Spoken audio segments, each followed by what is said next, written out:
Hello and welcome to another stream of Tomb Raider 2 Remastered. Hey there, Shaky. How's it going? Welcome on in.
Hey Mario, welcome. How's things going?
My daughter turned 18 this weekend, so I bought her a locker with a picture of herself inside. Thankfully, she's now finally independent. Also, it's quite charming. Good one, dude. How's it going?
Oh, that's excellent, Mr. Gote. Hope you're enjoying the game. And that's fair enough as well, that you got to go to the hospital tomorrow. I hope the checkup goes well. You can't believe you've been out for this long already. Yeah. Yeah, time can definitely fly.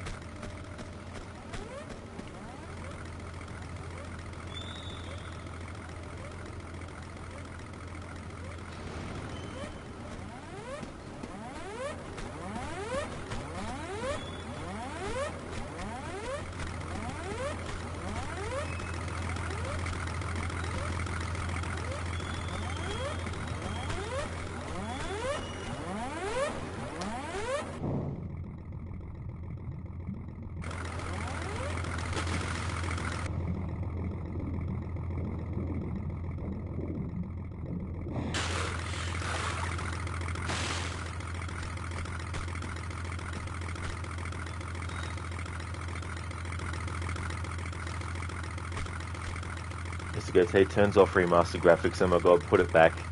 Yeah, I want to showcase the differences as I go through with each certain areas. I don't do it for every area, but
I am, yeah.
Still got a long way, Mr. Gote. Still got heaps of game left. I think there's 4 levels in this part of the game.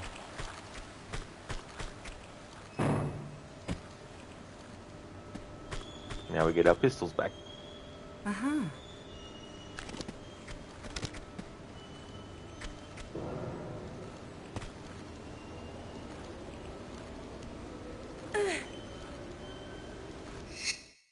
This is the offshore rig level.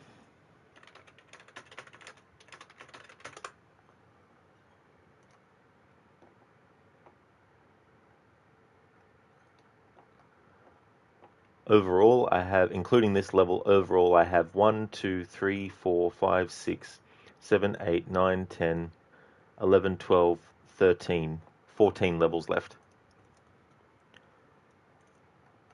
And this is the 5th level of the whole game.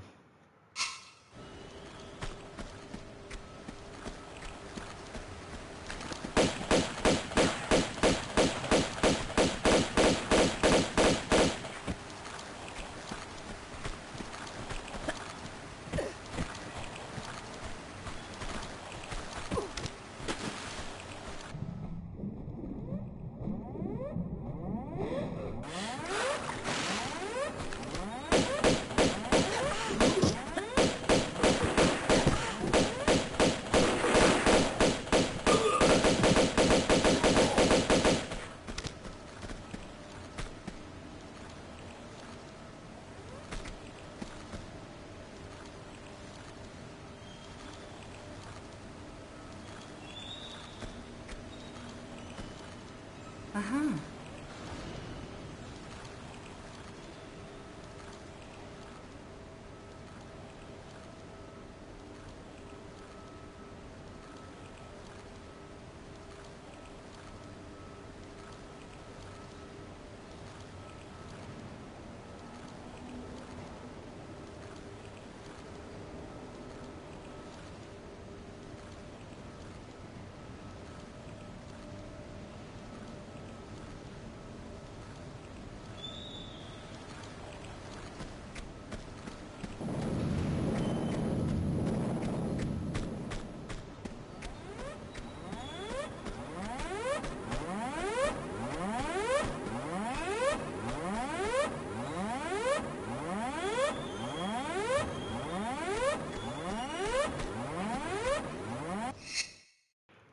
You're thinking about buying it on CD keys for 40. Well, that's good.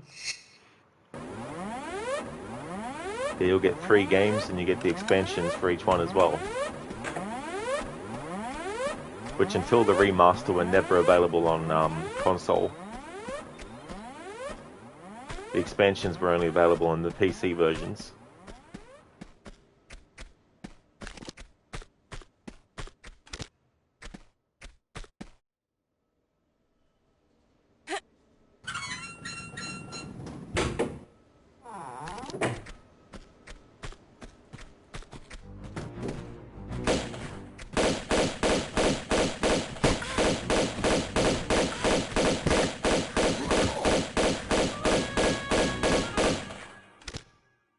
Uh-huh.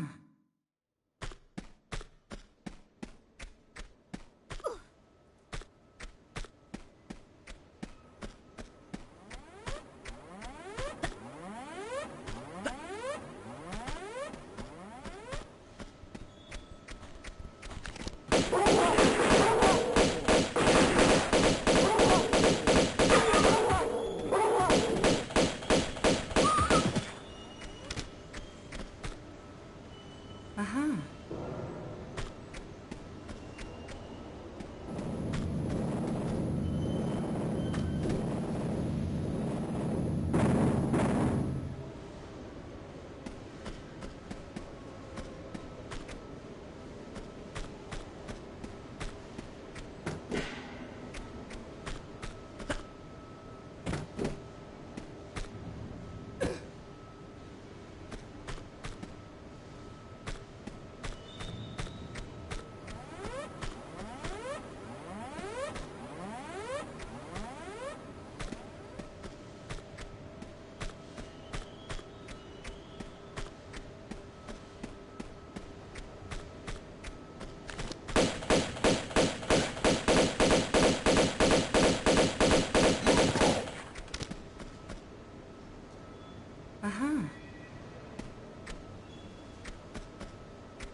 Hey, Afro. This is the remasters, yeah. There's definitely a big difference, though, between the two graphics.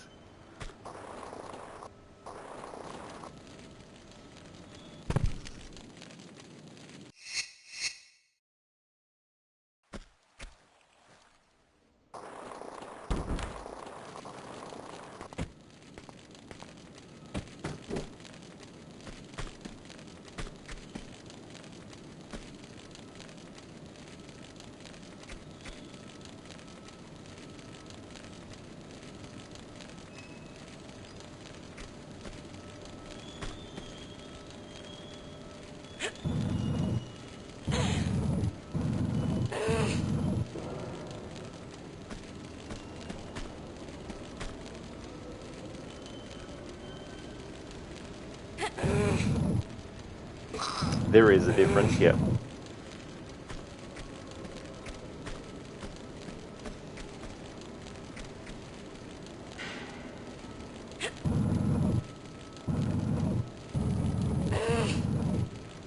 Yeah, sure, Busted.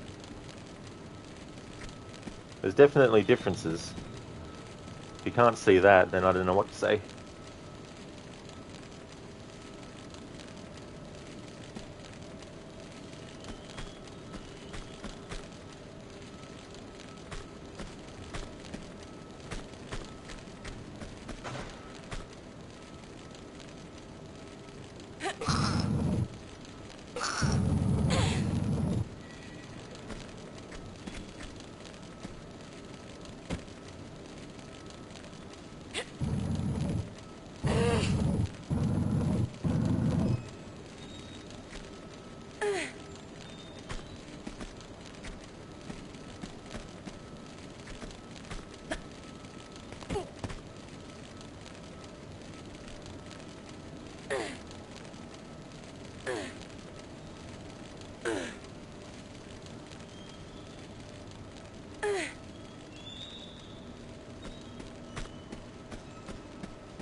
Aha. And these are remasters as well, they're not remakes. So they still keep the essence of the original.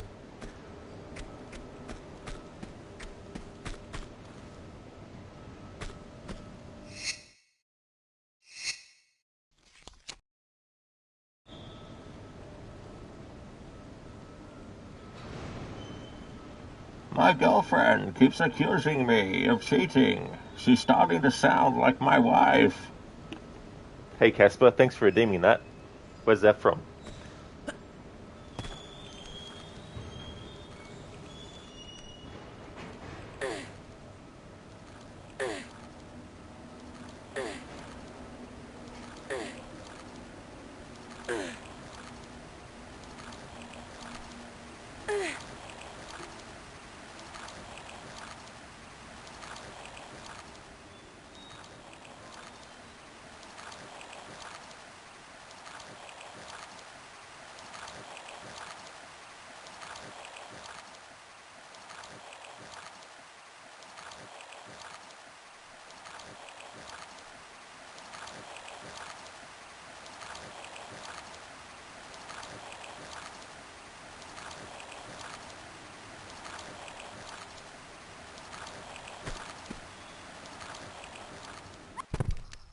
Jesus fucking Christ.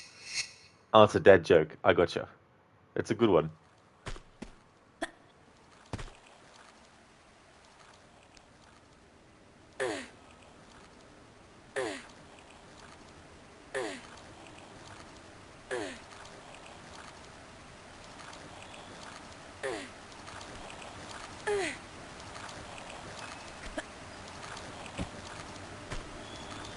Aha.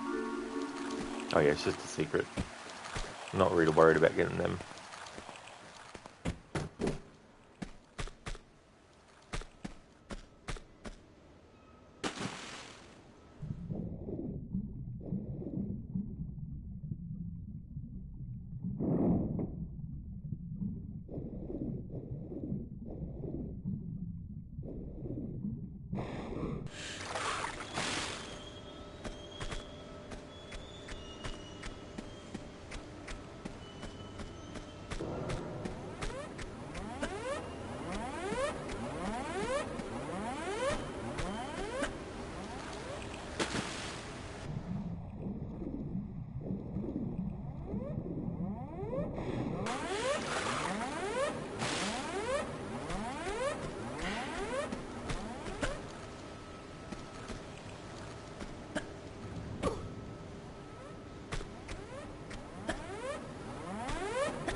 Uh-huh.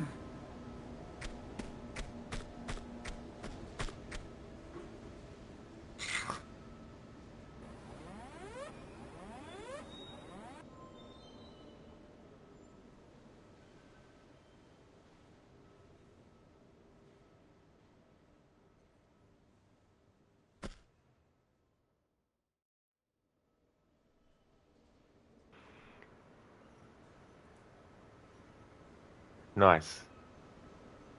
Yeah. We want the classic games remastered. We need the remaster of the classic games. Tomb Raider should be remastered, they said. Tomb Raider should be remastered, they said. Maybe all the voices has been heard. We want the classic games remastered. We need the remaster of the classic games. This is quite clever to put that in with the new graphics. November 13, 1999. Huh. I would have been, I think I would have been turning 16 years old back then.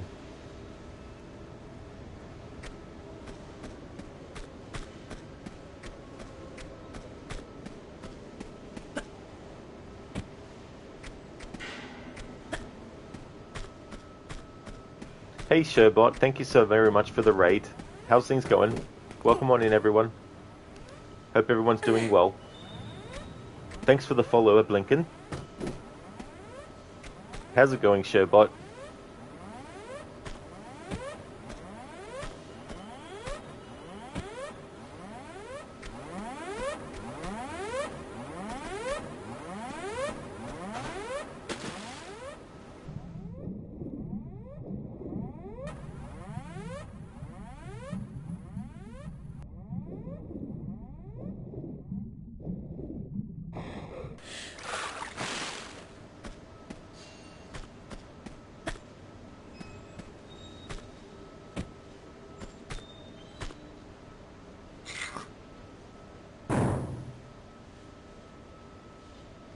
Oh, that's nice. That's good, Sherbot, that you hadn't streamed in a while. Glad you enjoyed it. Glad you had a great one. What were you streaming?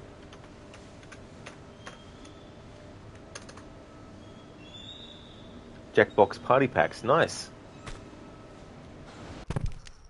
And Lara just died. Whoops. Well, until then, Lara was going pretty good, Sherbot. I forgot to save, so I'm going to do all this again.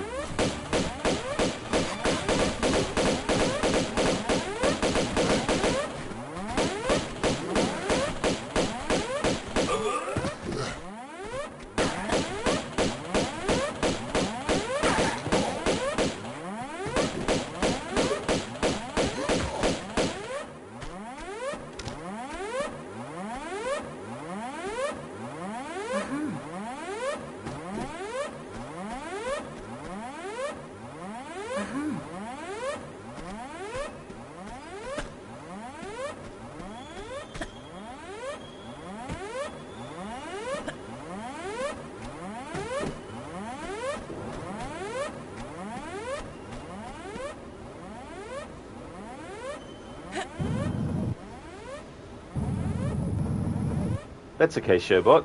It's going well. Things are going good with this game. It's been awesome to play the remasters.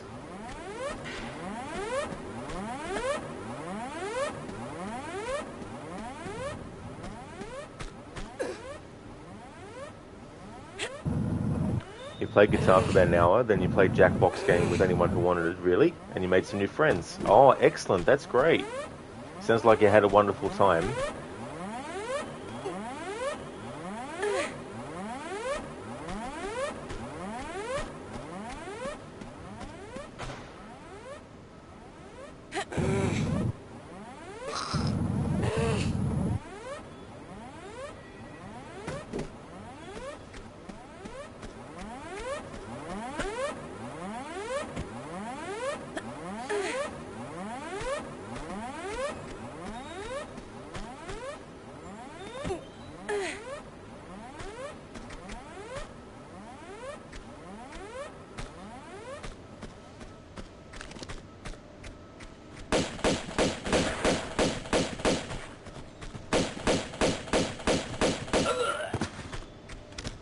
Of course, he's going to fall. Oh yeah, his head will be on the side. I wanted to also just show enemies, their remastered version versus their original.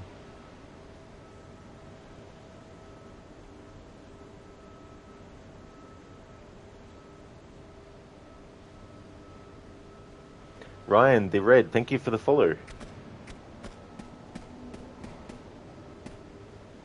Uh-huh.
now we get our shotgun back.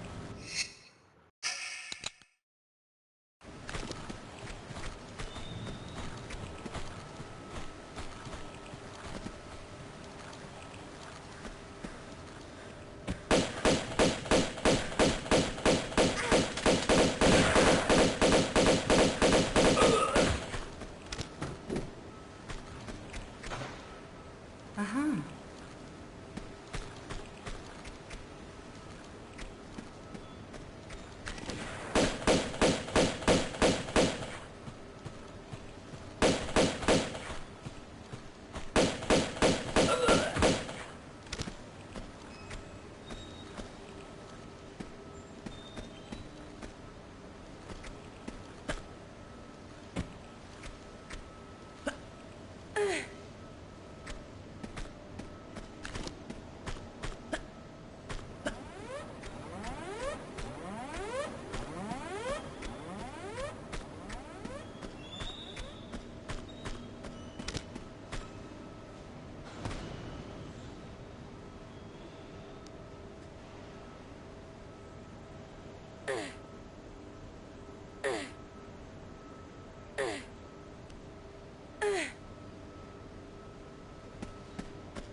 Uh-huh.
Uh-huh.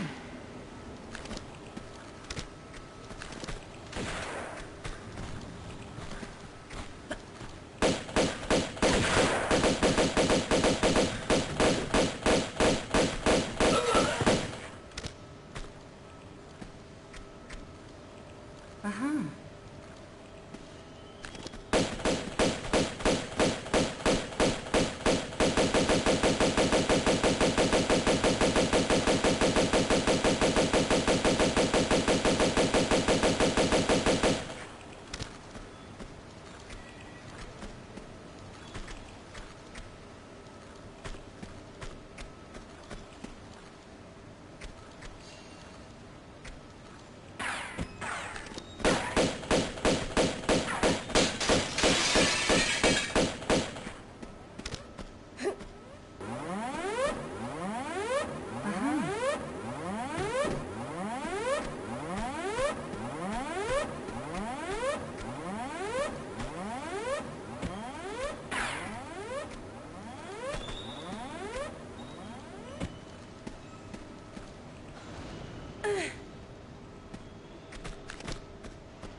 I like that I saved just before finishing the level. It's also another reason why I wasn't using any health kits. I like to try and make sure that I'm not using as many health kits as possible, especially when you're close to the end of the level, because you get your health back at the start of every level anyway.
Motherfucker.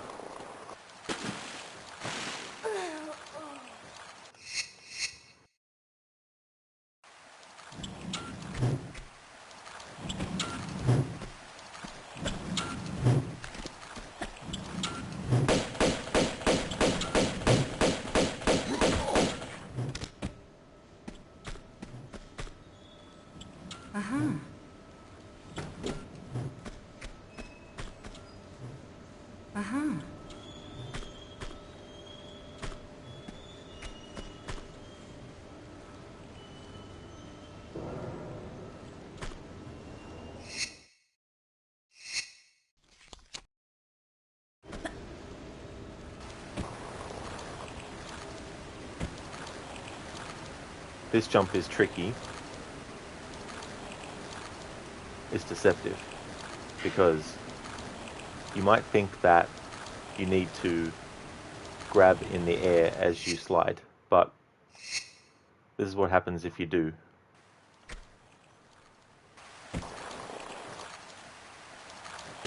Lara won't grab, even though you're holding the grab button down, and even though her hands actually touch the edge on this jump, if you actually jump and then hold grab, she will do it sometimes. Oh my god. These are times when I just should just shut up and not try and, give any trivia, especially if it turns out to be like that. So I guess you can do it. Never mind.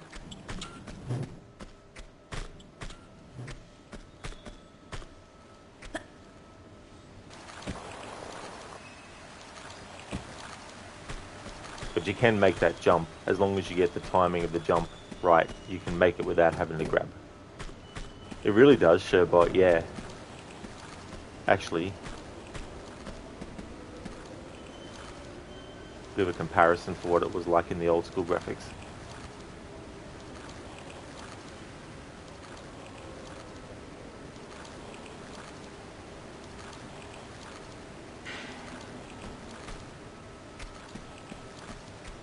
Sure, well, the trivia is part of the rod.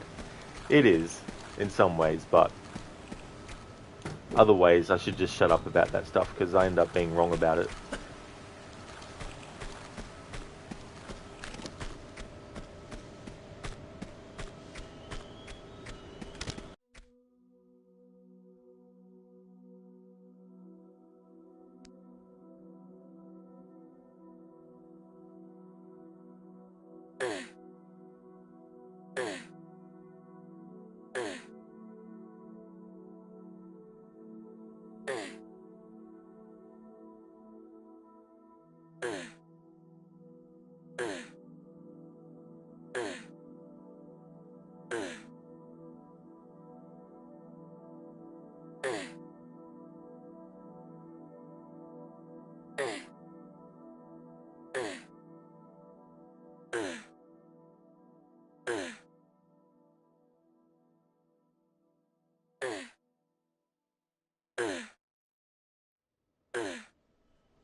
Sure, but it looks much less noxious. It definitely does. Yeah. Hey Viper, what's the good news?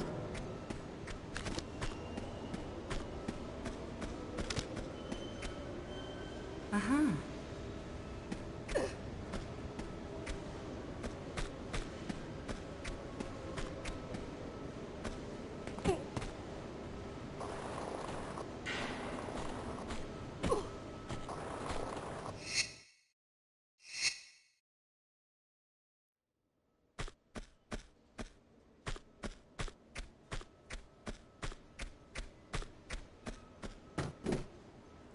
Uh-huh. Oh, nice Viper, that's good. Put a big dent into your challenge. Nice. After 9 hours. Awesome. Oh, I could just do this. Or not, because the timing was off.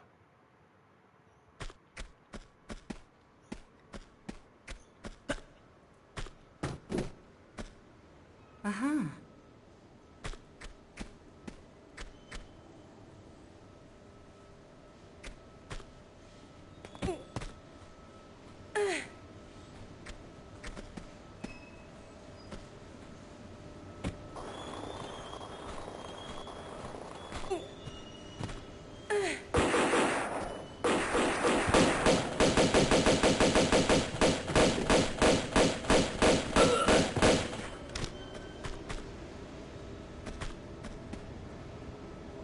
Uh-huh.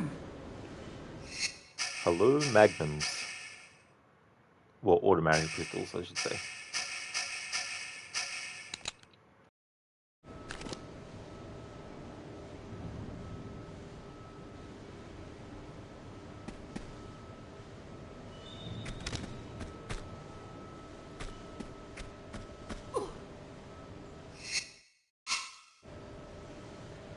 Viper, all the way up to the part where you fight Bunker. Oh, that's good. It's a good amount of progress. No, sure, but Sherbot, no challenges with these playthroughs of the remasters.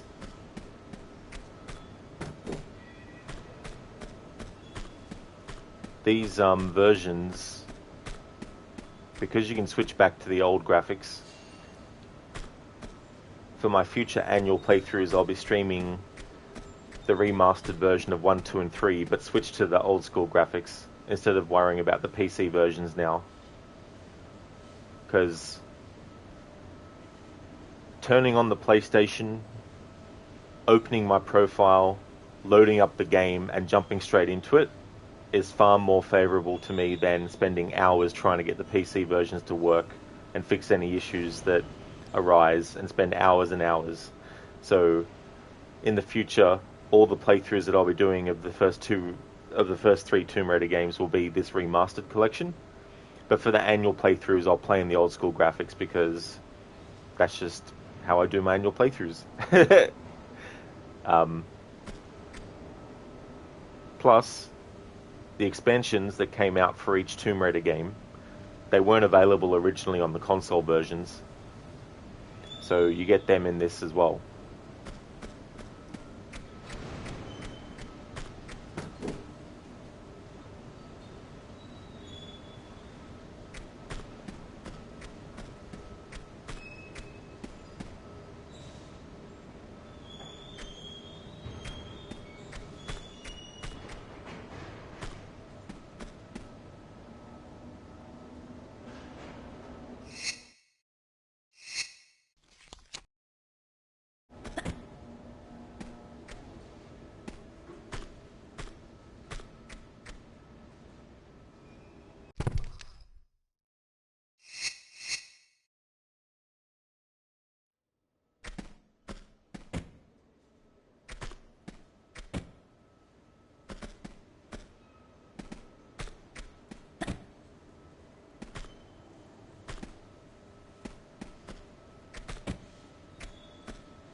Yeah, sure, boss. So it's good that these remasters were done.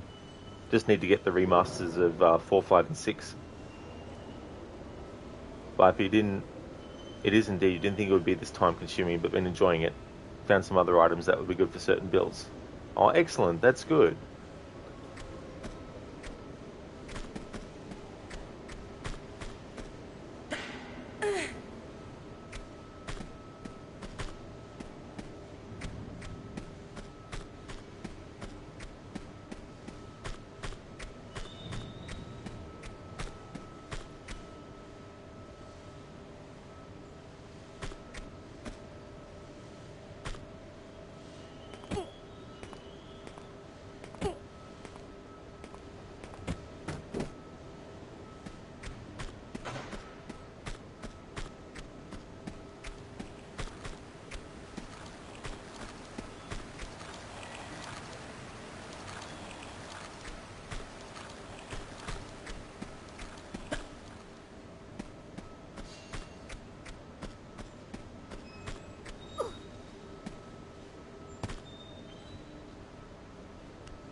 Oh, nice, Viper. Carrot cake's delicious.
Uh-huh.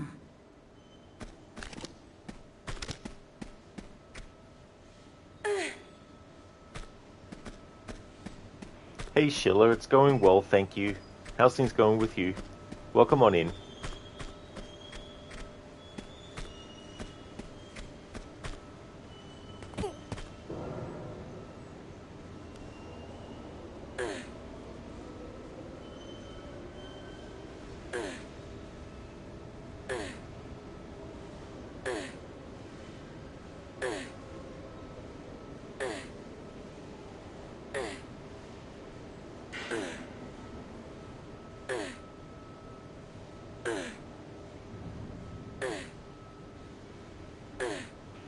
Oh, really, Sherbot? Your puppy locked your computer with her toe when you when she was stretching.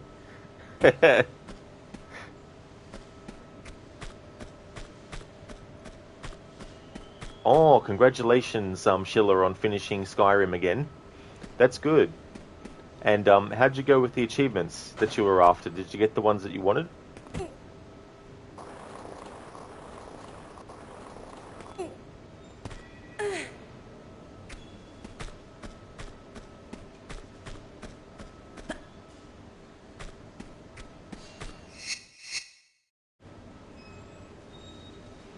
Oh, really, Sherbot?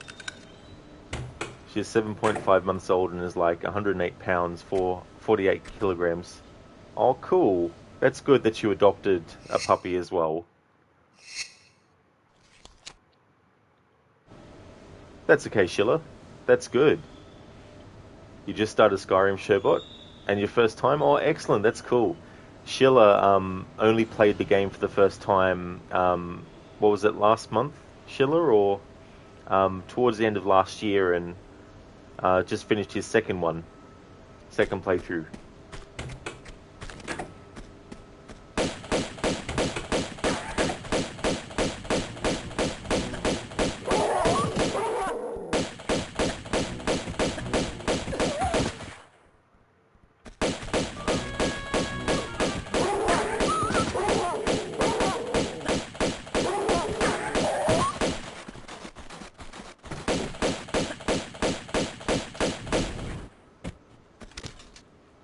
This is the flamethrower guy. I'll show what he looks like while he's still up and running, instead of trying to do it after he's dead.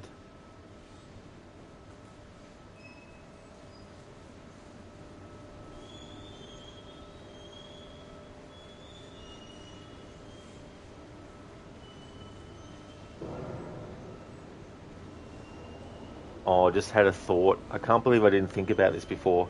They should remaster the first three Siphon Filter games and have the ability to switch back and forth between remastered and old graphics.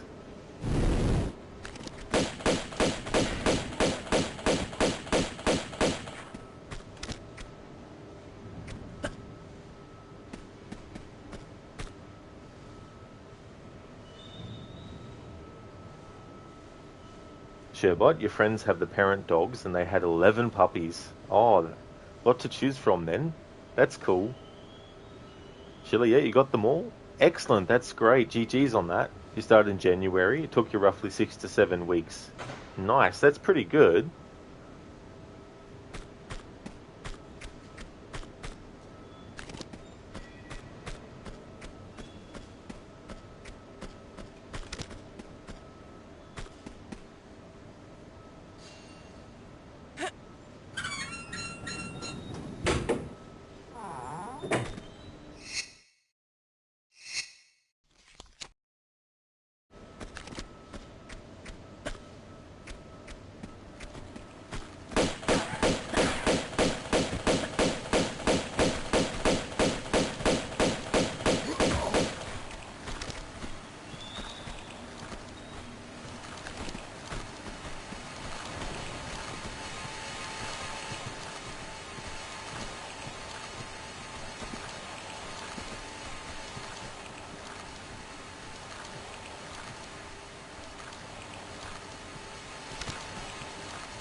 Viper, carrot cake and milk are a great combo.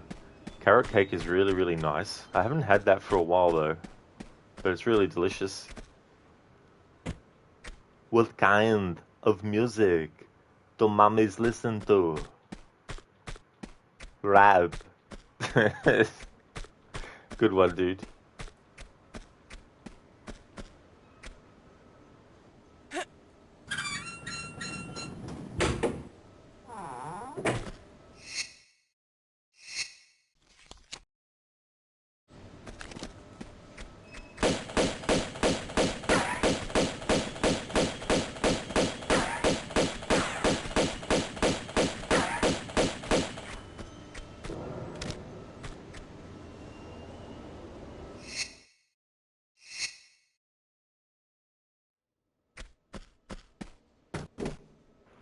Sherbot, you love carrot cake. It's your second favorite to angel food cake. Nice. Yeah, cake is awesome. Hey, Game God. Well, isn't it Rod who you blame when you watch Tomb Raider in a loving way? Welcome on in, Game God. Welcome to more Tomb Raider action. How's it going?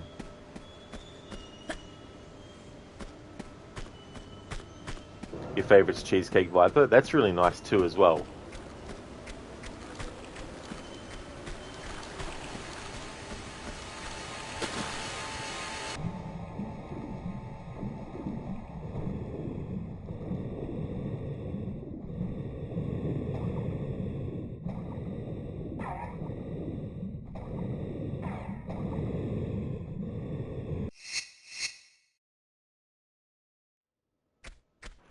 Hey Lynch Mob, how's it going? Game God, you just started the first level in the first game. Oh, cool. That's good. Is it your first time playing the old ones? Sherbot, you're allergic to cheesecake, but you bet you could make it dairy-free. Yeah. Yeah, it's good to be able to come up with those combinations to help. Viper, he said, nope, you drowned here. Exactly. There's an enemy as well that didn't spawn in until I went in the water as well. Oh, it is Game God. Nice, that's cool. Well, I hope you enjoy the experience.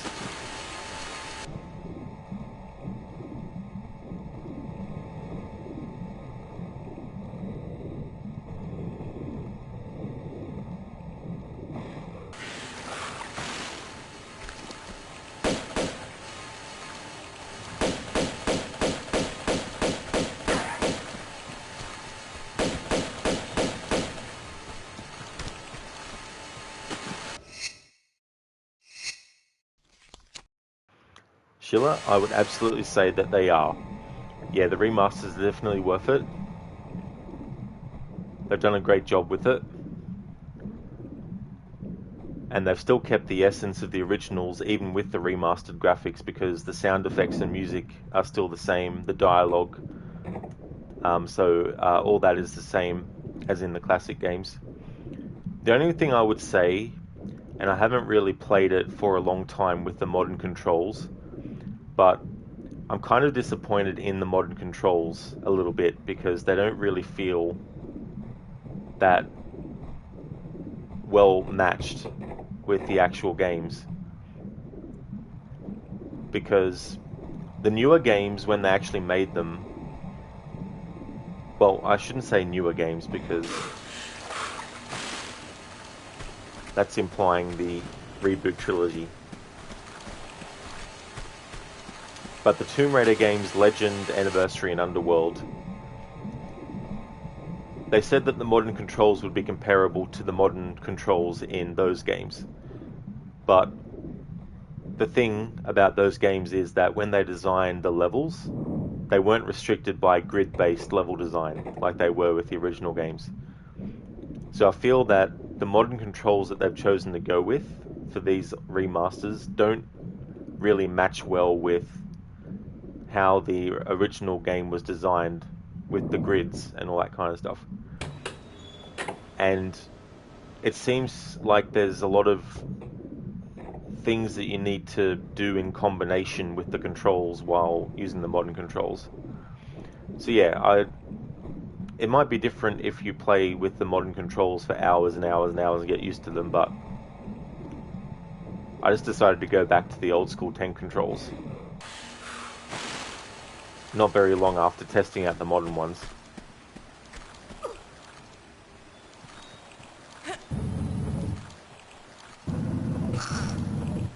But the other great thing is that you get the expansions for each game that were only available on PC up until this remaster release. So if you end up liking the games and you want a little bit more, you've got those expansion packs that you can play with the remaster version also.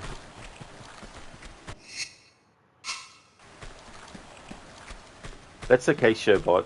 I hope you have a good rest. Thank you so much again for the raid before. I hope that you have a good one. And thank you, I definitely will have fun. Game God, if you haven't played the originals, they're worth it. Yeah, that too, as well. Because you get the benefit of being able to play them on modern systems and still go in the old school graphics if you want. Sheila, you only ever played the reboot trilogy from 2013 and ended with Shadow? Oh, good. Yeah. Well, these are definitely very different in how they are structured and the storytelling and all that kind of stuff. Lenchmob, doing pretty good, just relaxing on your days off from work and plan on playing some more Vampire later. Nice, Lenchmob, that's cool. I'm glad that you're relaxing.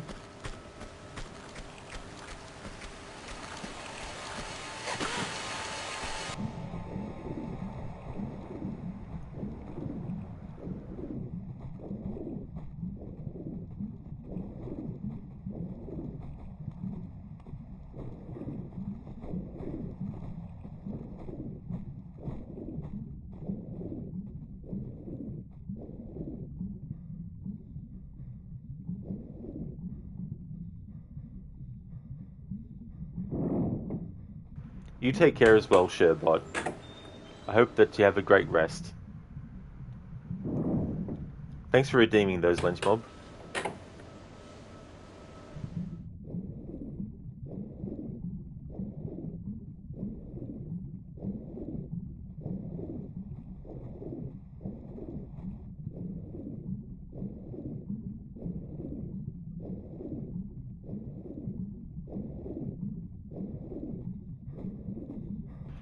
Of course that would fucking happen. Jesus Christ. Alright, where did I fucking save it before? Alright.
Alright, so I'll redeem those for you now, Lynch Mob. Red Dead 2 quote and Arnie movie scene impression.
Okay, so I've got a Red Dead 2 quote. Your impudence will be your undoing, sir. I'm undone already. Even my best friend here, he thinks I'm crazy. And like this poor fella you were talking to, my feelings are hurt. You robbed me, sir, and you robbed him. Funny world. You show a criminal's grasp of sophistry, sir. I did no such thing. You kill, I kill. You rob, I rob. The only difference I can see is I choose whom I kill and rob, and you destroy everything in your path. I've heard just about enough. I'll tell you what, you give me this ship, $10,000 and safe passage out of here, and I'll let you live. I'll do no such thing. You sure? Good, I prefer it this way. So that's when Dutch faces off against Leviticus Cornwall and then shoots him.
Where is she, Saleh? Kiss my ass. I can't hear you. I'll say it a little louder. Get fucked. Listen, loyalty is very touching, but it is not the most important thing in your life right now. But what is important is gravity. I have to remind you, Saleh, this is my weak arm. You can't kill me, Matrix. You need me to find your daughter. Where is she? I don't know, but Coop knows. I'll take you to where I'm supposed to meet him. But you won't. Why not? Because I already know. Remember, Saleh, when I promised to kill you last? That's right, Matrix. You did. I lied. What did you do with Sully? I let him go. That's from Commando.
Hey Hermione, welcome on in.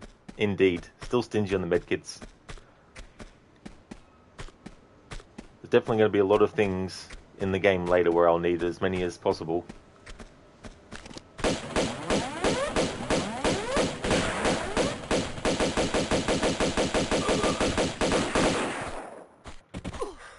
Alright, gonna have to make an exception.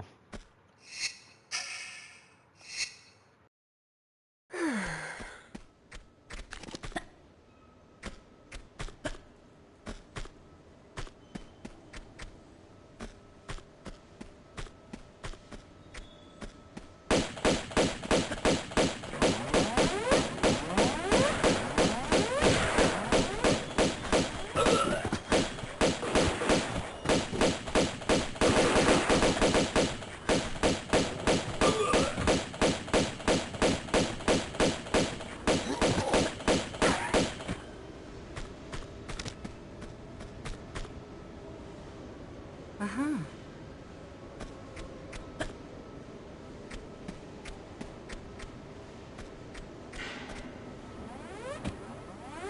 Uh-huh.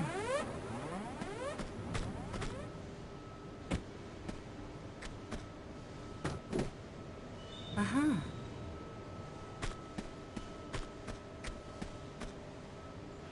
Yeah.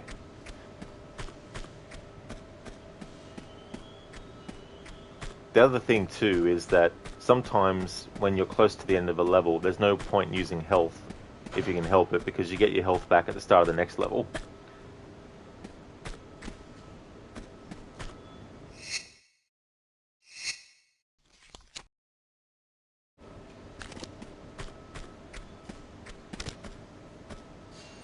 Hermione, you played a bit of the remaster recently. You found there's a setting called walk to action, which makes Lara, well, either walk to or blink to an action. Oh, I see. I know what you mean now.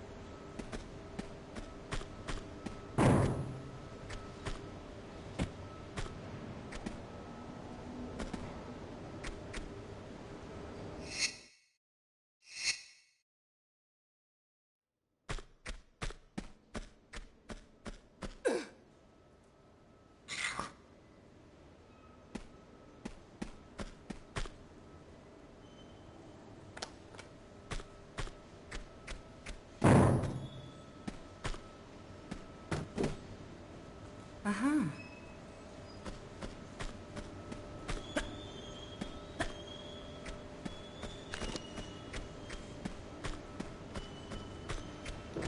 Hermione, that one, you remembered we talked about it the other day, whether or not Lara did actually walk or blink in the OG Tomb Raider 1.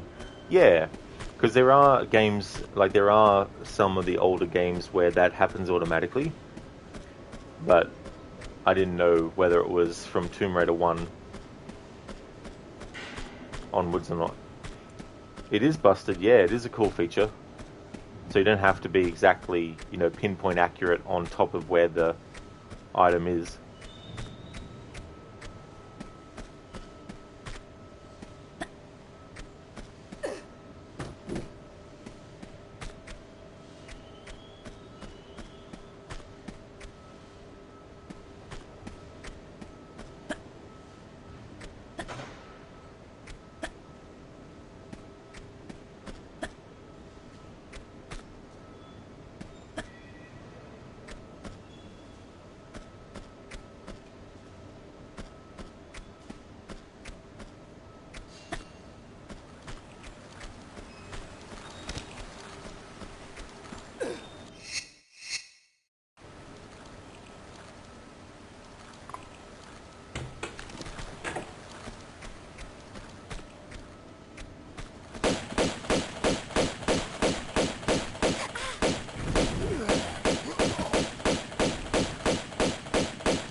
Hermione, there are a couple of things you really want in a future patch. Keyboard support for console, outfits in-game, not just in photo mode. Toggleable option for either 30 or 60 FPS in retro mode. Is that what it's called? I guess you could call it retro mode.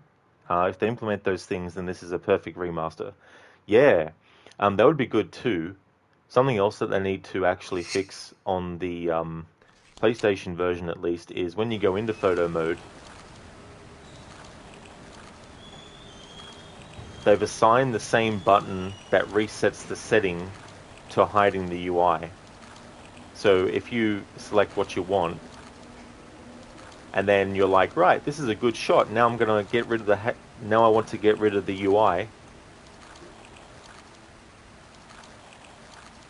You can't. The same button.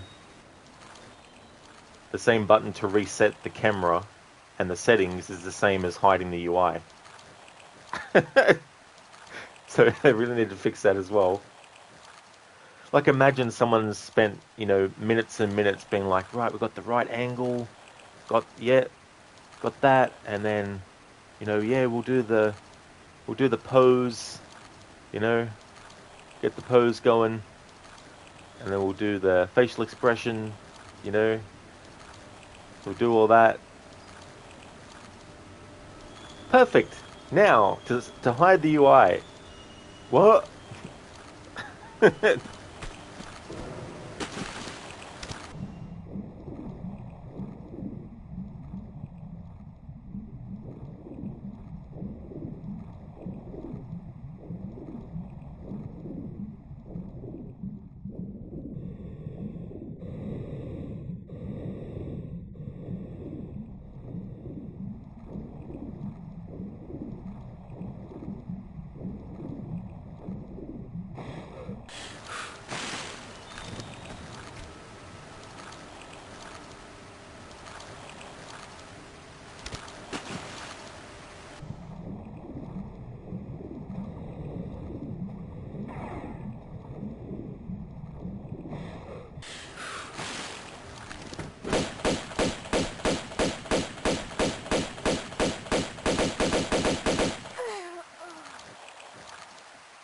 We both died at the same time.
Hermione, that's terrible. An oversight. They'll definitely fix that in the patch. You can't imagine anything else. People love photo mode.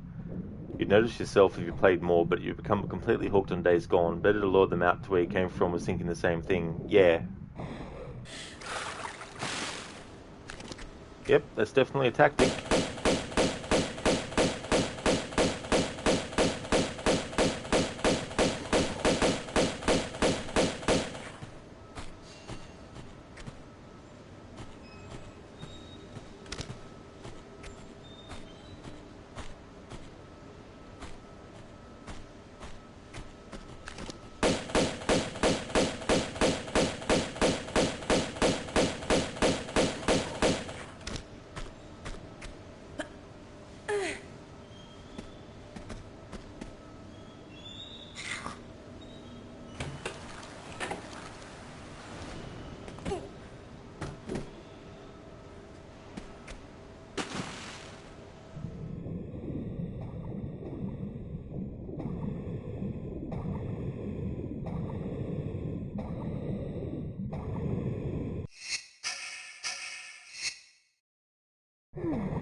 Days Gone is a game that I'd like to play myself as well.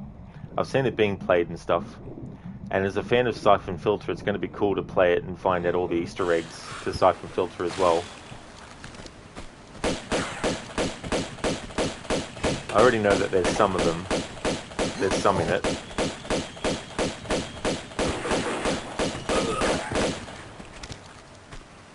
Uh-huh.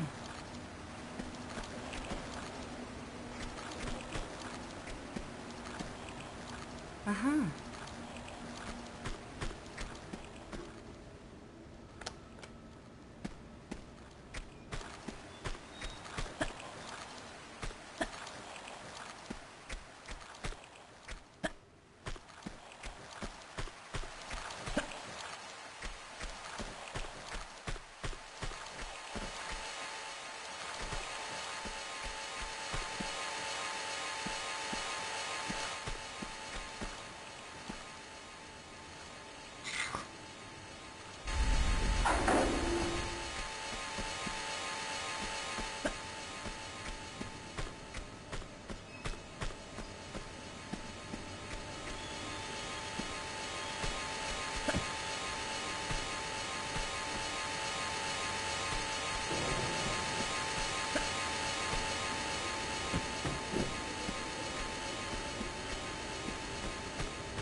Hermione, you never did play Siphon Filter, only GoldenEye 64.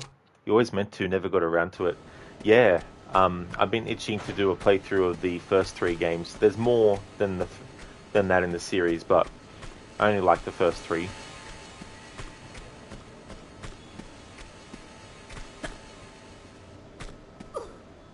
It'd be cool if we got remasters of those first three in a similar fashion to these first three Tomb Raider games.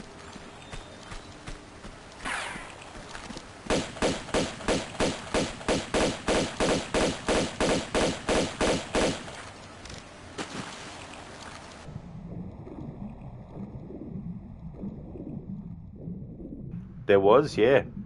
Yeah, I already looked at it before. They added a little tongue-in-cheek message on there about Tomb Raider remasters.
Hermione, if they remaster them all over them, you don't mind emulating and playing old games that way? Oh yeah.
Hermione. If it's a Rod recommendation, you take it. You trust your taste and gaze your friend. Well, thanks, Hermione.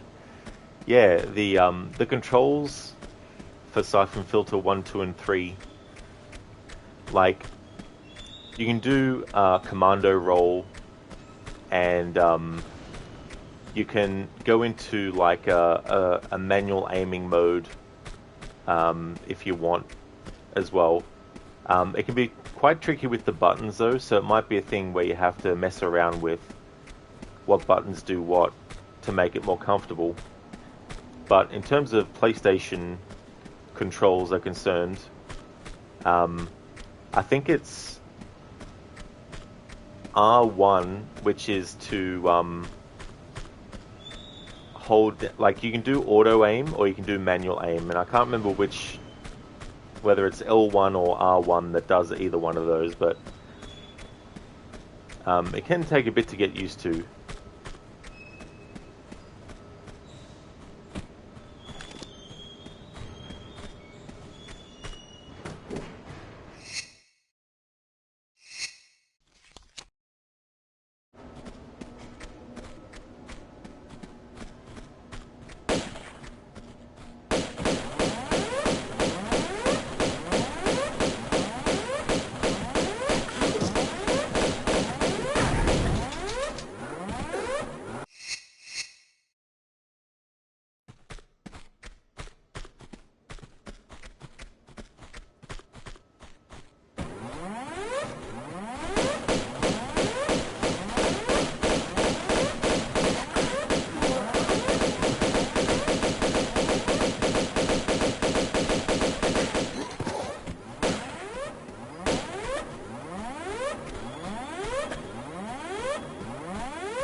Yeah, Hermione, Siphon Filter was PlayStation 1 era.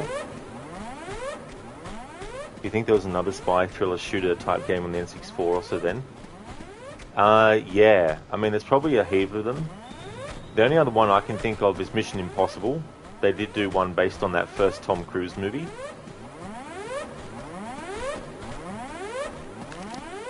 And that came out on the 64.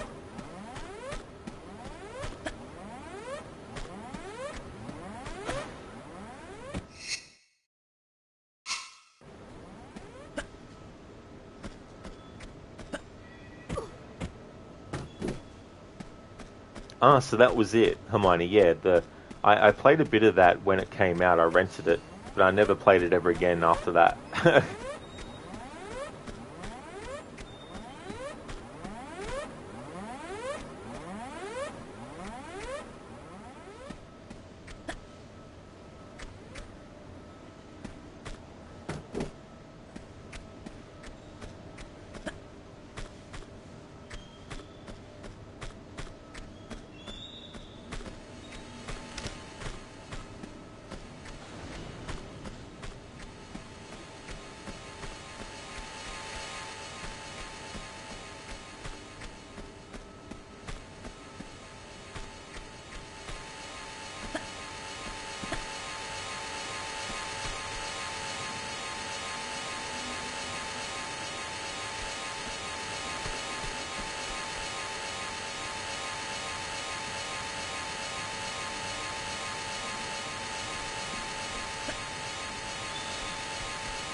I mean, it's funny because IRL, Lara could conceivably just pick that key card up without turning the saw off if she was just careful. That's true, yeah. Yeah, that's the other thing too, like, people who've never played these games before, there might be certain logic gaps where you're like, how come the character can't just do this? You know, and it's one of those things where when they designed this game originally, they obviously wanted it to be a certain way with problem solving and all that kind of stuff. So yeah, there's also something like that in the first Tomb Raider. There's a key, there's a fuse in one of the final levels that you need to get. It's on a conveyor belt, but you can't just have Lara reach in, even though she could reach it IRL. You have to actually get the belt moving to make it go to the end, so then you can pick it up.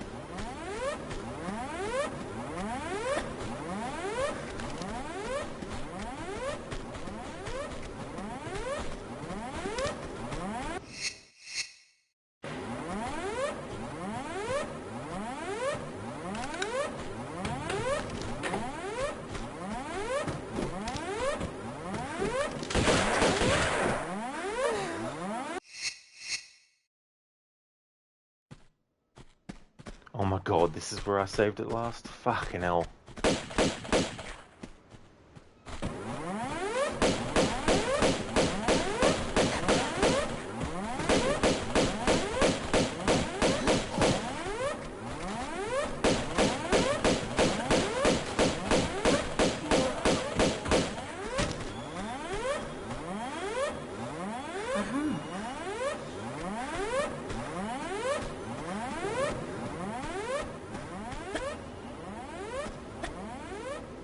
You do, Hermione, indeed. You gotta love video game logic sometimes. No autosaves, old school. Yeah, no autosaves in this game, that's for sure.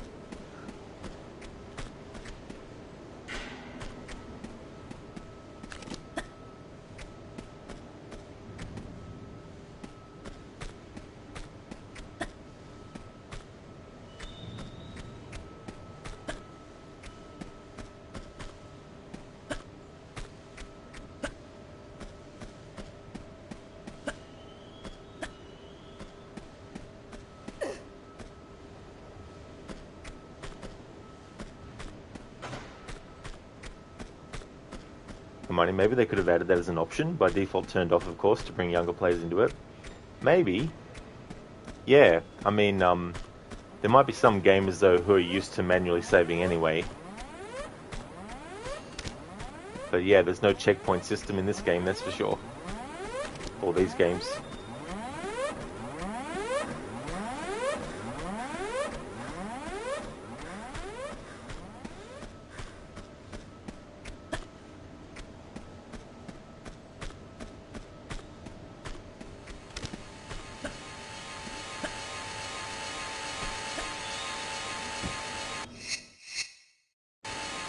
Yeah.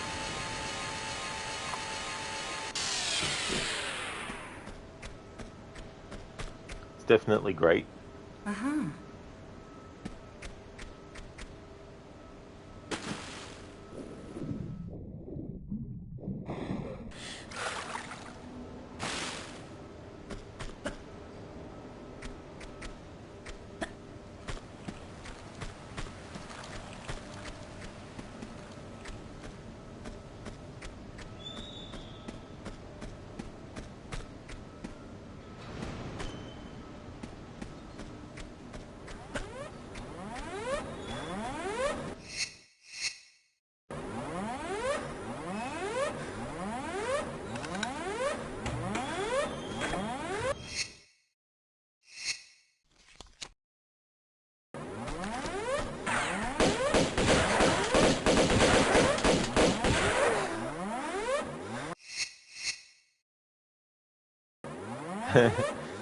That's okay, Hermione. Thank you for leaving the lurk. You might get raid napped again. That's true. It could happen.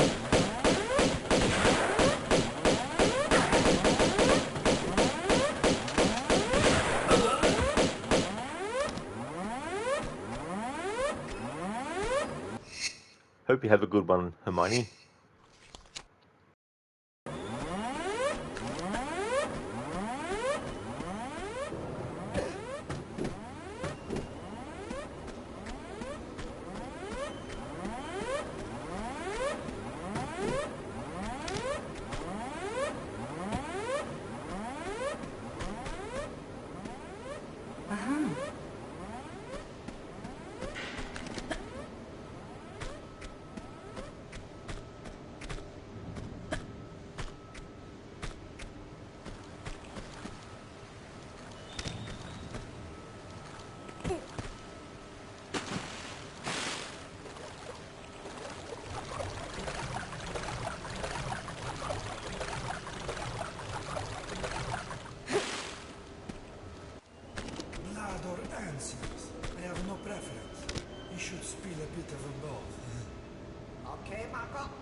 to have your heart. What do you want? Come on, stick to your stomach. Tell me, where in monastery should we look? Brother?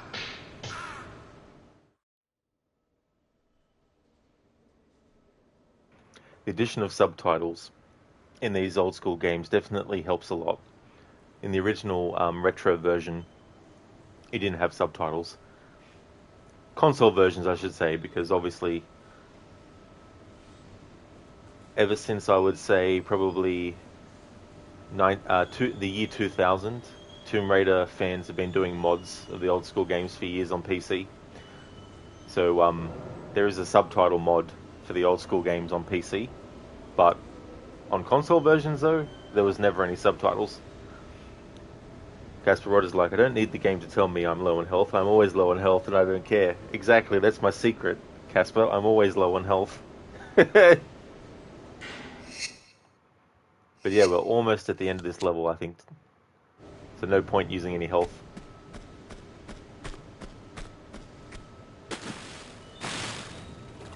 Hello there, Ryu. How's things going, dude?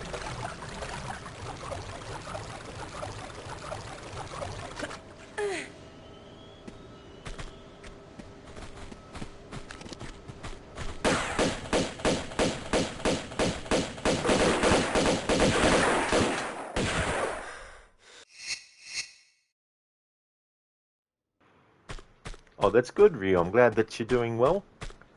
It's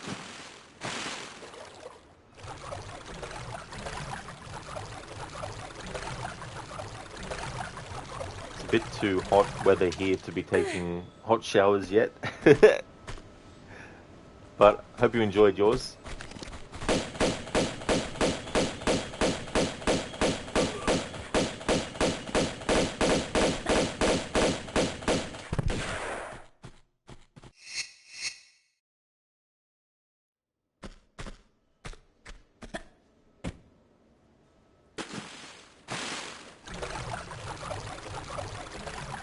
The title of this stream reminds you of how your girlfriend's favourite movie is The Little Mermaid. Oh yeah, Under the Sea. I didn't even think about that when I did the title for it. I was just like, we're in the part of the game where there's a lot of water and we're in the sea, the ocean, whatever.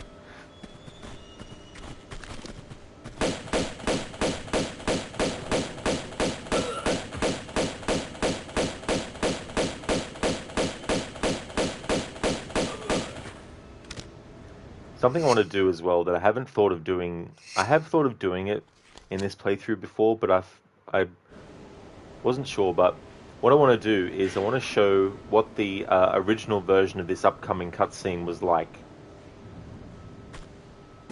and then reload that save I made, and then continue on with the remastered version.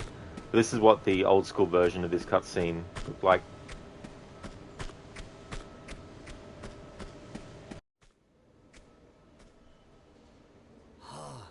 You are not one of them. But you are a monk. Brother Chen Bakang. You have come for me. I saw bright lights around me. That was gunfire. I think it was them who got taken away by it. But you are my guide, my path beater to a next incarnation. I have done my time here, haven't I? What are you doing here, in Marco Bartoli? Nothing. I led righteous life. Here for reasons rooted only in necessary evil. As my father was before me when he bombed Gianni's vessel deep into these waters. Now I'm here, was here, to prevent his son from salvaging the Seraph. The Seraph? You not know my life's work well. You sure you're not here for them? Their Jackanory days are well over. They want the Seraph to unlock a malignant treasure we contain in our monastery in Tibet. Since being stolen by imbecile vagabonds centuries ago, we've been without key to it, relying solely on cleansing of our prayers to keep it subdued. Then the occultist Gianni B acquired it. Trouble we knew. He breathed life back into ancient belief. One not to be stopped by any amount of head bowing. And now again, it is here. Marco, infected with madness. He has violent mind, but not yet the power to satiate it. So, we reached for our weapons once more. The true detox of evil. Where can you be taking me? Thought this was my big break. Guess changes after does rest. Oh, I need one.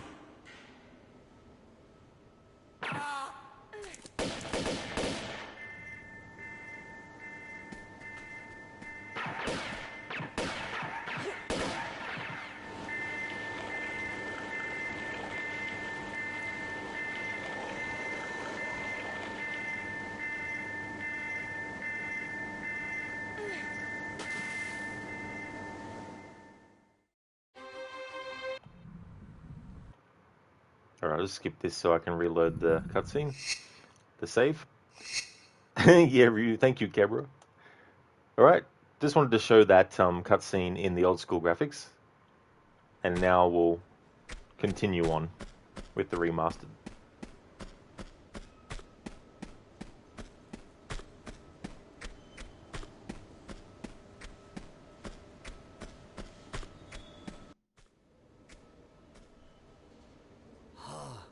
You are not one of them.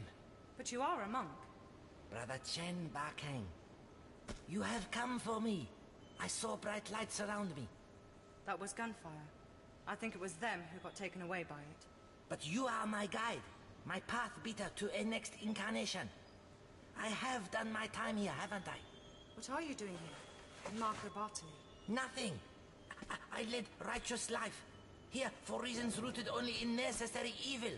As my father was before me when he bombed Gianni's vessel deep into these waters.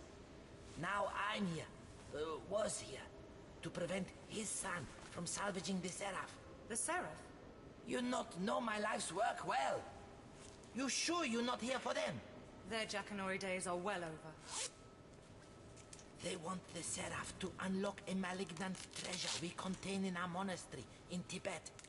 Since being stolen by imbecile vagabonds centuries ago, we've been without key to it, relying solely on cleansing of our prayers to keep it subdued. Then the occultist Gianni B acquired it. Trouble we knew. He breathed life back into ancient belief. One not to be stopped by any amount of head bowing. And now again, it is here. Marco, infected with madness. He has violent mind, but not yet the power to satiate it. So, we reach for our weapons once more. The true detox of evil. Where can you be taking me? Thought this was my big break. Guess changes after does rest. Oh, I need one.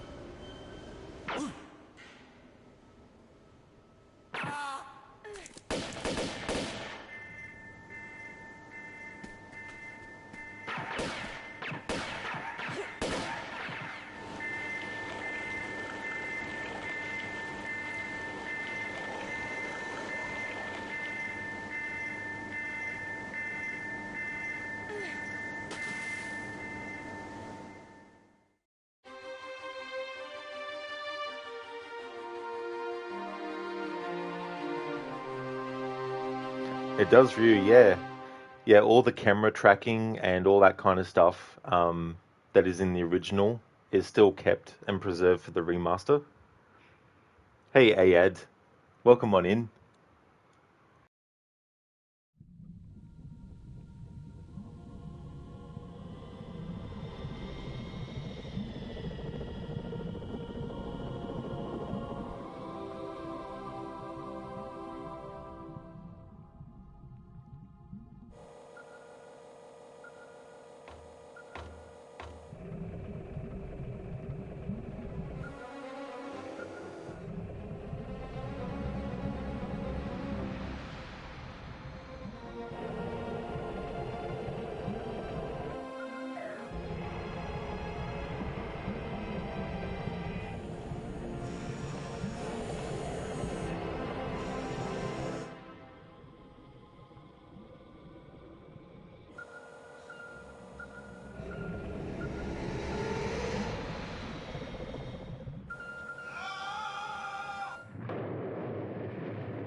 So this is one of those levels where you need to make sure that if you want to get to where you need to go without dying, and without having to reload whatever point you saved at last, save as soon as you start this level.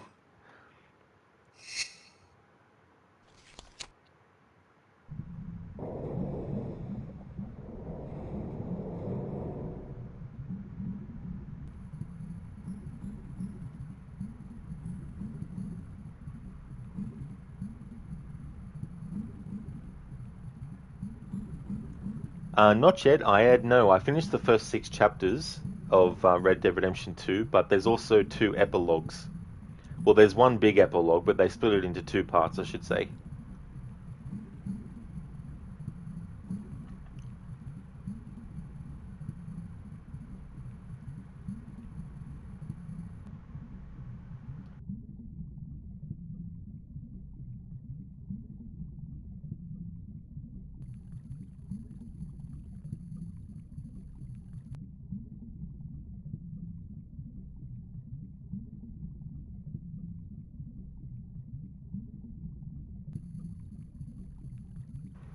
You can't help but think of the second Tomb Raider movie where Lara literally punches a shark.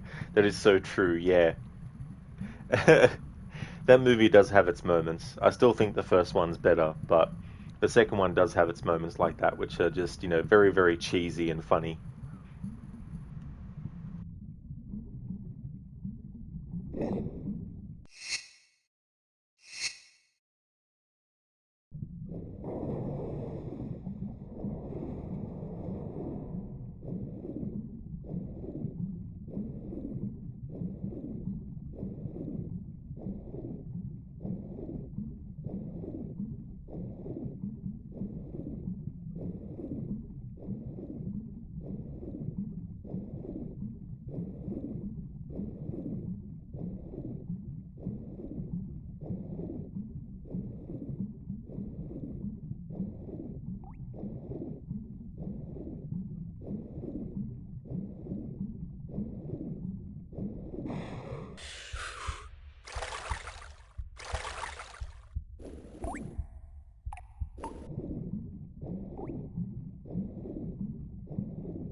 Lara needs to wash her feet.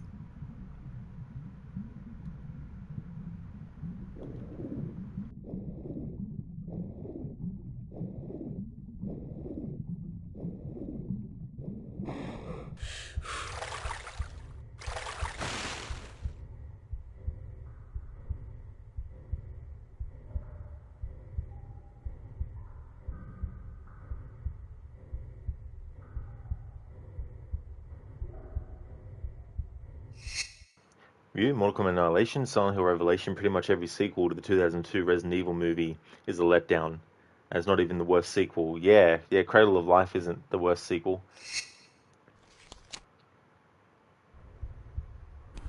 I just felt that the second one, they tried to make it too much like it was a James Bond movie. They even have the similar kind of setup. Obviously, he works for MI5 or MI6, whatever it is. He already works for them.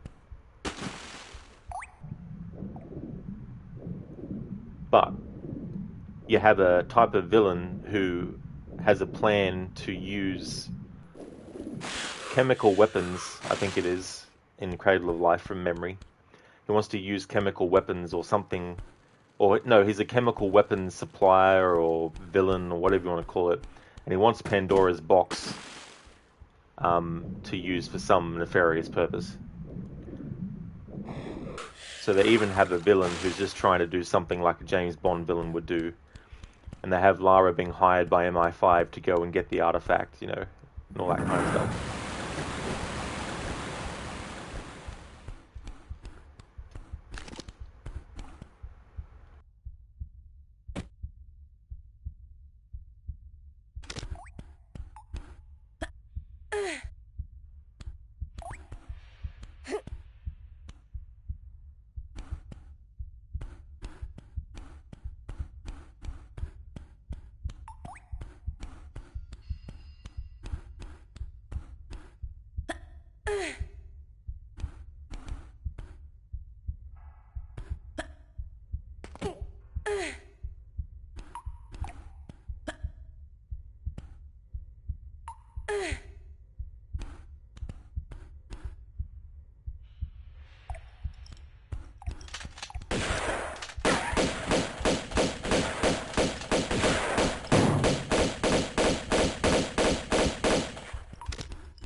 Uh-huh.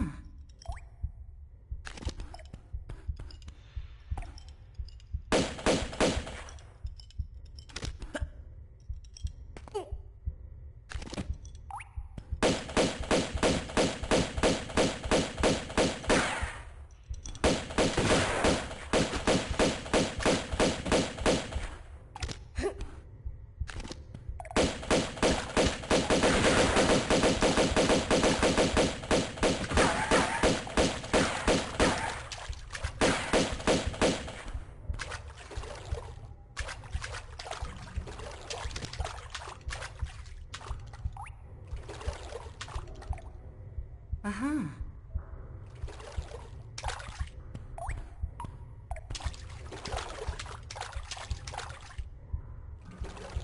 Uh-huh. Who is Sonic the Hedgehog 2 thankfully avoided that pattern of shitty sequels. Yeah, never actually saw even the first one yet. But it definitely seems to be successful. Plus, doing a third one, but also isn't there a spin-off Netflix series for Knuckles or something?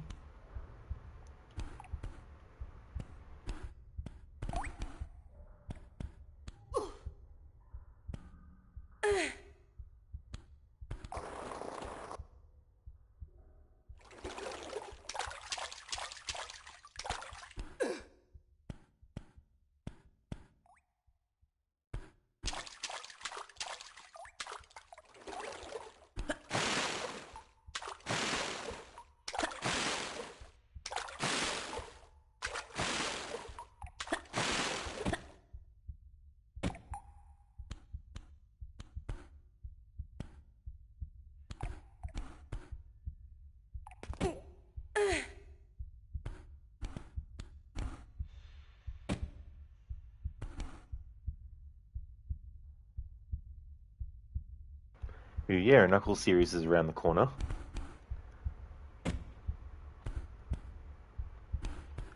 It's interesting too, with Sonic 3, it'll be the first time that Jim Carrey has actually not only done 2 movies as the same character, but 3 movies as the same character.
Sheila, look, you have to work early today.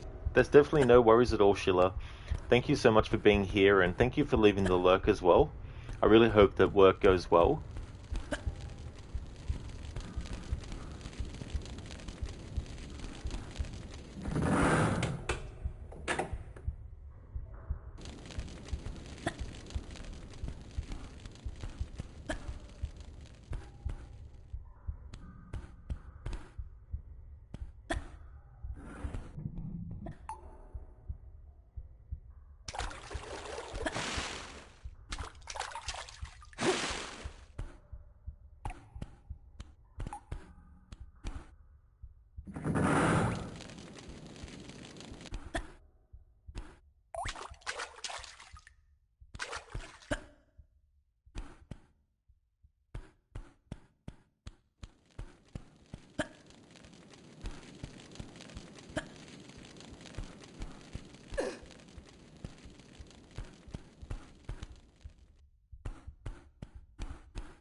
This is all timed as well, having to do these switch or lever pulls.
Uh-huh.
Uh-huh.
Uh-huh.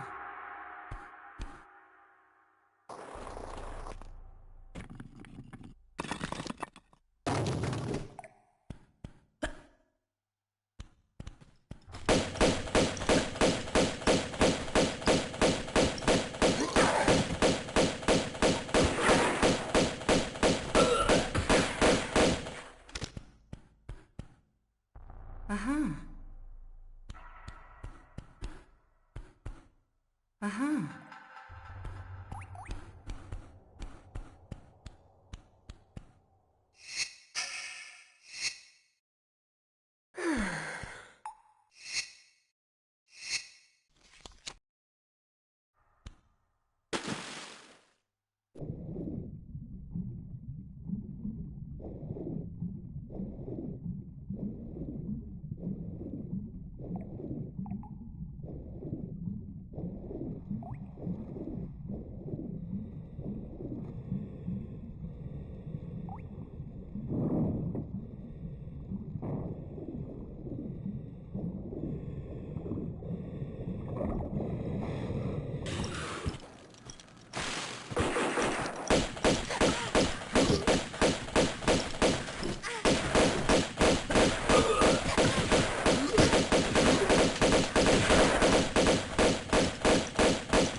Uh-huh.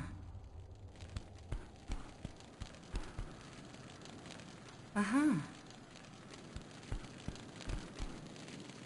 Uh-huh.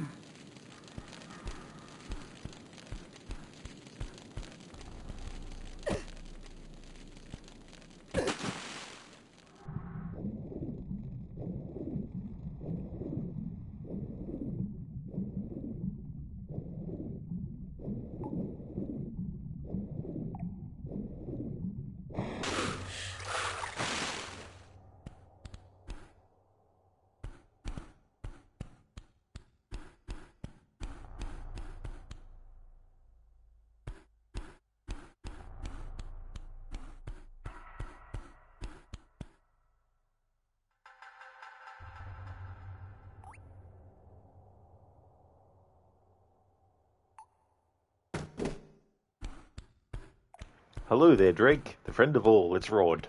Welcome on in. How's things going, Drake?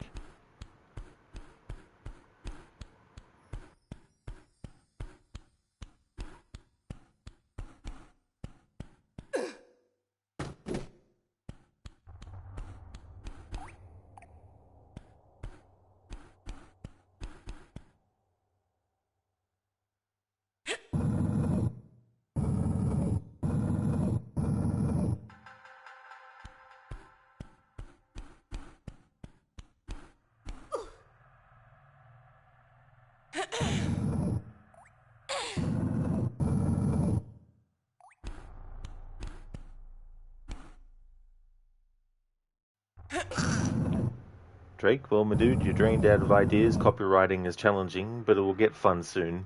Oh, yeah.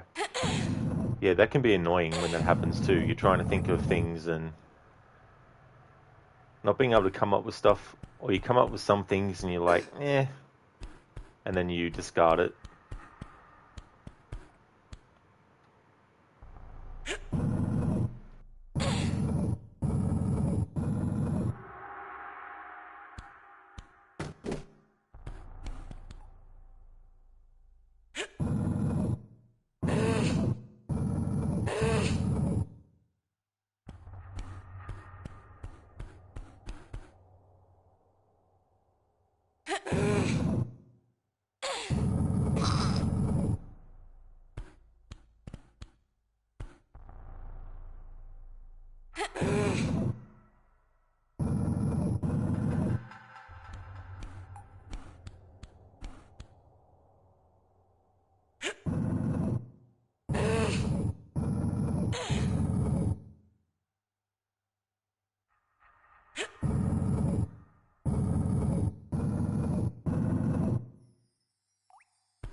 Drake, before you're pulling a copy out of your ass, you have to do research first. Like, you have to research products similar to it.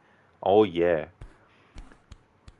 You can't just be like, I'll think of this, and that'll do. You got to be like, okay, so think of this, have a look, find out the details of it. Is it comparable to something else? No. Pick something else, you know.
Uh-huh. Uh-huh. Drake, yesterday you assigned a homework for you and your copywriting friend to do. You were doing a product copy, and the product you picked are the RGB-infested push-up boards. Push-up boards? Don't know if I've actually seen what they look like. Drake. Sounds interesting, though. RGB-infested push-up boards. Hey, yeah, Casper, Lara's. Uh-huh. Uh-huh. No. Uh-huh. No.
Uh-huh.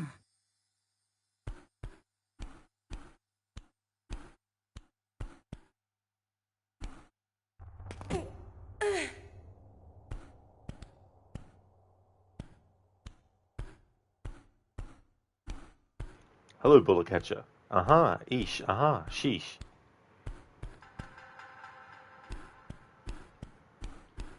Ozjim, thanks for redeeming. Rest in peace, Lara. Alright, so Lara's going to accidentally die. How's it going, Ozjim? So what would you prefer? Would you prefer drowning? Actually, I don't know if there's any water nearby where I could do that. Oh, there is, yeah. Drowning, being impaled on the shards.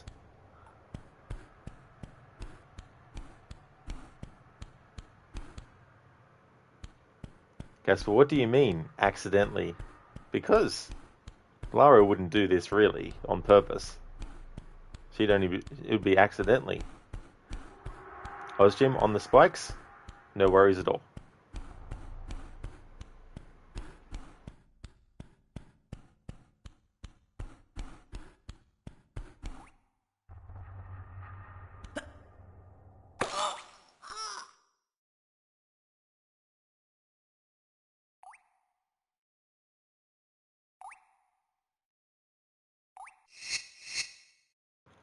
There we go, Ozjim. Thanks for redeeming that. How's things going? Welcome on in. Yeah, I thought I'd make it a bit more dramatic by doing a dive first into it.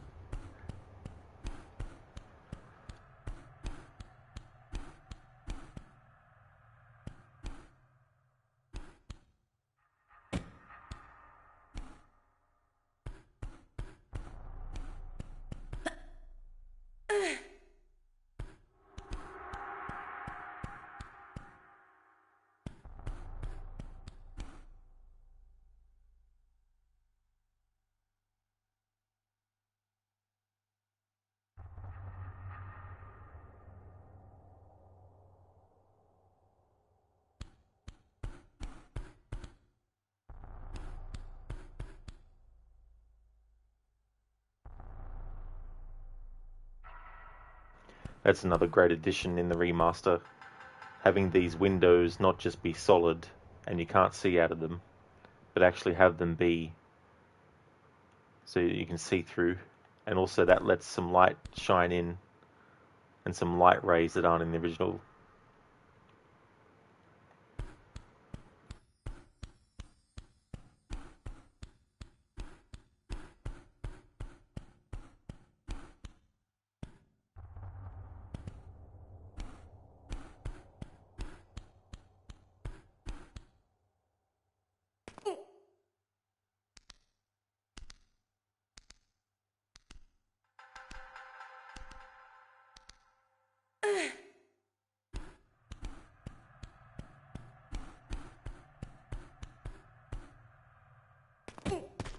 Ozjim, not too happy. Your pay TV blew up today. Foxtel said about a week. Oh no, Ozjim.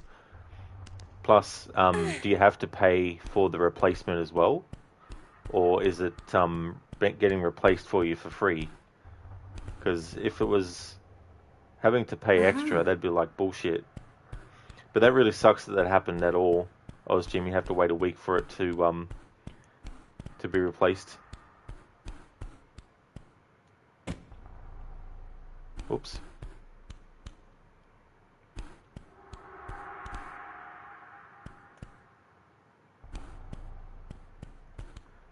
Drake, so a push-up board is a board with removable handles. The board has colors in the grids specific to the muscle group that you want to target. Ah, okay. Because I was like, it would definitely have to be something to do with, gym stuff, but wasn't sure exactly. I don't think I may have seen what it looks like, but I just don't remember. Hey there, Stan. Welcome on in. It is, Stan, yeah, so it's like a cable TV kind of thing.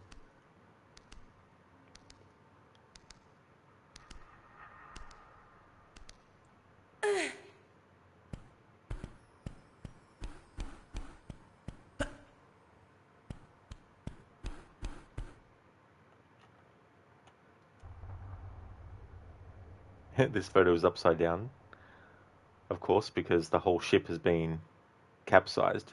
But I won't be able to remove the UI because they haven't patched it yet to make the buttons for resetting the settings and the hide the UI different. But we can actually make it roll around the other way to see it proper.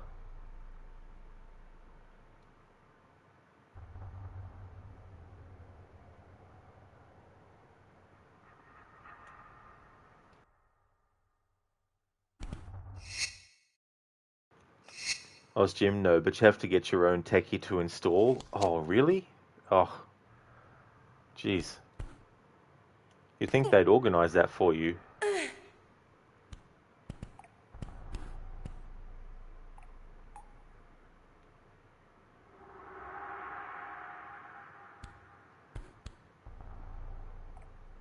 Uh-huh.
Okay, so it's important to remember, if people haven't played this game before, that you go back and press this other switch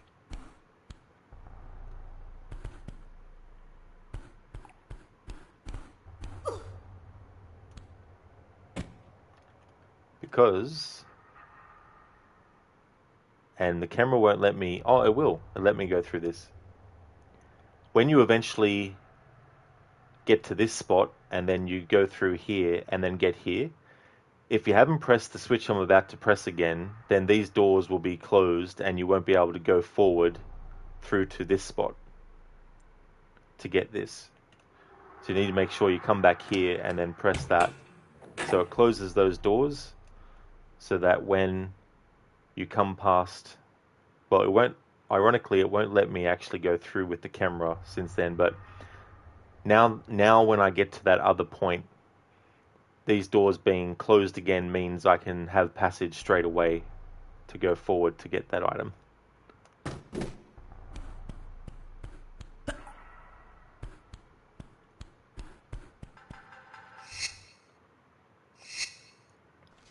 Stan, is tech stuff always like that in Australia? Yeah, I mean, I, knock on wood, haven't really had to have many technicians come out to do things and that kind of stuff, but there was a big overhaul with our internet years and years ago now, but the entire network was called the NBN, National Broadband Network, and you couldn't, it might have changed now, but you could not directly contact the NBN service yourself. You had to actually have your ISP contact them to then organize stuff. You could only ring the NBN if you had feedback or if you had something else. Or there was something weird with it. I don't know if it's the same now or not, but yeah. Oh, Jim, they don't have any people in your area because you're not in a big city. Yeah, that's the other thing too. But yeah, it's just such a shame that you got to wait that long.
Oh, Jim, you're paying $150 a month. You would think they would help more than sending you the box. You would, because that's a lot of money to have to fork out.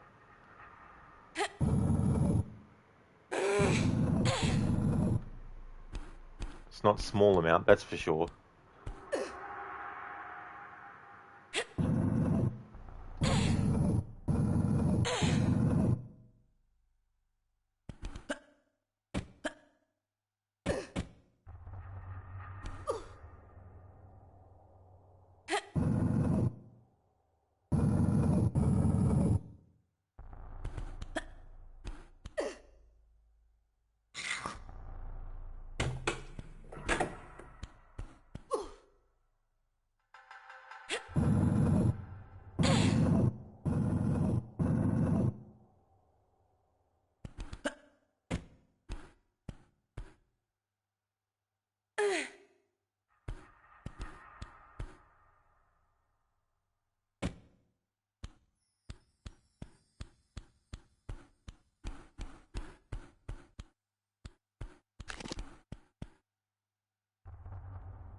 Yeah, it was Jim back to TV with all the ads. It's like, ugh.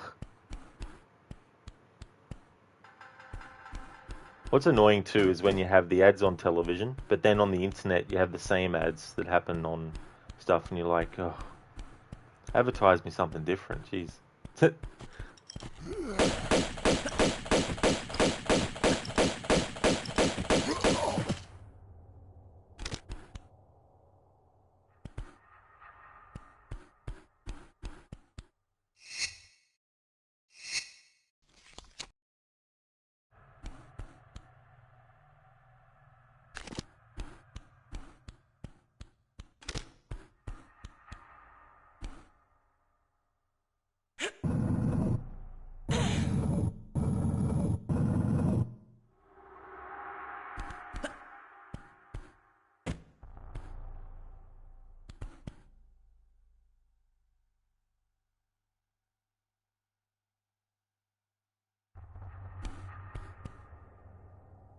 Uh-huh.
Hey AC, tell someone you love them today, because life is short. But shout it at them in German, because life is also terrifying and confusing. Yeah, you're definitely not wrong there. Can be like that, that's for sure. How's it going, AC? Welcome on in.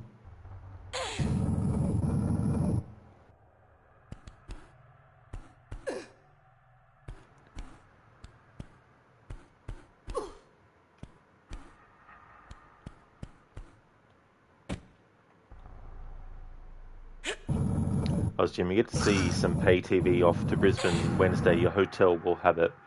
Well, that's good that you'll be able to take advantage of it at least somewhere. But having to wait for a week before you can at home is definitely annoying.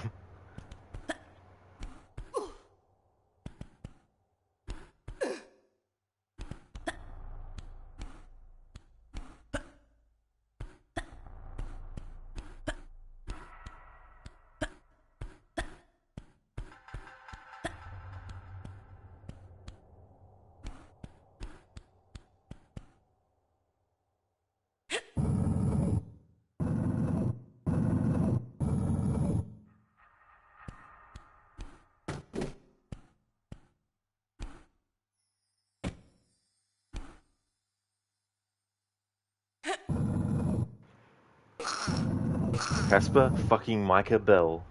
Weird Auto Mod didn't censor that. Yeah, sometimes it doesn't censor some stuff. Hey Viper, she's got the hiccups. That's it. That's a good way to put it. It's funny, sometimes just get in the habit of holding down the jump button while moving. Oh.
It's just a secret anyway. Not worried about getting the secrets.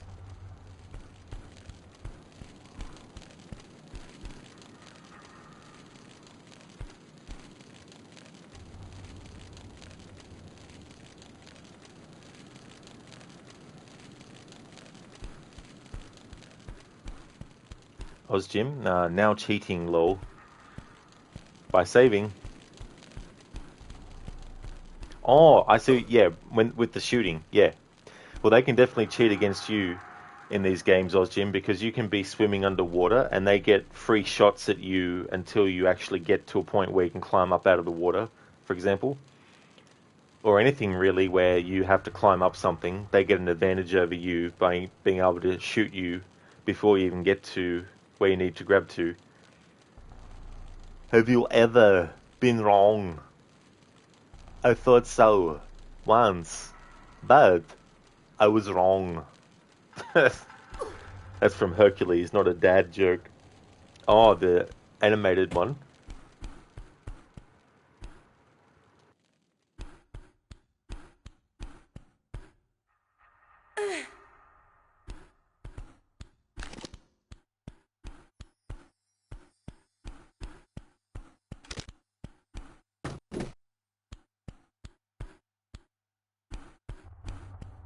Oh, the one with Kevin Sorbo. Ah, okay. I didn't realize.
Well, Jim, you preferred Xena? That's definitely fair enough. I really enjoyed both of those shows. You'll never, ever, ever see any kinds of shows anymore of their kind. Even back when they came out and were popular, and other shows tried to emulate what they had done, they still couldn't compare.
Uh-huh.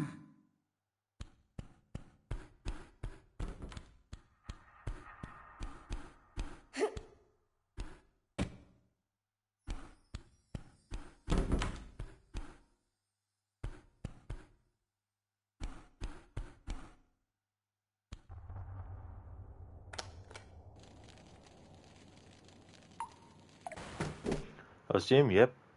They were ahead of their time for TV action drama. They really, really were. And there was a certain kind of like charm to them. They were very stylistic, and there was this really cool combination of a bit of slapstick as well with a lot of things.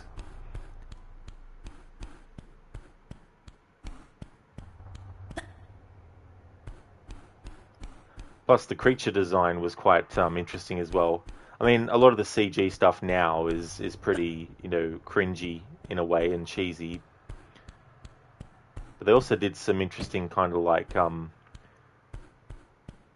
physical effects for the creatures and stuff. And a lot of the people who ended up being orcs and stuff in the Lord of the Rings movies actually worked on those shows too.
That's right, yeah, it was Jim, yeah, even their stunt doubles were in Lord of the Rings.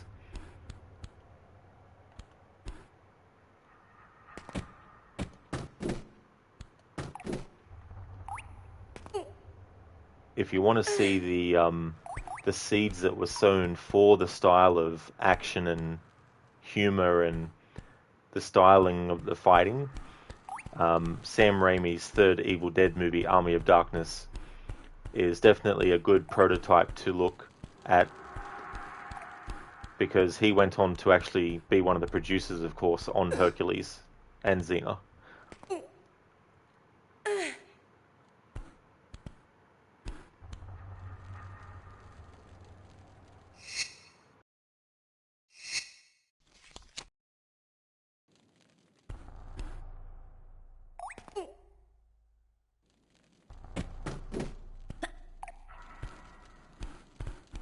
That was a good movie, Ozjim. Yeah, it was really, really good. And the great thing about it is it works even if you haven't seen the first two movies. I know technically you don't even have to see the first movie out of the first two. You could see the second movie and all that, but that's a kind of like very unique circumstance with that one. But yeah, Army of Darkness,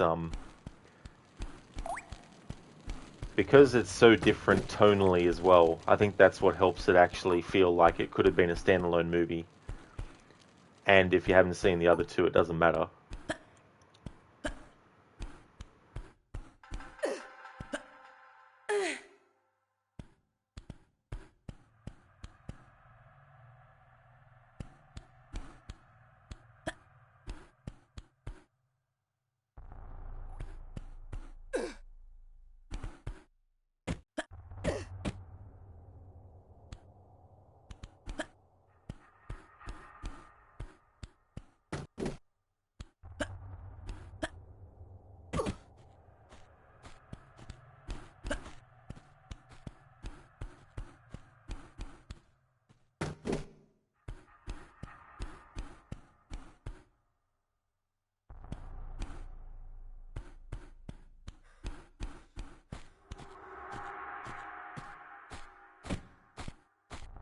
This is the area I was talking about before. If you didn't press that switch over in the distance there before leaving that area, then when you get to here, these doors will actually be open, blocking you from going straight forward here. Uh-huh.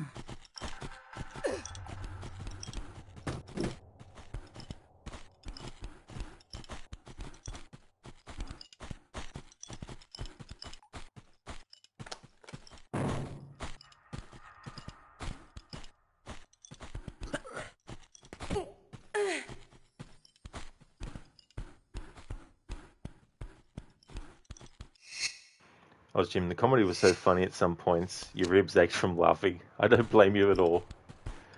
Even the little things too, like at the start of the movie when they're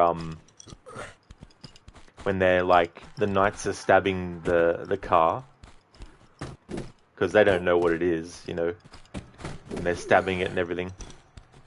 And I love how one of them goes, "What a piece of armor this is!" You know, just these little things that are happening in the background where they have dialogue really, really help fill out things.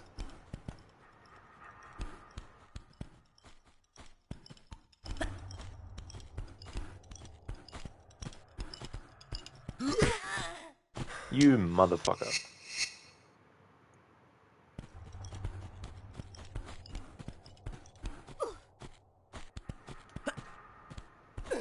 Yeah, Casper's like, plonk.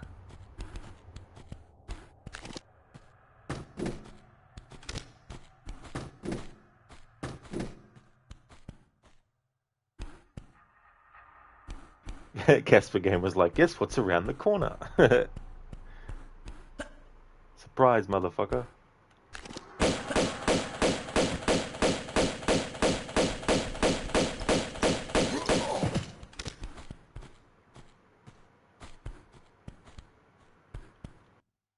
Uh-huh.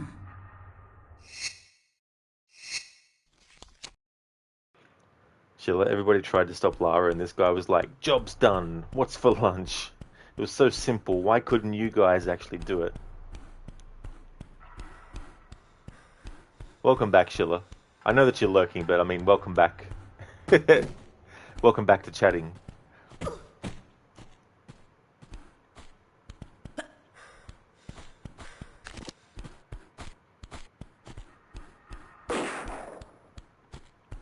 Son of a bitch of a friggin' asshole enemy. Oh, Jim, what about the time when he shoots the gun the first time and everyone freaks out? Yeah. Yeah, it's a funny moment too.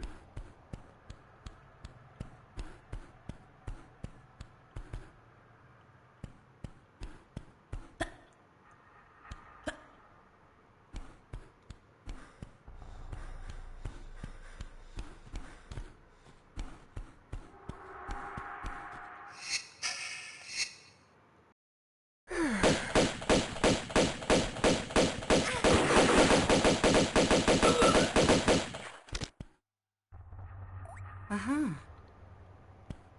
Sheila, thanks. You're currently in an online meeting. You gave your input in the first 2 minutes and you muted yourself since then. Oh, that's fair enough, Sheila. Yeah, that's good too. You know, if there's nothing else that you need to actually say, like, you know, may as well just let the rest of it all go to the finish time.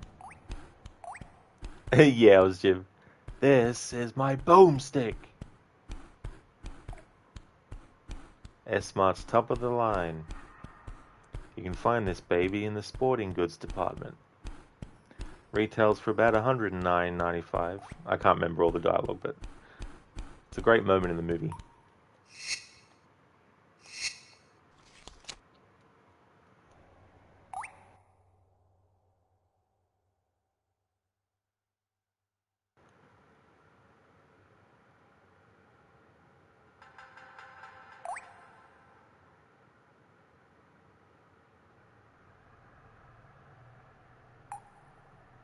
If someone so much as spit at Lara, she would die, and it would be the end of her tomb raiding career.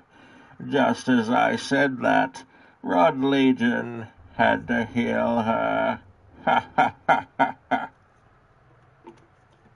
I did indeed, Lidus. I knew that you were going to be coming in and redeeming that, so I decided to make sure that I gave her health. Not really, just kidding. How's it going, Lidus? Welcome in, dude.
That's great, Lidus. I'm glad that you're going well, dude. And as for me, I'm doing really good. Monday's been good.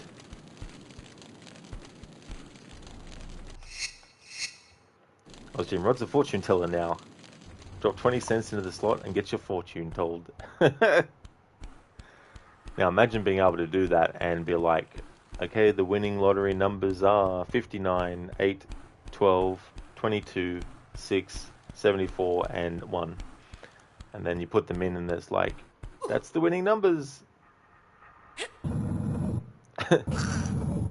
I don't know what the limit is for what numbers a lot of lotteries go up to, but just imagine if what I said in jest was actually the number that won.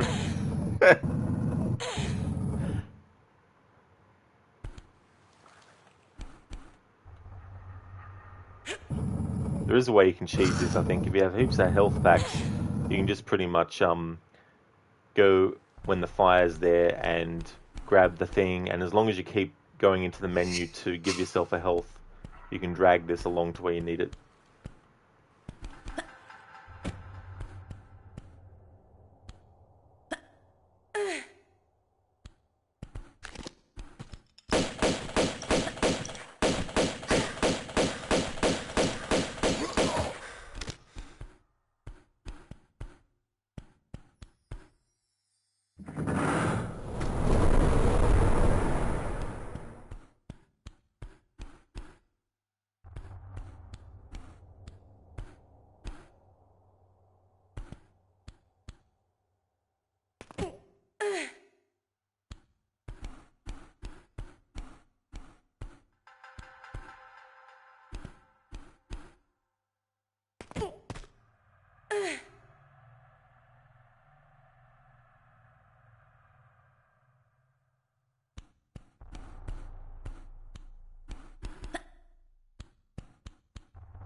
Uh-huh.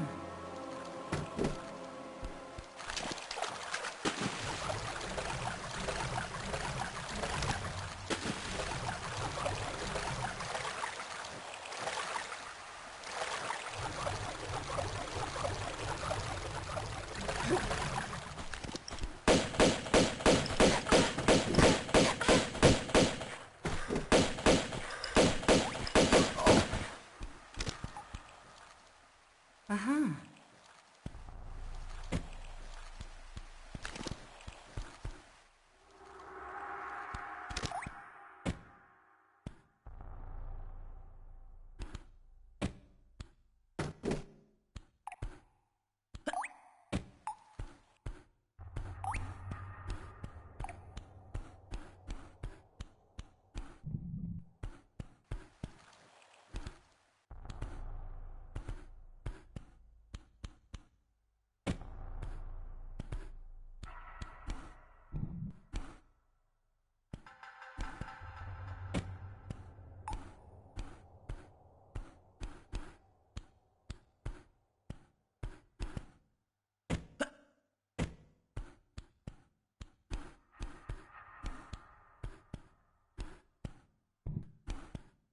The game's trolling me.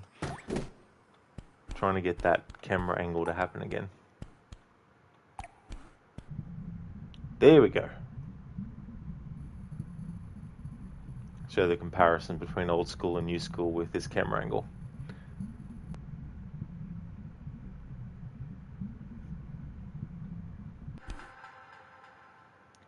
Lightest Goat Simulator 3 requires a 1070 graphics card to run at maximum resolution. Yada yada yada.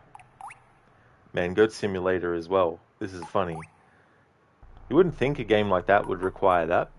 That's weird. I was Jim, seen on the news tonight a man in USA won 53 million and didn't check the ticket. And it expired and he lost the money. Oh no. Holy fucking shit. I'd be so fucking pissed off at myself if that happened. Like seriously.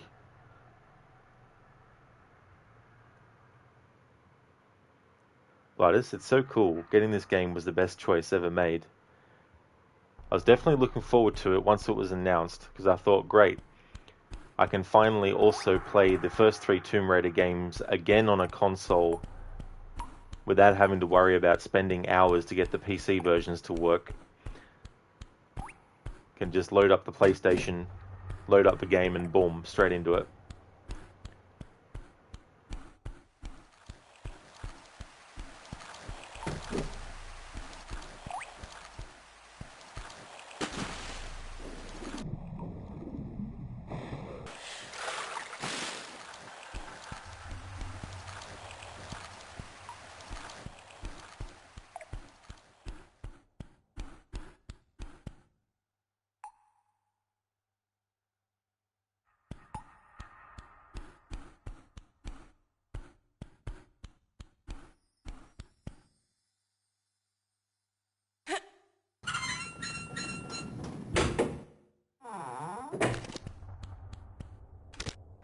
Oz Jim, so how does it compare to PC?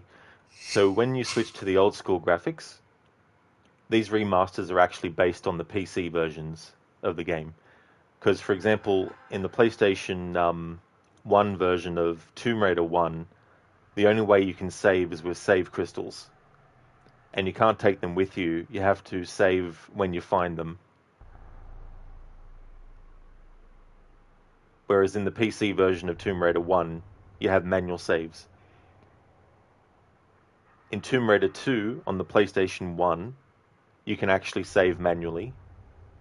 But in the PlayStation 1 version of Tomb Raider 3, for some reason they went back to save crystals, except in that version of Tomb Raider 3, you can actually collect them and then use them when you want to as well. In the PC version, for some reason, of Tomb Raider 3, they decided to have the crystals, but they're actually health crystals. They give you a bit of health. I think it's comparative to how much a small Medipack actually gives you as well. But yeah, these remasters, they're based on the PC versions. Hey Lizzie, good morning. How's it going? Welcome on in.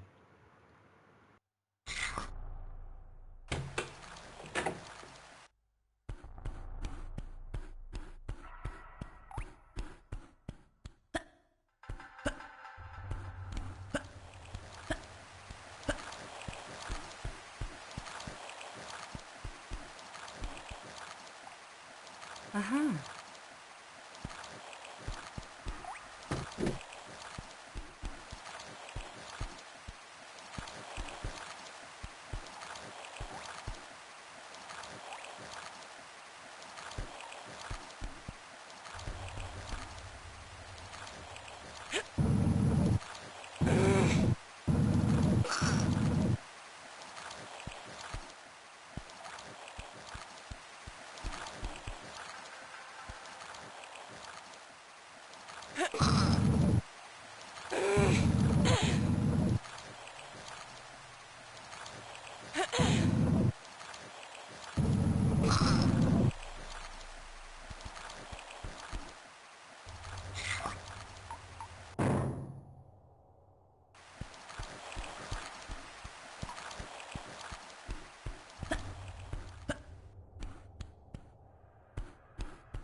Not worried about secrets. That's a good spot to get some more oxygen for Lara.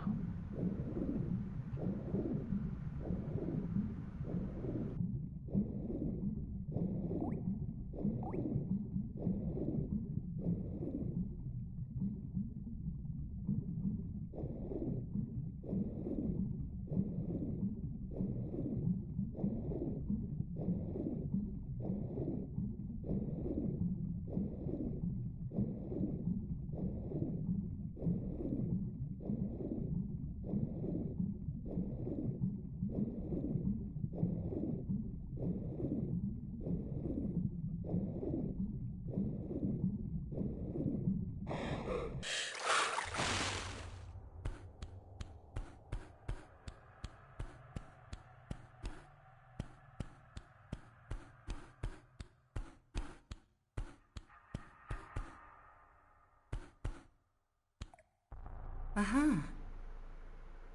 There you go, Casper. Uh-huh. Oh yeah, it was Jim. Yeah, the lung capacity in the old school Tomb Raider games, they definitely are very generous.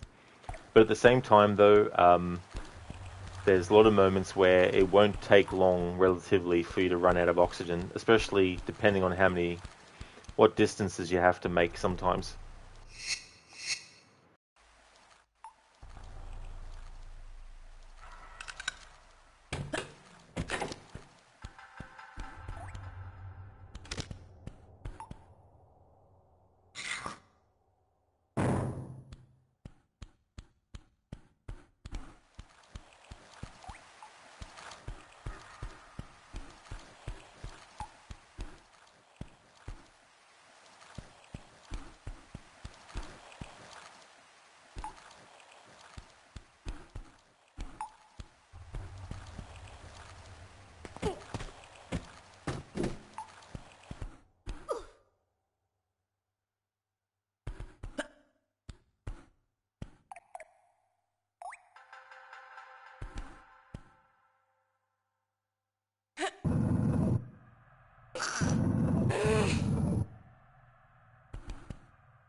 This is another unfair advantage. I wasn't able to shoot them from where I was, but they were able to shoot me from where they were.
Oh yeah, Ozjim, the Poseidon Adventure.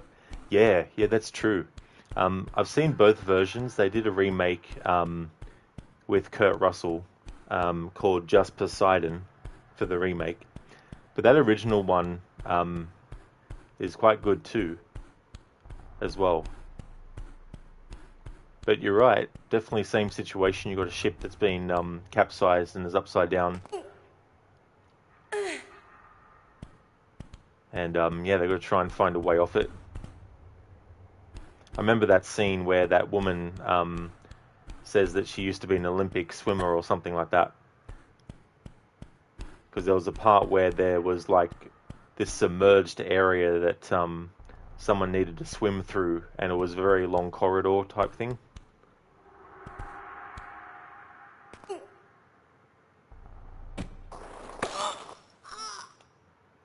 Knew that wouldn't end well.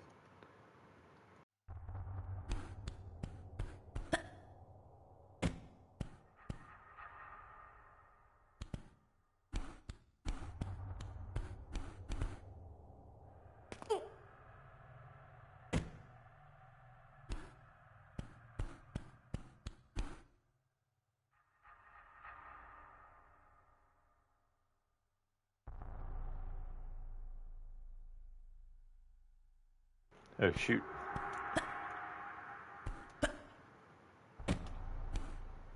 Uh-huh.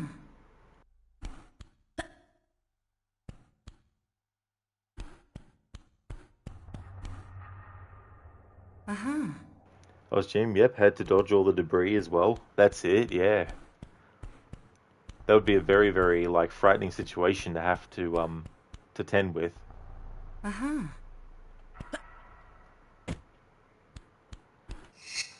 Excellent. So now we have the pistols, the shotgun, the automatic pistols, the Uzis, the M16, and the harpoon gun.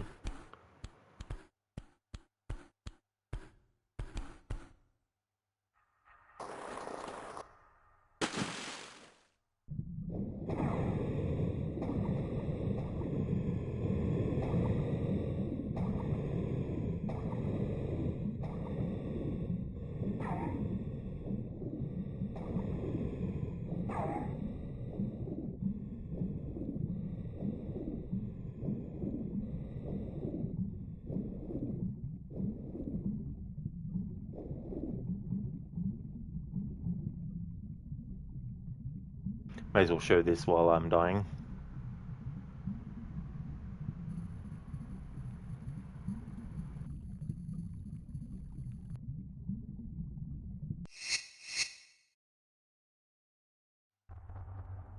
Mr. Gote, so what mission are we up to now? So this is the wreck of the Maria Doria.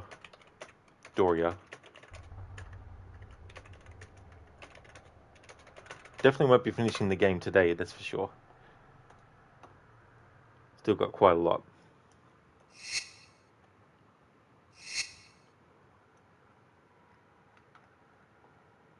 We're in mission 8 out of 18.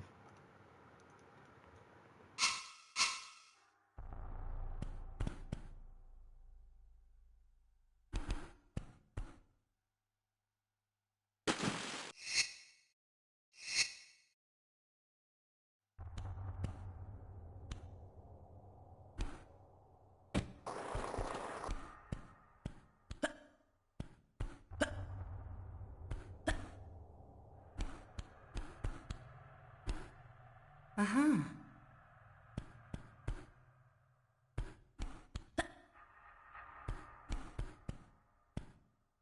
Uh-huh.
Oh, Jim, you were out on a prawn trawler, you hit a wave that went over the cabin. Oh no. So what ended up happening after that? Oh, Jim, were you able to salvage it?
Uh-huh. Oh, Jim, yeah, had to make repairs on the fly. Though the sorting tray got broken, I did it. Well, that's good that it wasn't like a complete write-off or anything, and that you're all safe and stuff.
Uh-huh.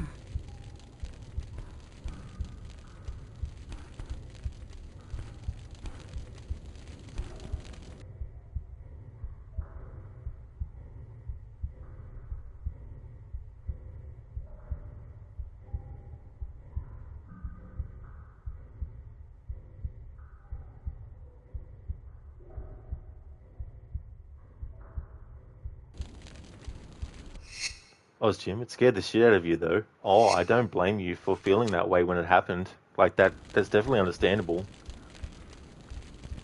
Hey there, Barnes. Welcome. Tomb Raider continues indeed. Yeah. I would have been a bit further in this game by this point if the other day the stream didn't get messed up by Twitch, because the PlayStation was still broadcasting the stream, but Twitch itself had stopped the broadcast from coming through on Twitch. And it was so late my time, and I didn't want to just do half an hour's worth of gameplay with a new stream, because I would have had to close down the PlayStation broadcast and then restart it again anyway. So I only managed to get through the Croft Manor and then the first mission, the Great Wall of China, before that happened. And then it meant that the last stream of this, I started from that point. So I probably would have been a bit further by now if that hadn't have happened, the first stream session for this playthrough. But it's going good, though.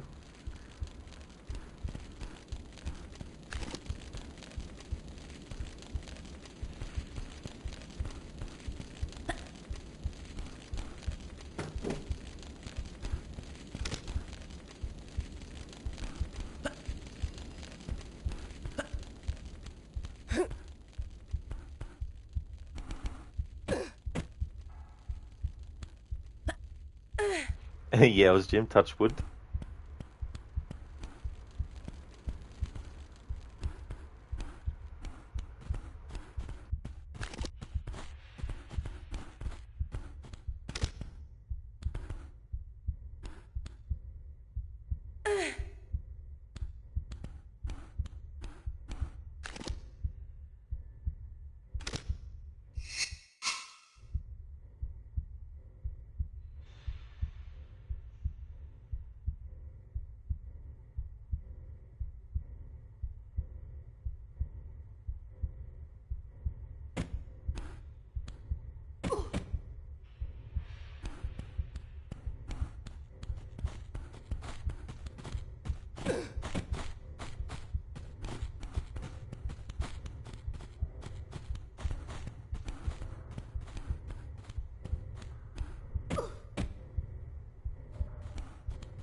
Ah, no worries at all, Barnes. I hope you enjoy your food.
Bullet, is there a gunshot lag? Not that I noticed.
Uh-huh.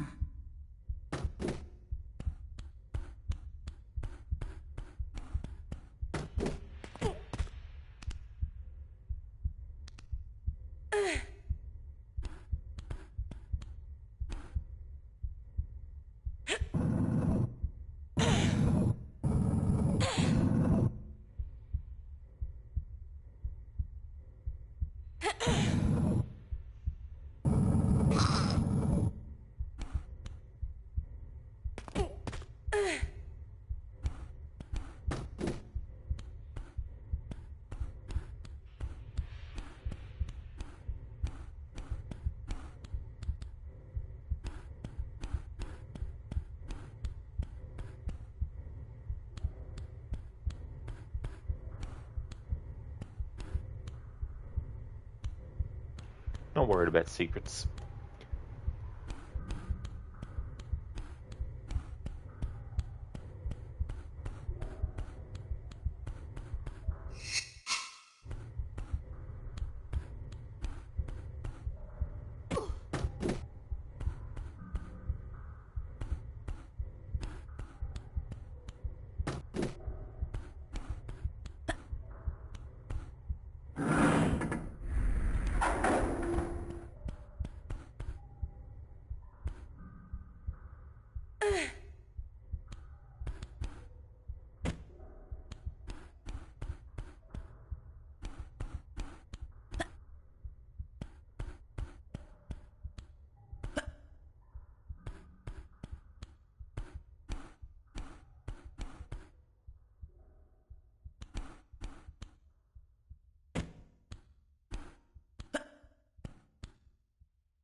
Bloody fucking hell. Hey, Donna. Oh, shit. Welcome on in. How's things?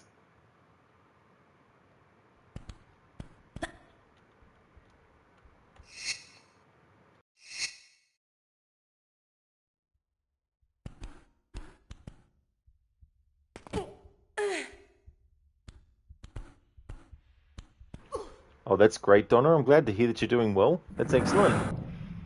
As for me, I'm doing really good. You couldn't resist and you bought this game. Oh, nice. That's cool. It's awesome that you bought it. I hope that you'll enjoy it.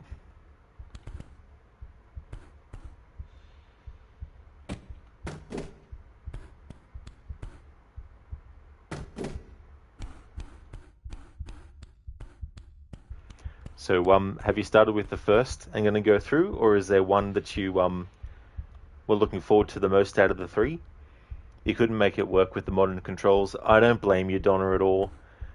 I feel that because the original design for the layout is grid-based, that the modern controls, like in terms of moving Lara around, like if I actually switch to modern controls for a moment, like yeah, if you're moving forward, she'll go forward. If you press back, she'll just turn around, but the camera doesn't turn around with her when that happens, which is what should actually happen.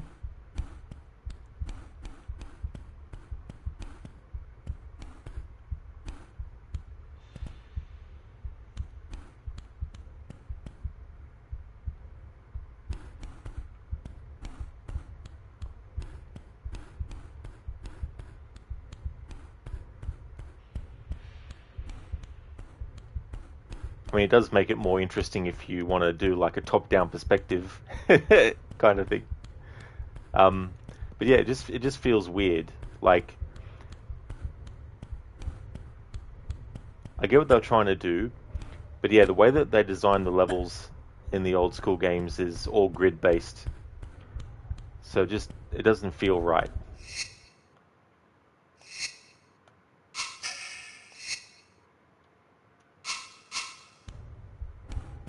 But there's probably some guides maybe online that might already be up that people have done where they've worked out tips and tricks with the modern controls. But yeah, after a few moments of trying it when I first started playing the remasters, I was just like, no, I'll go back to tank controls. I'm just so used to them with the old school games by this point. It's like with the old school Resident Evil games. Even when I play the remake of Resident Evil 1, I use the D-pad when moving. I don't like the using the control stick for that one. You started at 1. Oh, nice. That's good. That's cool that you're playing from the first one. And yeah, it doesn't really work. They needed to rethink it a little bit. I mean, they should have made it that the camera constantly stays behind Lara, and when you actually change direction, it compensates by actually changing the camera as you move. But I guess in some ways that might be too jarring, because if you press the button to move left once, it'll be a bit jerky when it actually switches the camera back and forth.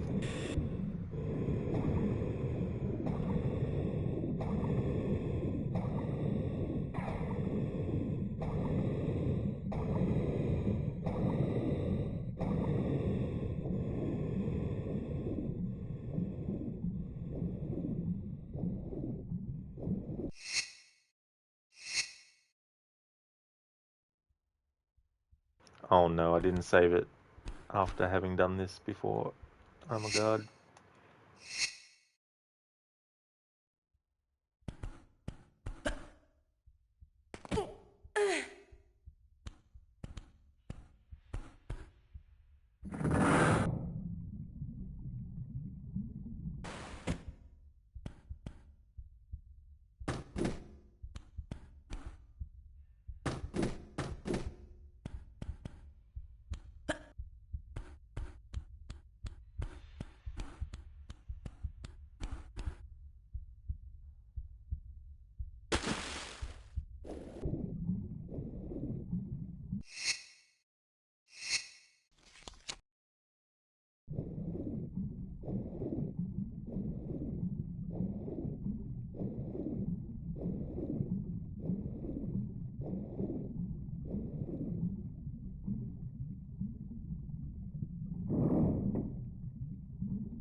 Donna, you're getting Skyrim flashbacks with all the saving, even though you played the original Tomb Raider back when it came out. You seem to have forgotten about that. Oh yeah, like, and I keep on falling into the trap. I'm like, oh yeah, I'll make this jump. I don't need to save it before the jump, and then boom, die. And it's like, that's saved from 10 minutes ago. I have to reload it now.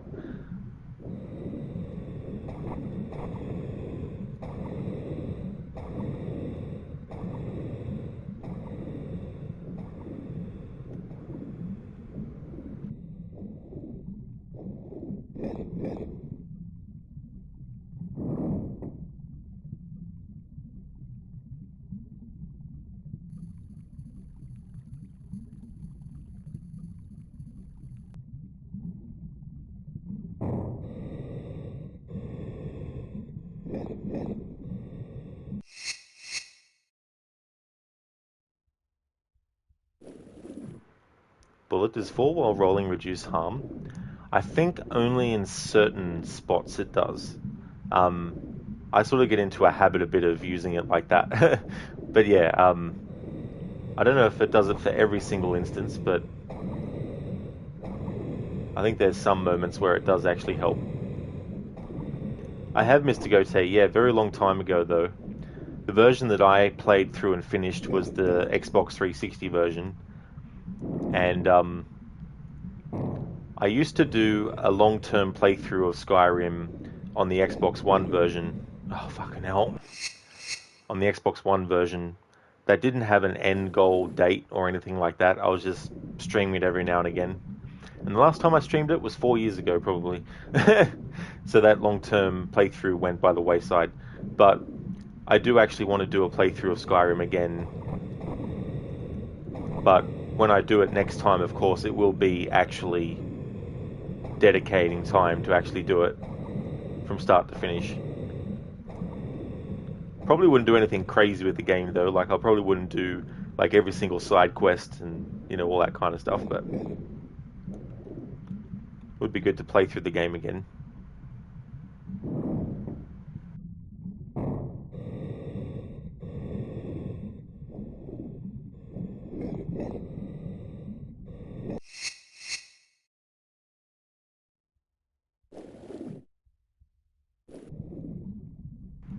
Mr. Gote back in 2020.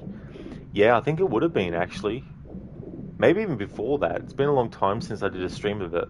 But yeah, I was just like, oh yeah, I'll just stream it every so often and just do a bit, not really have a, I need to get it done by this date or something.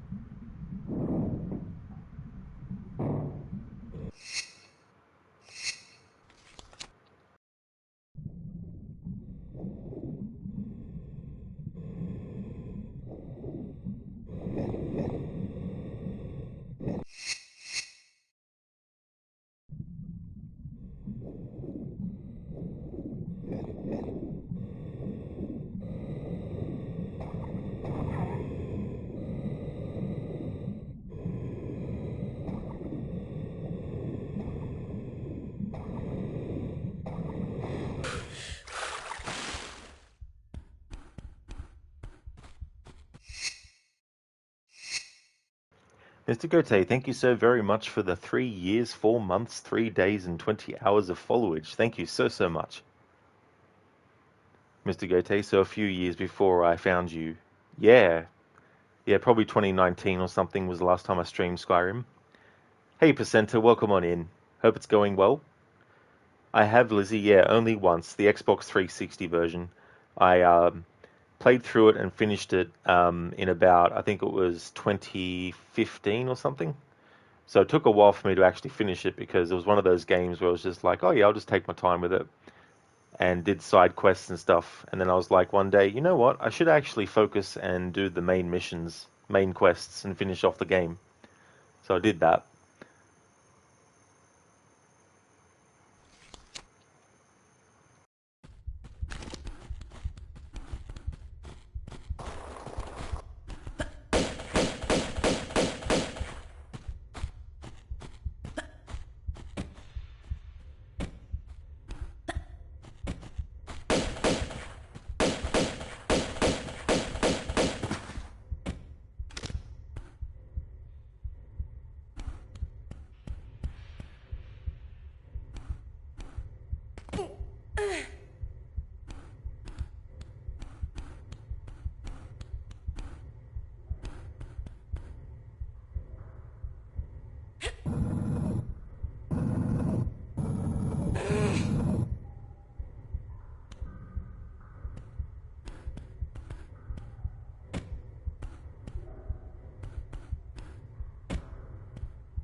There's an idea for a mod.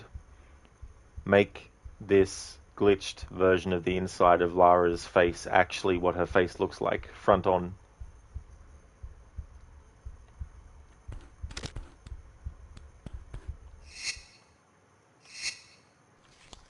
Donna, that looks so weird. It really, really does.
Lizzie, normally you rush through, but this time you're actually taking your time. Well, that's a good idea too, as well, because you never know. There might be some things that you might have missed just because they're things that you need to actually take time to look at. Um, but it's one of those things where, like, I saw Schiller playing through Skyrim, and I was like, oh man, I really want to play this game again at some point. The music is just so good too. Jeremy Soule and his music is just fucking amazing. The first game that I played that he did music for was Secret of Evermore, a Super Nintendo game that isn't as good as Secret of Mana was, but I still actually really enjoyed it and thought it was a great game. And it was the first game where I actually had a connection with the characters, and based on what was happening in the story, had a emotional reaction to what was actually going on. Because before that point, there wasn't any games that really had that effect on me at all. And I think I was I think I was 11 or 12 at the time, I think, when I first played it. Because I actually got it for my birthday one year, I think it was. Big Chimpy, how are you liking the remasters? Welcome on in, dude. Yeah, the remasters are really, really good. Yeah, I'm really enjoying them. They've done a great job with updating the graphics to be, they're still stylized, of course, but I like that. And the sound effects and everything are still the same, no matter which version, because you can switch between old school and the new graphics instantly. And the audio is the same for both versions, no matter which one you switch to, as well. But yeah, I've been really enjoying them. Presenter, there's a glitch in Dragon Age Origins where during cutscenes the person's head becomes transparent and you can see their eyeballs and jaw. It's so freaky when that kind of shit happens in games. I've had that happen in a few Assassin's Creed games. Chantel Louise 1, thank you so very much for the follow. Donna, AC Unity vibes, that's true. Yeah, there's definitely one of the AC games where I saw that kind of glitch happen. Even in one of the Ezio games, I saw it happen before as well.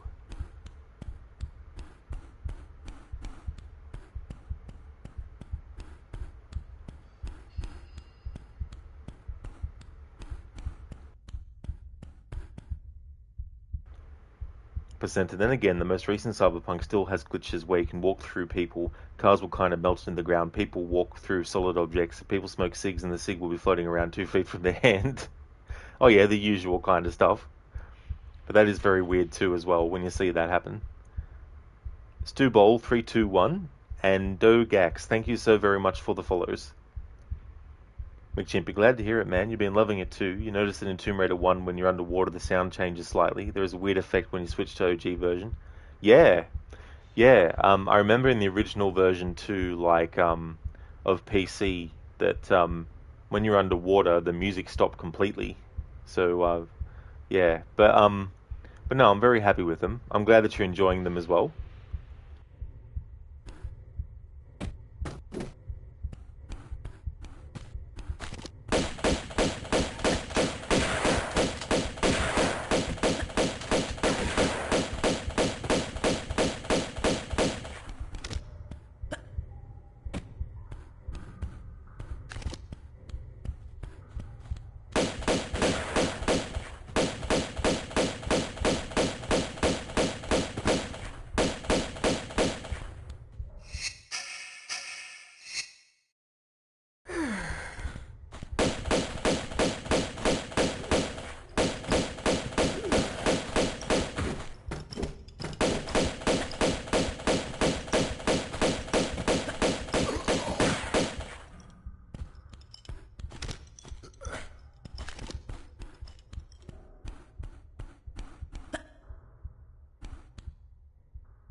Uh-huh.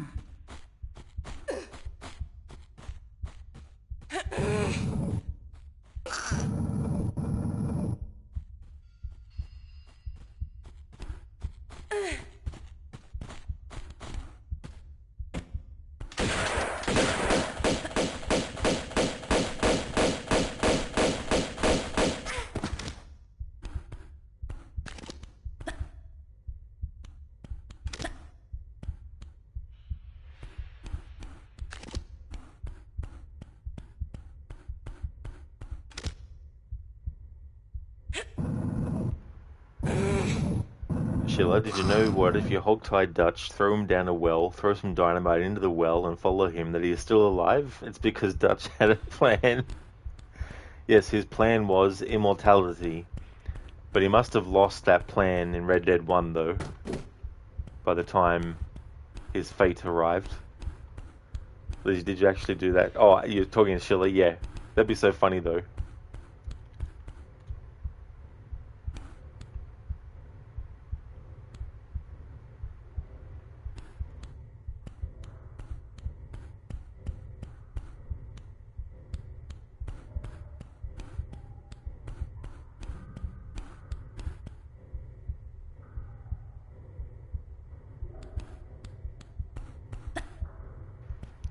Sheila, not you giving me ideas for my next playthrough of Red Dead 2. I had a goddamn plan.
Uh-huh.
Something else in the remastered version that they need to fix is that there's no button to actually bring out the flare in Tomb Raider 2, at least. I haven't played Tomb Raider 3 remastered yet, but usually you don't have to go into your inventory and select the flare to actually activate one. There's actually a shortcut button, even on the PlayStation version. But yeah, I think it'd be good if they patch that so you don't have to keep on going into the inventory to use it.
Uh-huh.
Alright, I think what I might do...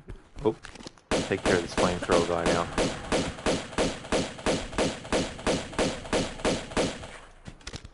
I was just about to say, I might actually take a break.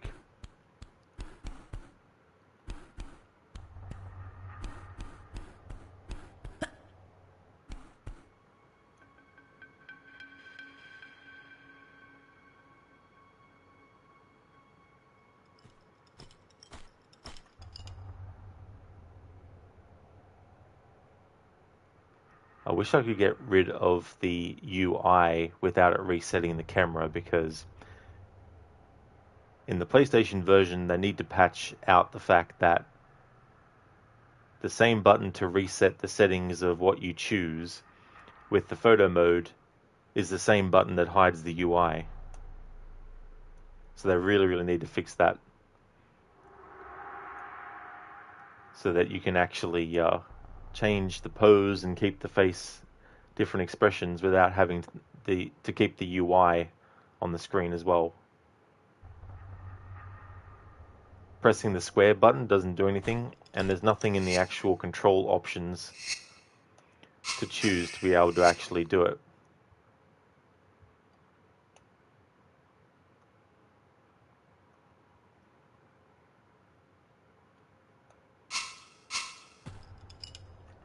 So I can't really do any different. Hang on. Game's like, no, you will not have a break.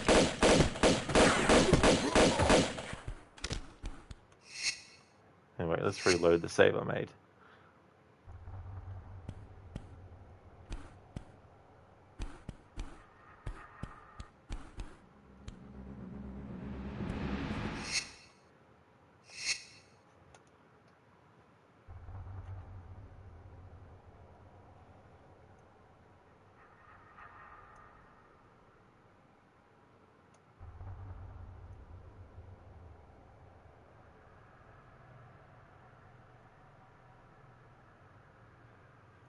Alright, while I take a break, I'm going to leave it on that screen.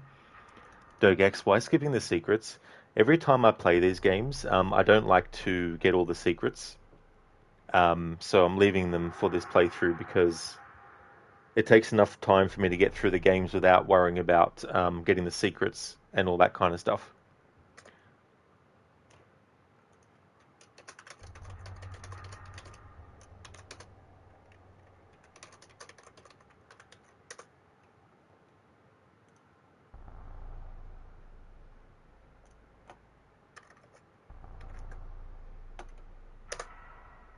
Thank you, Sheila. I definitely will.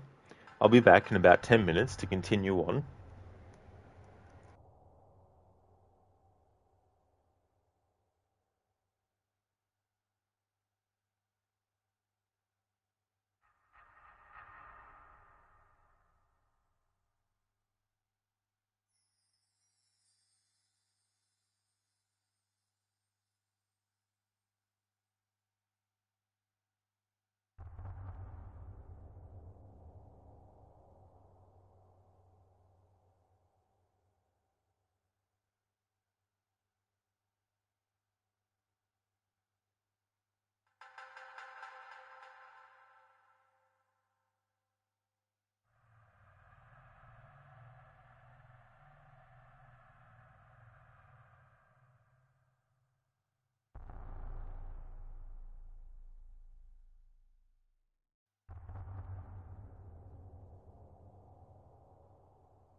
Alrighty then, back from my break.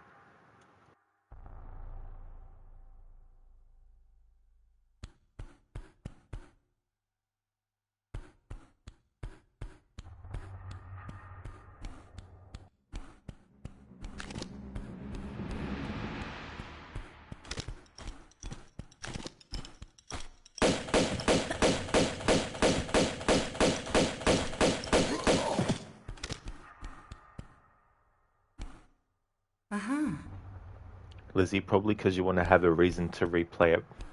Yeah, I don't know where all the secrets in all the Tomb Raider games are off the top of my head, so when I do playthroughs where I go and look at the secrets, I have to use a guide when I do it.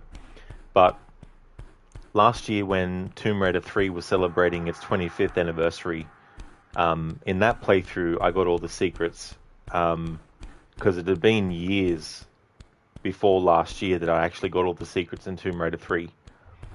And I'll probably do a similar thing with Last Revelation this year for its 25th anniversary, because that's a game that I also haven't found all the secrets in for a lot of years as well. But then there's also time factor as well, because there's so many games I need to get to this year. It's not funny, you know, and there's more than 20 of them.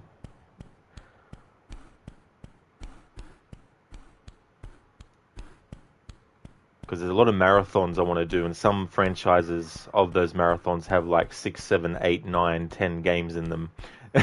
So I need to be picky and choosy with not only what games I play when, but what type of playthrough and how long of a playthrough I'm willing to do as well with that kind of stuff.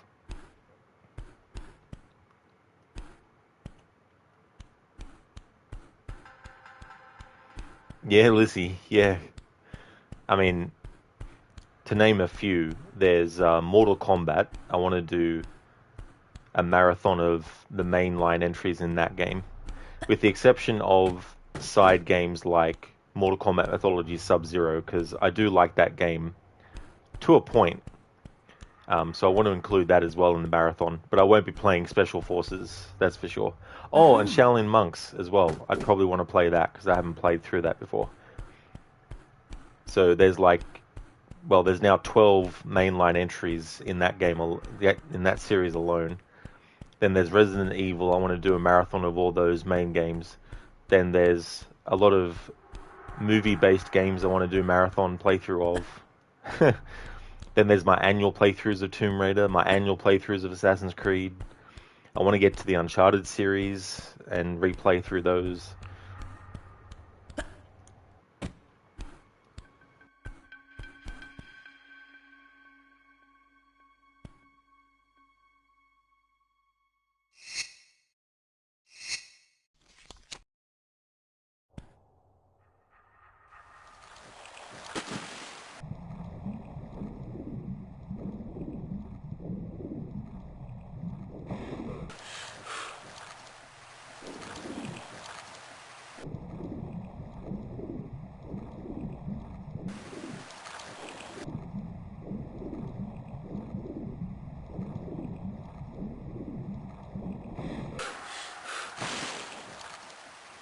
Lizzie, well, damn, dude, you thought you had a huge backlog? Yeah.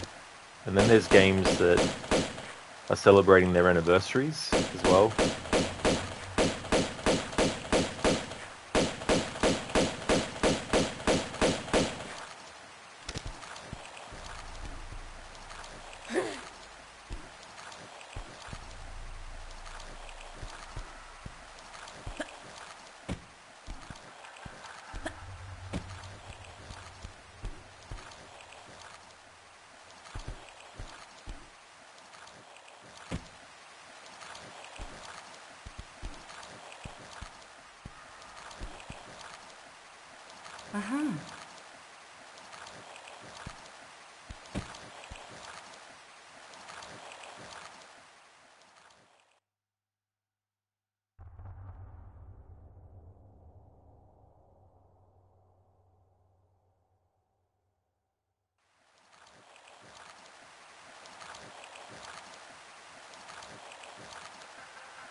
Lizzie, you're currently working on collecting all of the Assassin's Creed games in physical copy, though.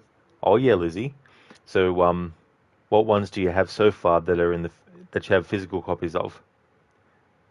Lara lied to us and is tombing in an old shipwreck. I hope it's not the Titanic. Come with me, Lara, if you want to live. Yeah. Lara lied to us and is tombing in an old shipwreck. I hope it's not the Titanic.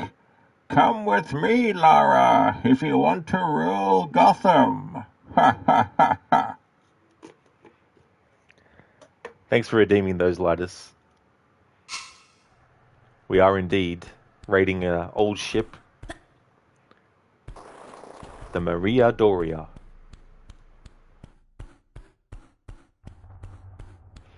Oh, sorry, Dog X. What's that in reference to? Sorry, is it Lidus? My pleasure, man. It was a lame joke on both ends, but worth a try. Hey, you never know until you try.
Oh, the name of the ship, Dog X. Yeah, yeah, the Maria Doria.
Hey there, Spectrum.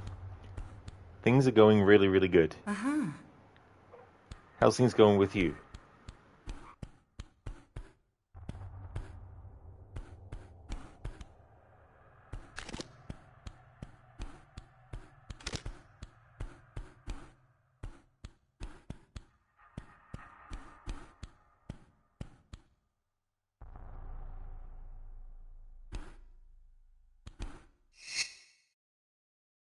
Liz, you don't know what ones you have for the PS3, although you're pretty sure you need to buy AC1 since you downloaded it onto your X's, but on your Switch you have AC3, Liberation, and Black Flag, Rogue, and for PS4 you have Odyssey. Well, that's good, Lizzie, that you got those so far as well. And yeah, AC1, I originally had that on the Xbox 360, and I ended up getting a digital copy of it, but I still kept the physical as well. Um, and I think that was the same for two Brotherhood and Revelations as well. You just woke up, Spectrum? So far okay. Oh, that's good.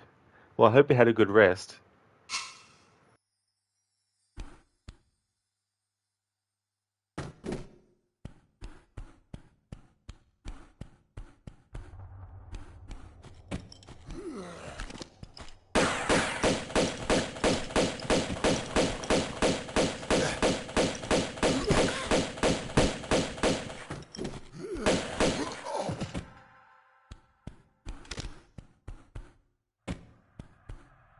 Uh-huh.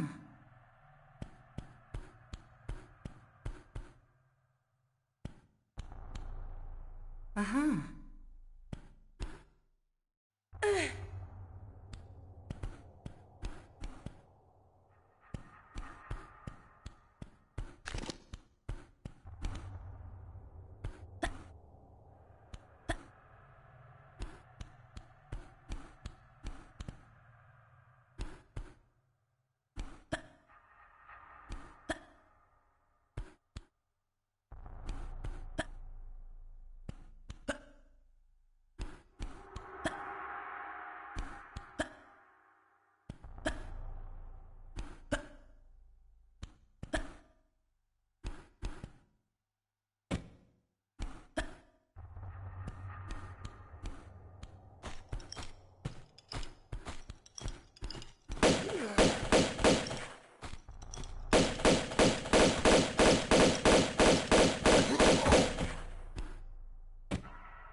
Liz, you got Odyssey from a friend because you gave him Origins, and you gave another friend Black Flag and Resident Evil 8 because he gave you Resident Evil 7.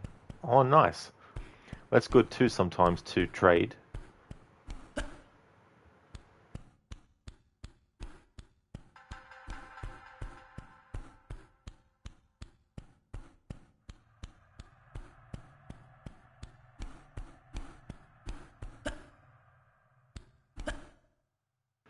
Sneezy Lasagna, thank you so very much for the follow.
Uh-huh.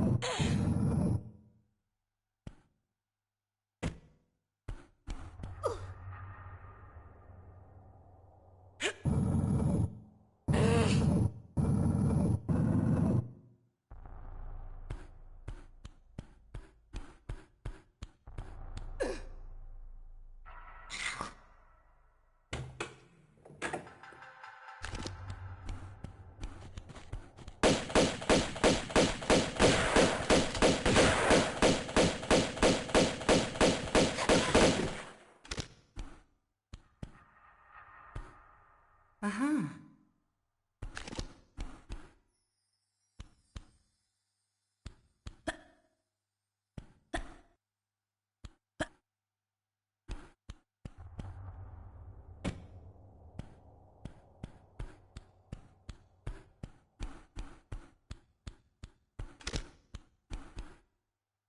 Uh-huh.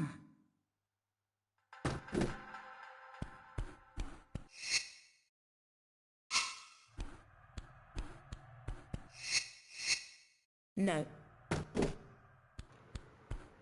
There we go. No. Hey Lucinda, good morning. Welcome on in. How's things going for you today so far? Tomb Raider 2 is going good. We're up to this level now, the upturned ship. Although, there's been a few parts to the upturned ship as a thing, but this is the final level related to the ship, the Maria Doria. And then next up we go to Tibet for one of my favorite parts of the game, and one of my favorite locations, which is the monastery.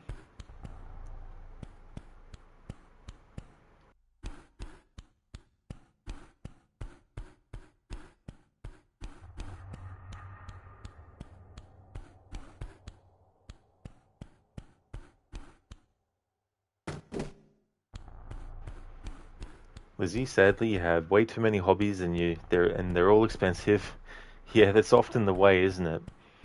They're things that cost a lot of money if you want to do them to the extent that you'd like to. Lucinda, you're doing well, gearing up for another week? Excellent, that's good. I'm glad to hear that. So what ended up happening with your poll for what to do this week? Because I saw that it was tied, and then I voted, and then it got tied again.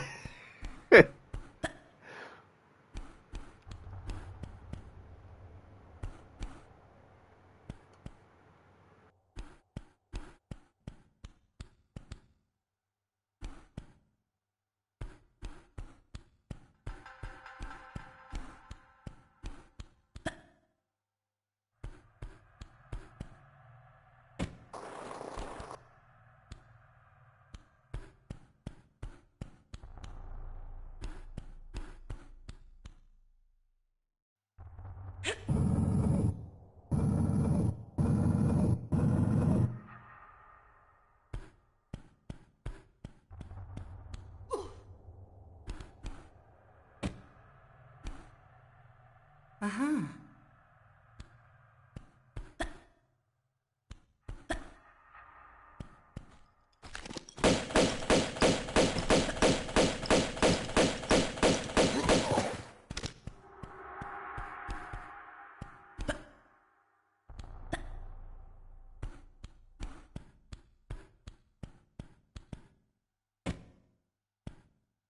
Uh-huh.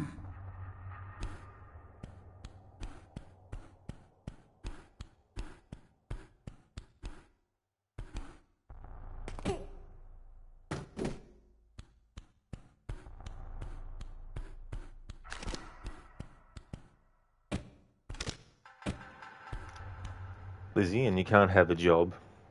Yeah, I mean, it's definitely difficult.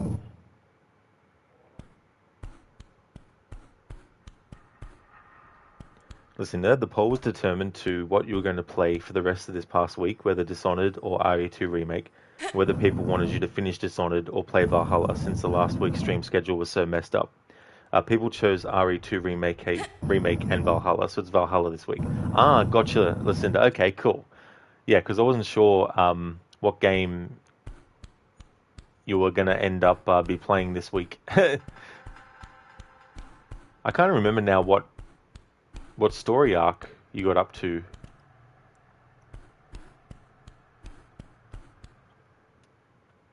Actually, I think I might remember, but the only way I can actually tell you what one it is based on my memory is a spoiler, so I'm not gonna I'm not gonna mention that.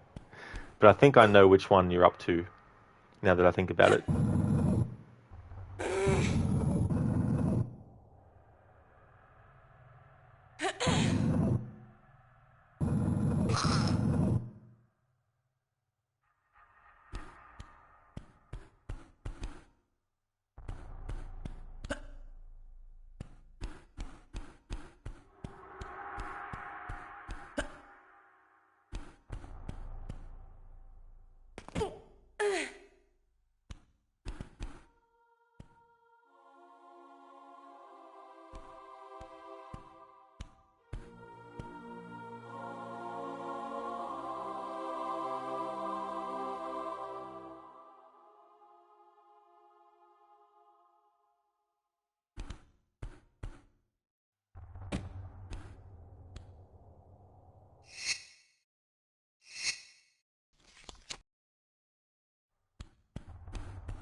Lizzie, also your daughter is turning 6 this year. Oh, really, Lizzie? The years definitely don't take long to fly by. That's for sure. Mr. Gote, vaulting polls. Vaulting polls can be triggering at times. Voting polls can be triggering at times.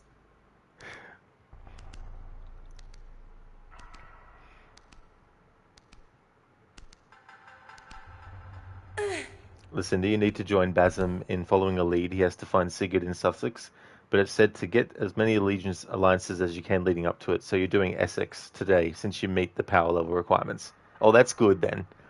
Yeah, it's good to do that from time to time, like base your decision on which one you go for based on power level.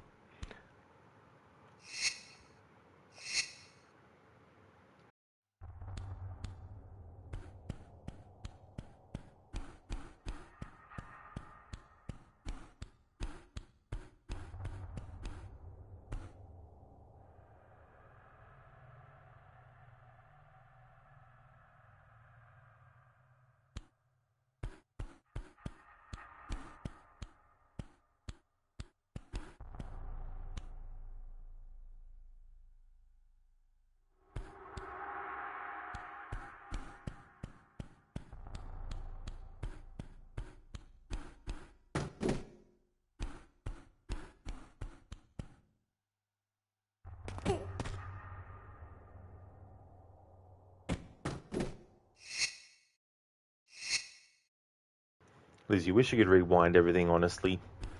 Yeah, that's the thing about life. Unfortunately, something that can't be done, no matter how much one might want it to happen.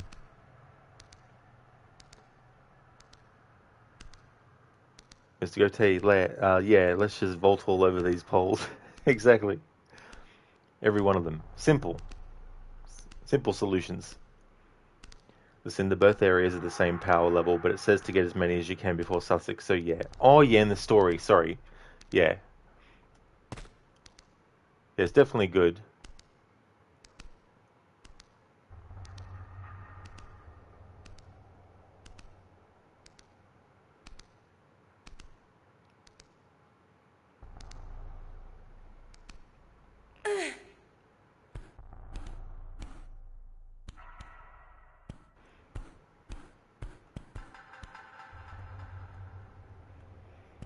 funny. I've done this backwards and confused myself.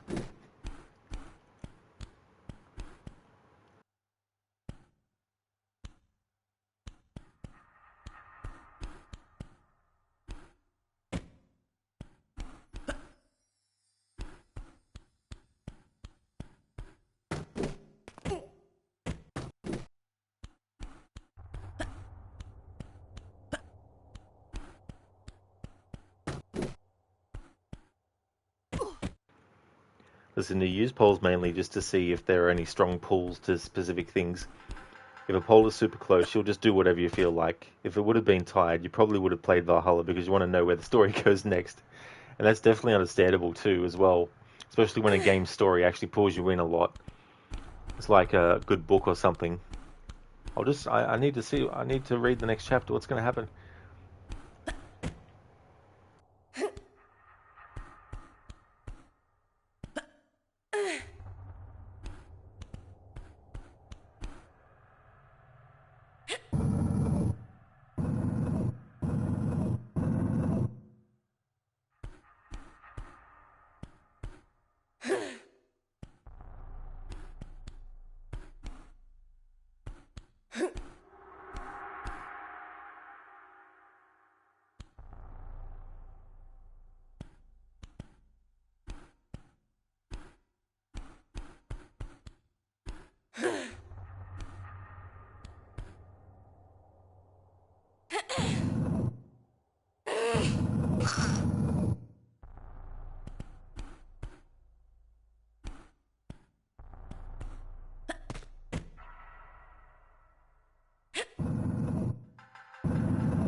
Uh-huh.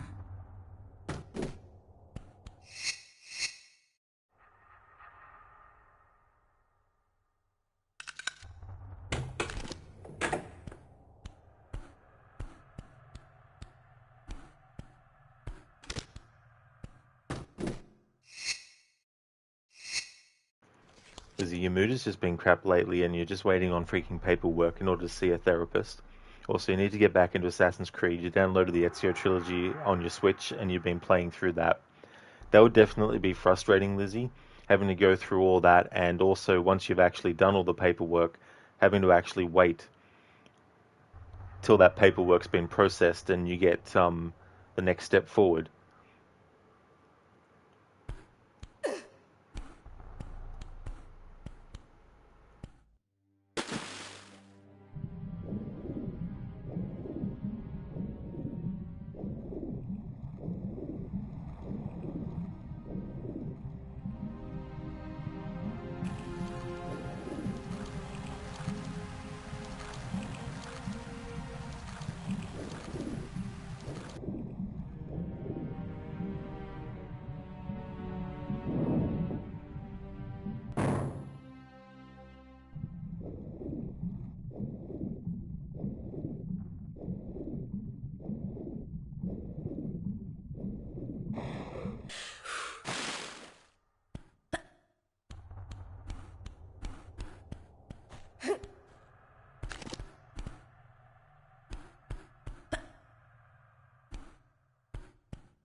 Lizzie, also counting down the days until your birthday. Oh, yeah. Well, it definitely won't take long for that to come around. Spectrum, there's no music in this game. There is Spectrum, but only at certain points. They wanted to have the ambience of the locations give a sense of isolation. The fact that Lara is exploring these ruins and everything on her own, and to add kind of like a bit of creepiness, I suppose, as well on top. And the music is sporadic throughout the game.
Spectrum, that's just their way of saying we cheaped out, lol.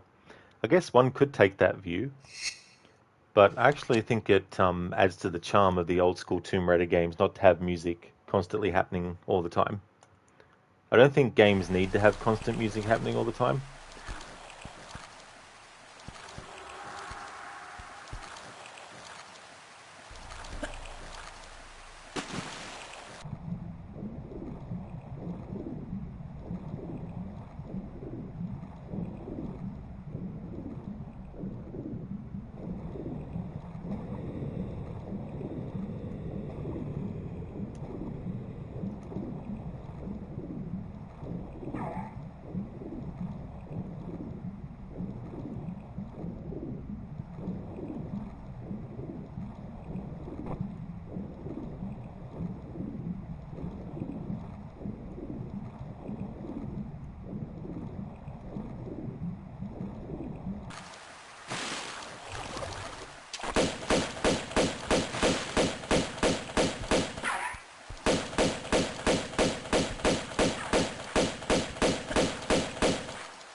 Lizzie, thank you so very much for the 4 years, 3 months, 3 days, and 12 hours of followage. Thank you so very much for that. Lizzie, you can't believe you're almost 30, though. And then, 10 years later, you'll be saying that about 40. But the years can go quickly, that's for sure. Hey, Hermione, welcome back. You're taking a little break? Excellent, that's good. Welcome back. We're on this final level related to the Maria Doria ship. Spectrum, thank you so very much for the 1 year, 3 months, 25 days, and 22 hours of followage. Thank you very much for that, Spectrum. That's awesome. Hermione, look at you confusing all those scuba guys. Exactly, yeah. Trying to make sure that they don't hit me as many times as they potentially can.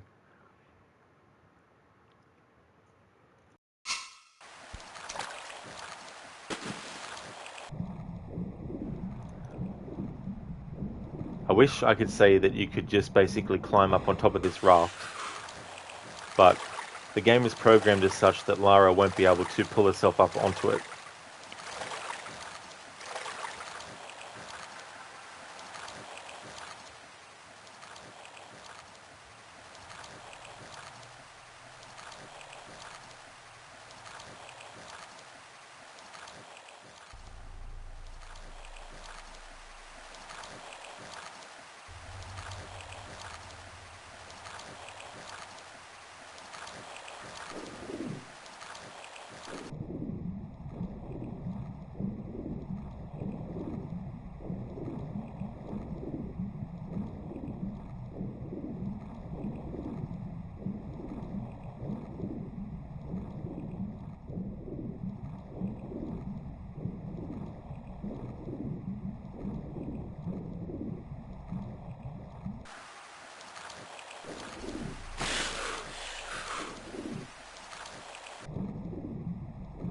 Lizzie, what do the divers look like?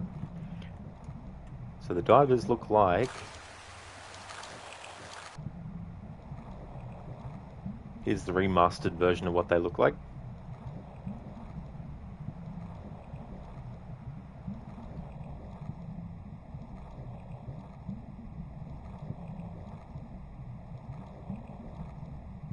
And here's the original version, what they look like.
Lizzie, the original version is creepy. Oh yeah.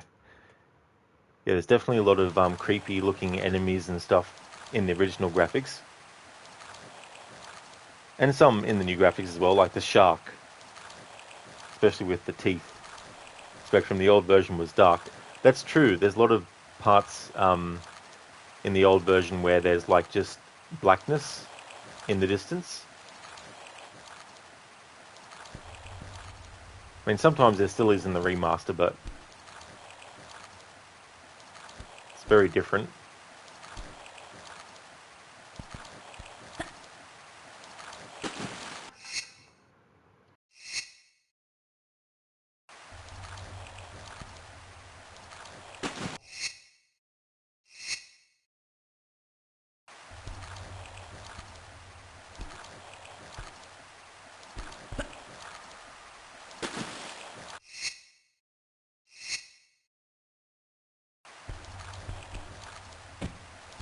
yeah, I'm thinking of a different jump.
Hermione, and form alliances in AC Valhalla.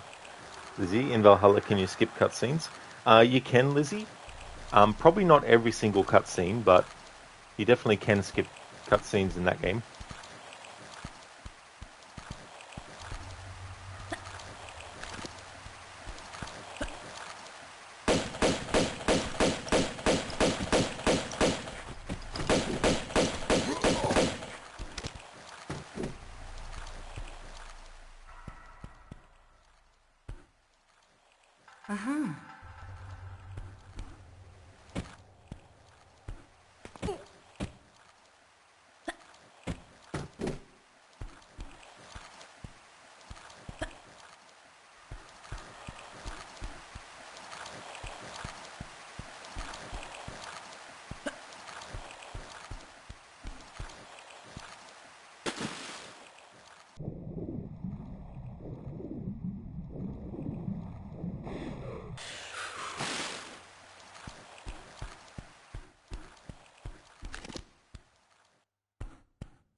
Alright, that's right.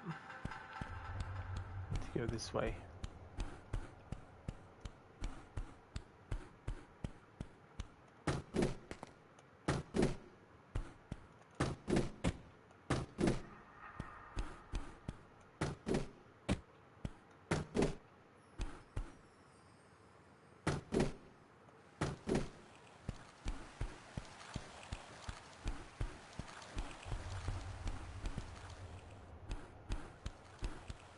Hermione, nice, you did it. Yeah. Because you don't want to see anything too graphic. Oh, in Valhalla, yeah. Well, even in gameplay you can, as well, with the finishing moves. Alright, so this is... Okay, so I was saying earlier how Lara couldn't just climb up onto this raft from in the water. So you start up here. The reason they put that health pack there is because you need to take damage when you drop to the bottom. Now, I'm going to save it first. Now, if I just drop down with this much health, Lara dies. So, they give you the health pack so that if you need to heal yourself, you can, so that with a full bar of health, you can drop down and survive, but you still take damage.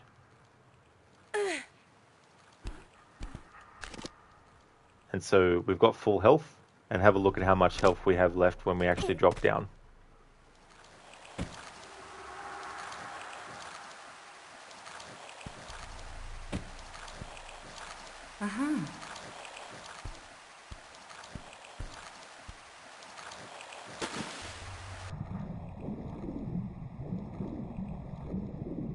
Here's a good time to show the shark again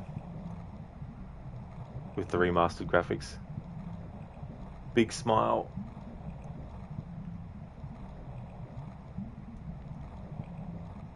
Du-du. Du-du.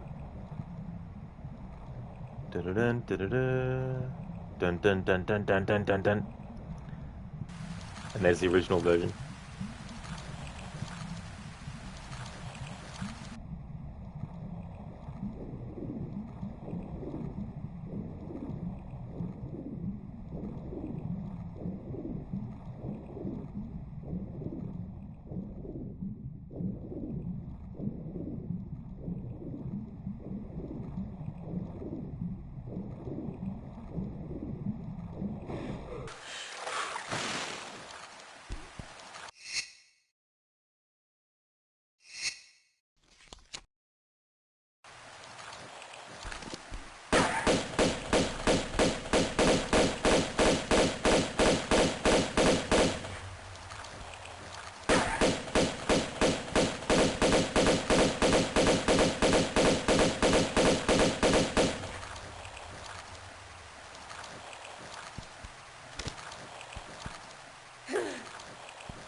Because it seems like the finishing moves are done quickly, but anything that they spend a long time on you don't like.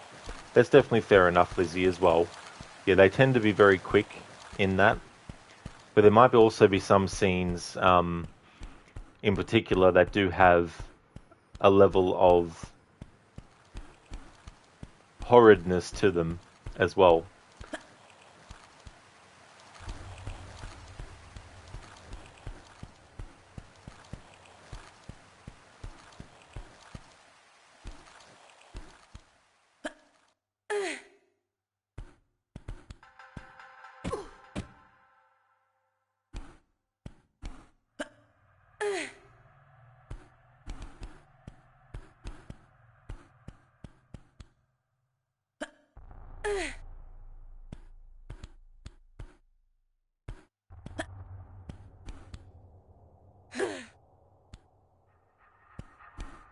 It was Spectrum, yeah. Yeah, the Shark remaster was done very well. Definitely made a lot more vicious.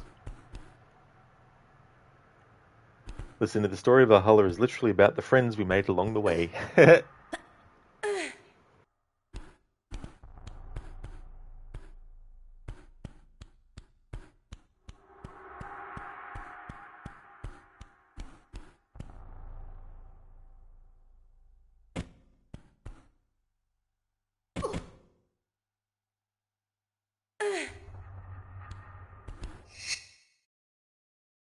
Money in the villages we plundered. That's it.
Hermione, oh right.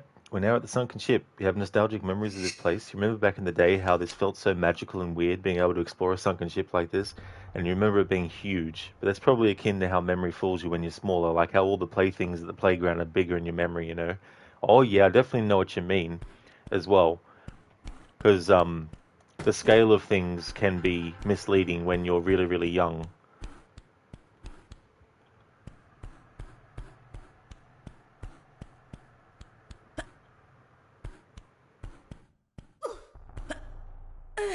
Yeah, dog axe, a headshot.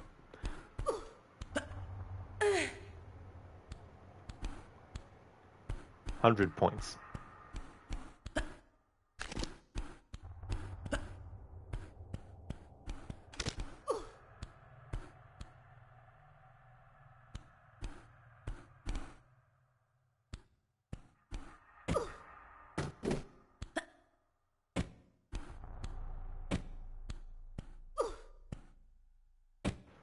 Hermione, anyway, thanks for playing this game. Rod, you got to get back to working and lurking. It's no trouble at all, Hermione. I hope that the rest of your work goes well. Thanks for leaving the lurk.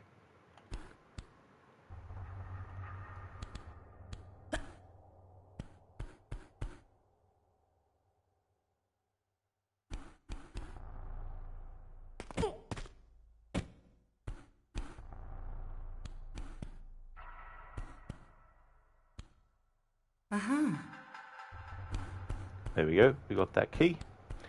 Alright, I haven't done it yet because I wanted to wait till we got to this point. But I want to show what the Maria Doria looks like comparatively with the remaster graphics and the old school ones. Hermione, thanks. Enjoy. Until next time, you'll probably be raid napped, won't you? Most likely, yes. Definitely, Hermione. That will happen.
I don't want to use another health kit because we're almost through the level, and Lara will get all her health back at the start of the next one.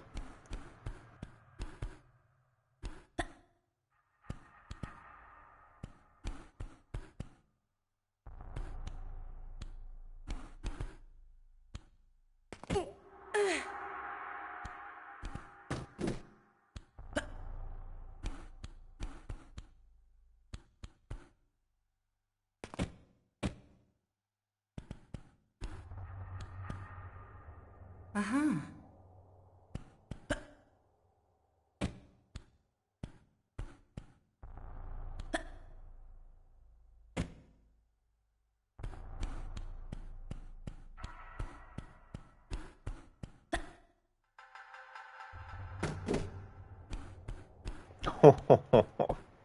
Cutting it fine now. With the health.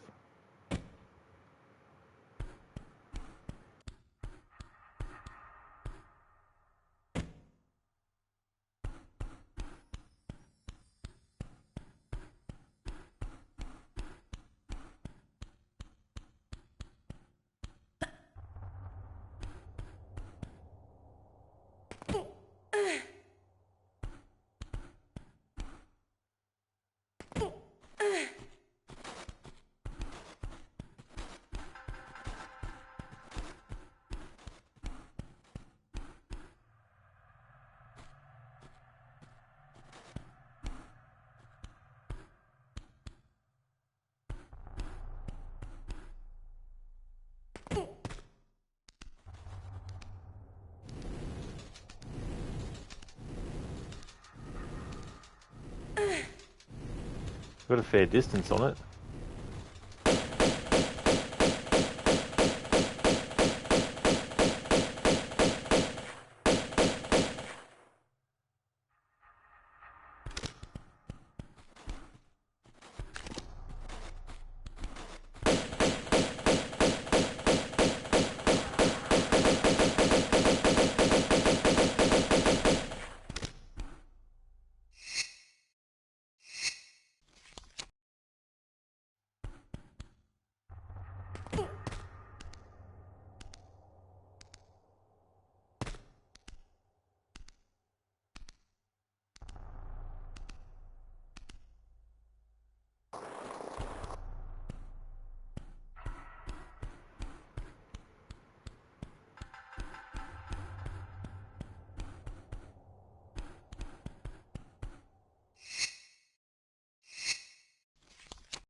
Uh-huh.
Senu, what are you doing?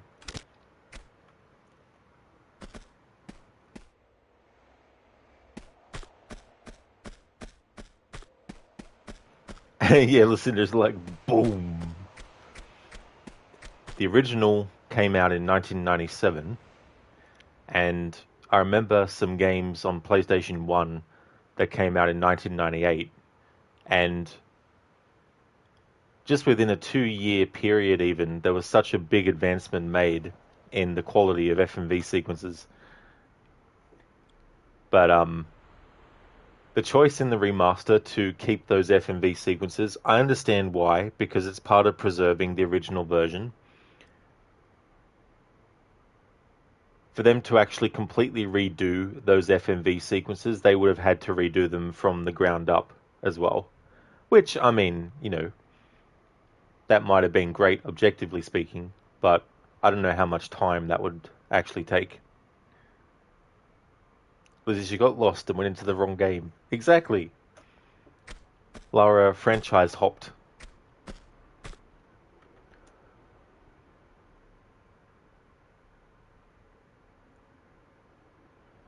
So these are the Tibetan levels. The monastery is my favorite one.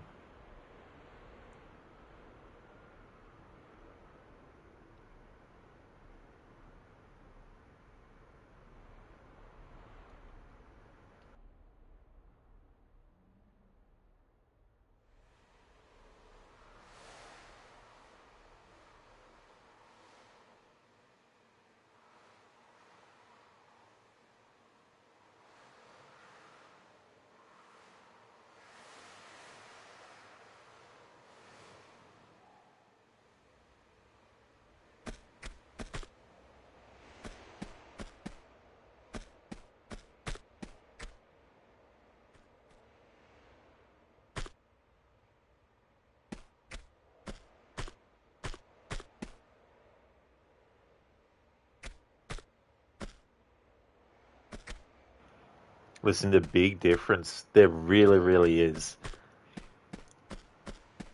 Adding things that actually accentuate the experience, like in the previous levels, inside the actual ship, there's certain parts that have windows, and some, even in the original, you can see out of, but they expanded that and had a lot of other windows in the remastered version where you can actually see through the window, plus there's shafts of light coming in through the window as well, whereas in the original you couldn't see through the window and there's nothing coming in light-wise from that perspective and stuff.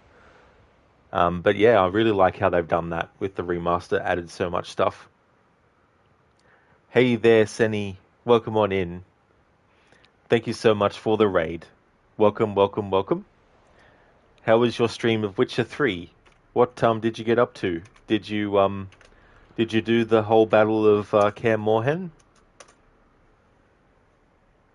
Would like to highly recommend people check out Crocodile's channel if you haven't come in with the raid. He's doing a playthrough of The Witcher 3 on the hardest mode. And if that's not hard enough, he's also playing without the HUD elements on as well. And he's also playing Geralt as an evil, greedy bastard who only has money at the front of his mind, and whatever he can do to get it, and as much money as possible. Casper, I still don't get, why do you want to do your annual playthroughs using the original graphics? The reason being,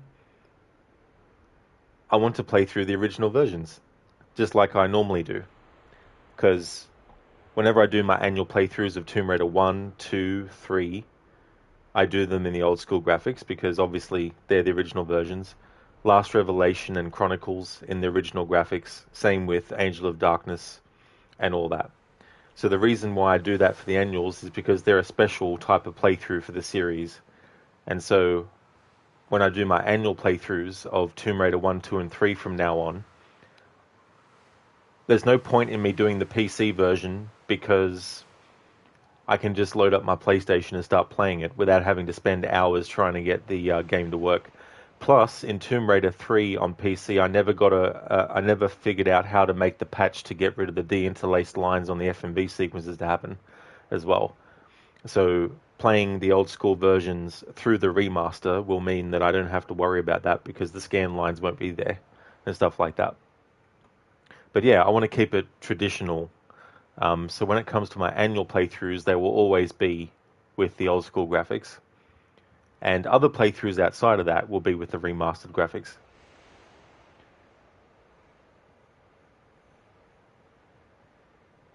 Okay, just yesterday you read the various warnings the developer added with these remastered versions. Just utter shite. Oh yeah, yeah. I mean, look, I can understand people losing sleep over that, but it's such a small, insignificant kind of aspect to the remaster. And they're really just covering their own arse, legally speaking, or, just in that respect. But there's a lot of exaggerated gatekeeping going on with the Tomb Raider franchise and community sometimes as well.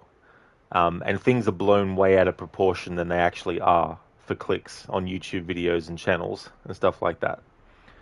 But yeah, I think they've done a wonderful job at the important elements of the remaster, which is remastering the game to make it look really, really good and make a lot of additional stuff and all that kind of thing as well. So yeah, if a disclaimer at the start of a game worries people, then I guess that's something to override everything else about the game that might actually be good. I don't know. Just my opinion on it.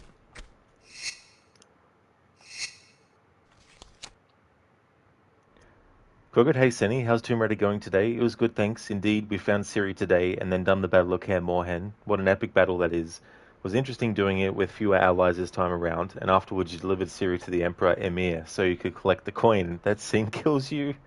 Still sick, so didn't stream with the mic today, and since you now finished the second act, called it a bit early. We'll be playing something else later, though. I'm so sorry to hear that you're still sick, Crooked. I hope you really feel better 100% soon as well. Hopefully it's the last little bit of it so you can get fully better. But that is excellent progress as well. And it really is an epic battle. And I'll tell you what, it's just really, really well orchestrated, that whole thing. And when Ciri lets loose, when that happens to Vesemir, it is just, it's such an epic, epic moment in that. But yeah, that's the thing, like, with Ciri and taking back to the Emperor and stuff. But yeah, the greedy Geralt has to get his money somehow.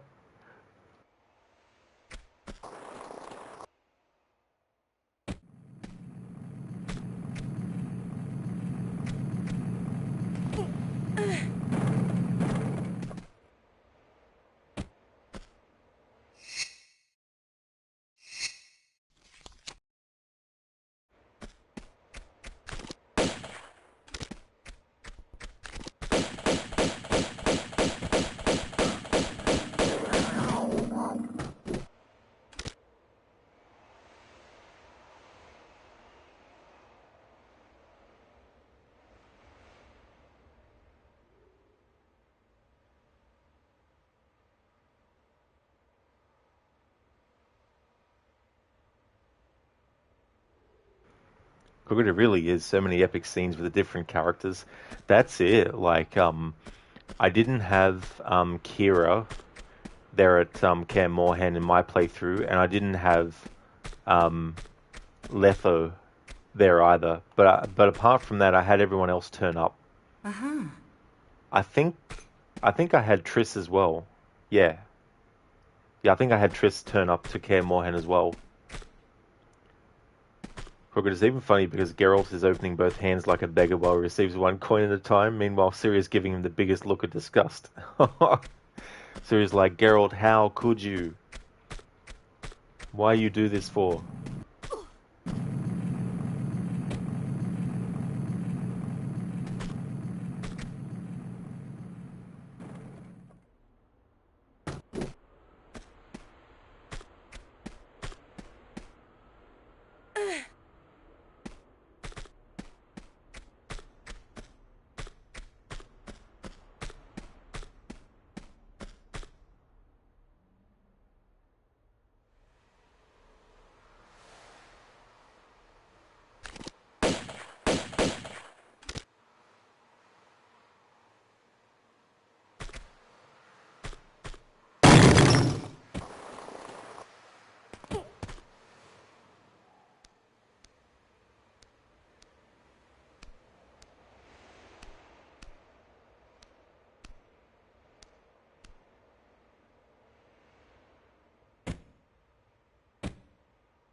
Well, that backfired.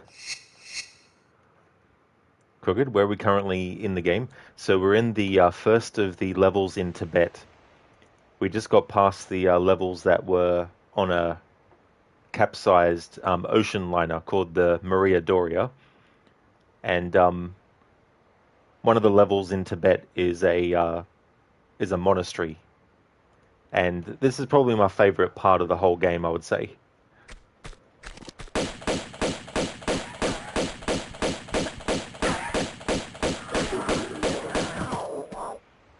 That's right, Crooked, yeah.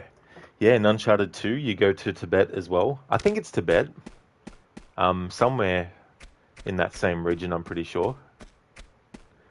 So for all those who say that Tomb Raider copied off Uncharted, I'm not being fully serious with that statement. But there are people who claim that.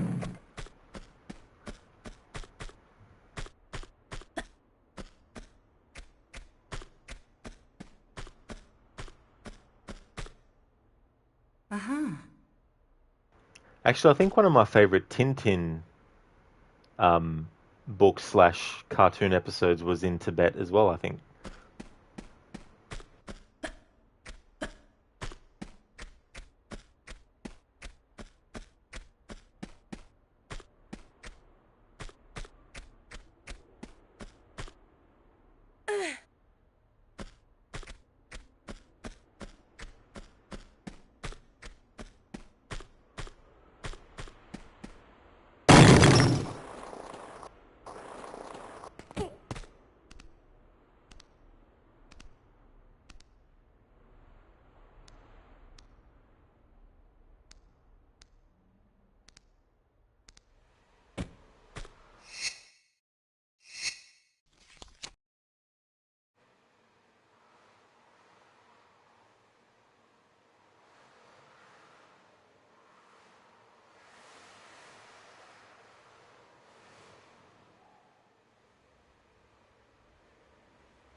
Icaros, why are you attacking us for?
This is one of the cool things with the remastered version that I can also take advantage of in the old school graphics using the photo mode is just how far the camera in photo mode will actually go through. Like, there's some doors that won't go through, but there's just so far through with the camera that you can go. It's just really, really cool. I wish modern games actually had this sometimes, because sometimes games nowadays with the photo mode, they have a very limited range of where the camera can actually go.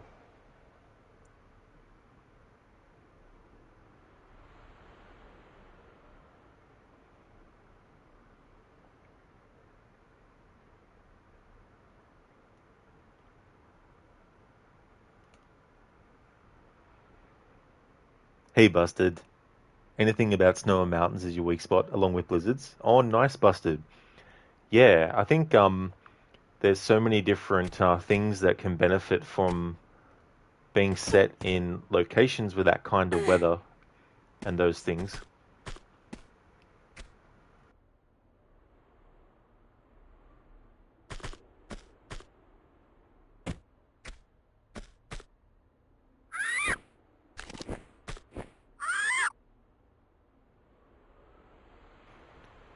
haven't compared what the eagle in remaster versus original graphics looks like yet.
He sounded like he went, ah, oh, God, when he died. Uh-huh.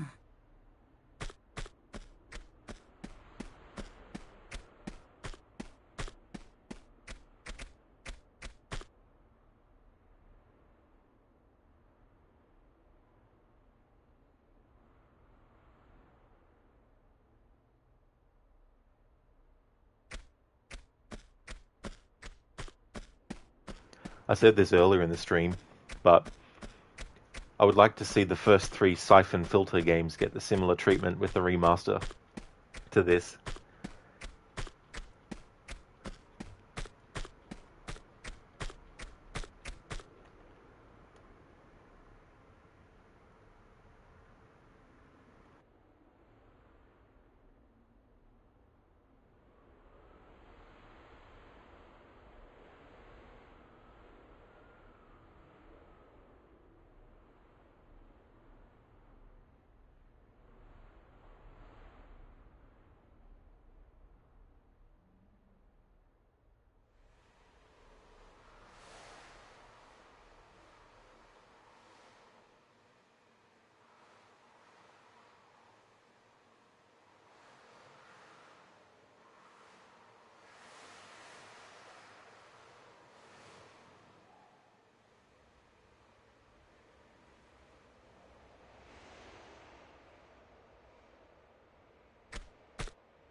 Crooked, you're going to go for a walk with the doggo, so lurking for a bit. That's okay, Crooked. I hope you have a great walk with Nalu.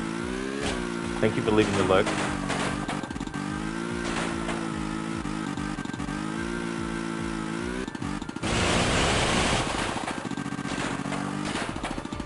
You know, the sound of the snowmobile actually drowns out the music that plays. And it's a really cool bit of music, so in order to let the music be able to be heard, I'm going to not ride around on this.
There we go. I thought I'd let that play so it can be heard, just in case people who haven't heard the music before could hear it.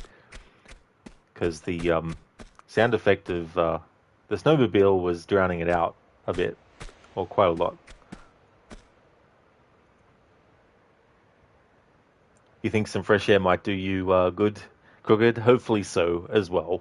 They'll definitely, hopefully help. Mona, you never knew Lara worked at an airport.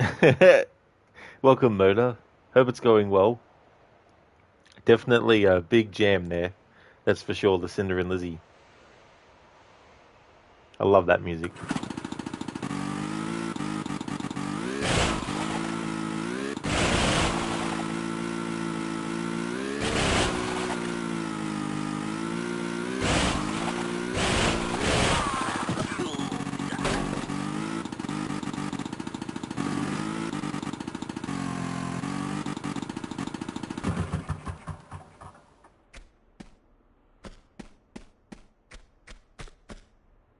Uh-huh.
Hello, June. Welcome on in. The remasters, they're going really good. I really like them. I'm playing them in order, and we've actually reached my favorite levels in Tomb Raider 2, but I really like what they've done with it. Oh, you're playing Tomb Raider 1 for the first time. It's challenging but rewarding. Excellent. That's good that you're playing that one.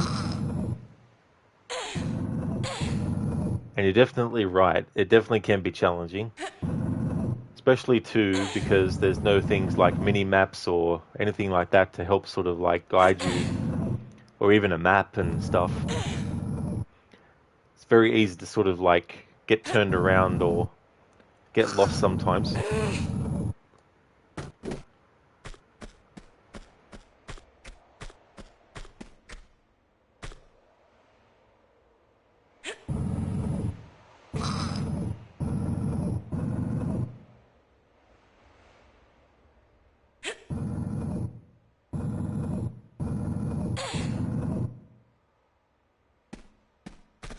That's it, June. Yeah, no written objective. No sort of things like that to help guide you and stuff. And some of the jumps can be very tricky as well.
Oh my god.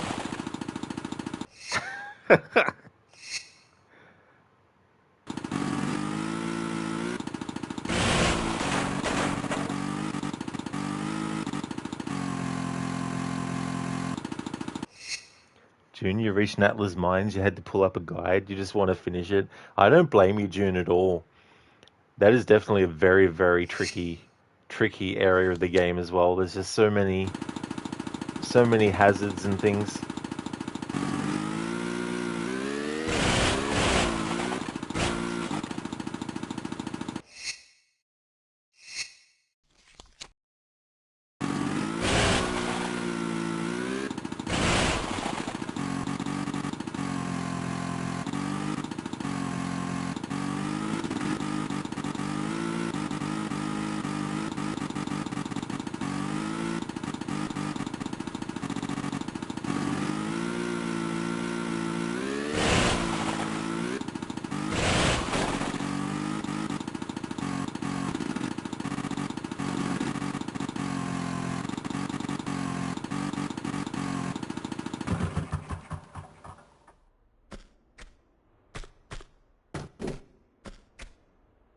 Uh-huh.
Uh-huh.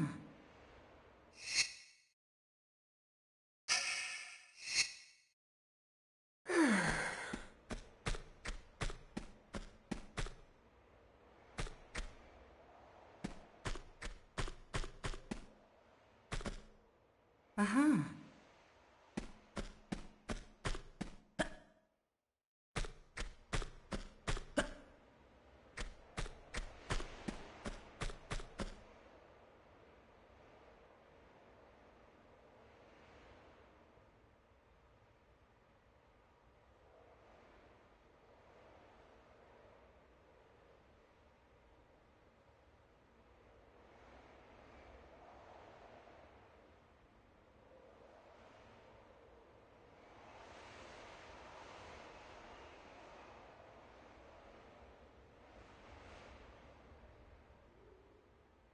June, this thing is fast.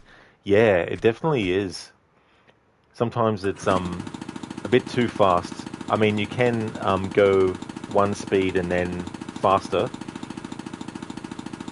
but sometimes it's tricky too because if you're too gung ho with it, you can lose health and take damage from certain impacts.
Lucinda, okay, Rod, it's about time for you to get your day started. Hope you have a great rest of your stream.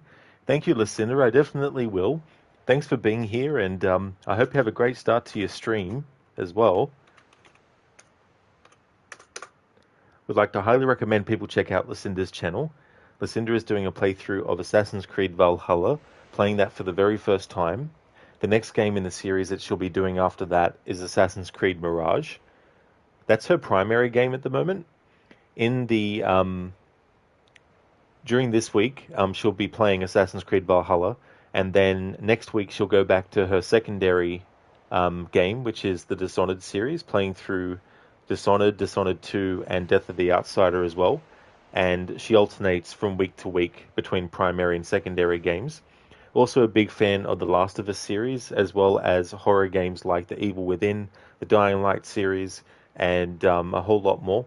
So highly recommend. Great streamer with some great content, and also a big fan of Resident Evil as well. Yeah, June, that's actually something that I've turned off, but it is good that it's actually something that players can have, because sometimes, even though you might have Lara facing the right way, her feet aren't in the exact spot that they need you to be. So I think it's good for players that need that guidance to have something that gives them an indicator to let them know. But yeah, it's something you can turn off if you don't want it on anymore. Listener, that's absolutely no trouble at all for the shout out. Always more than happy to give you one. Hope you have a great start to going around and yelling, Odin is with us! And raiding all the monasteries.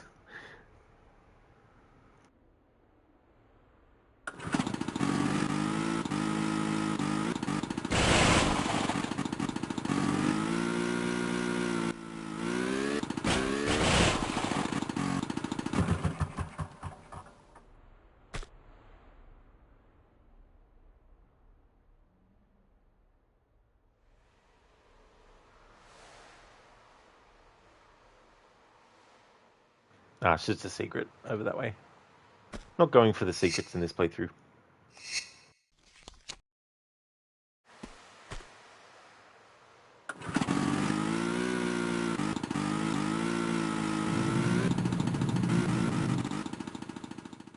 Whoa.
Oh, of course, there's a second fucking set.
Uh-huh.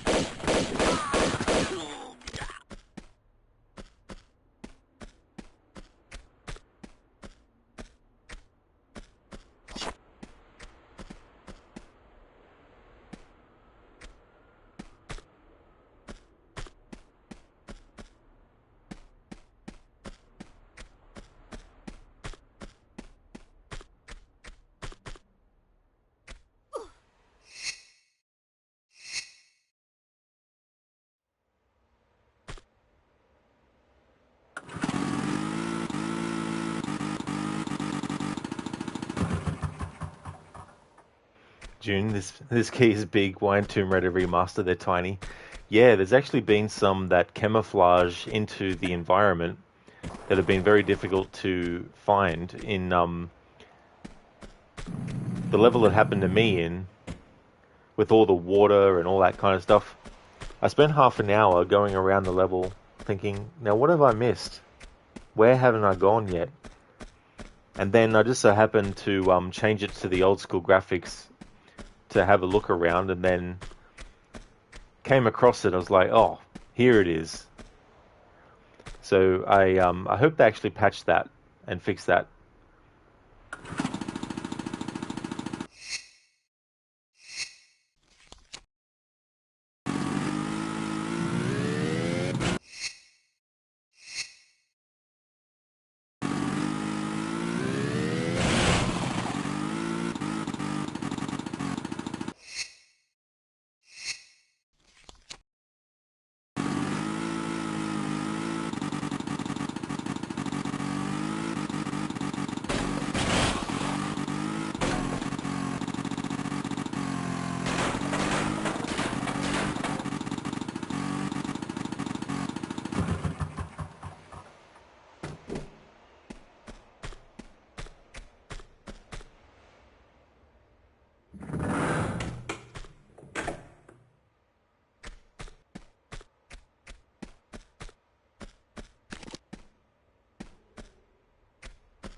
Hello there, Sowcat.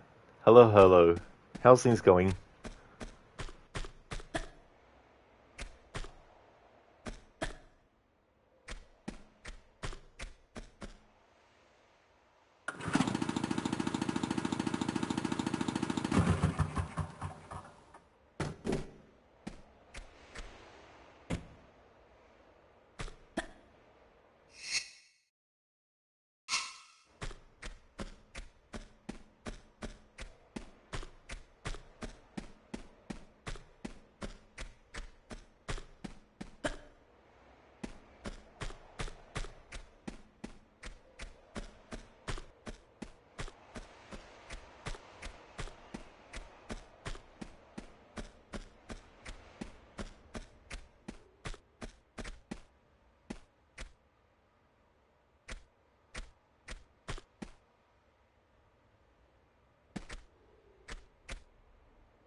Salcat, no helmet riding that scooter. She loves living on the edge, doesn't she?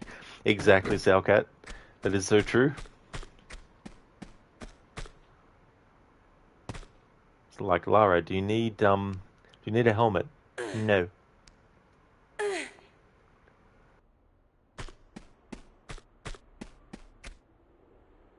Uh-huh.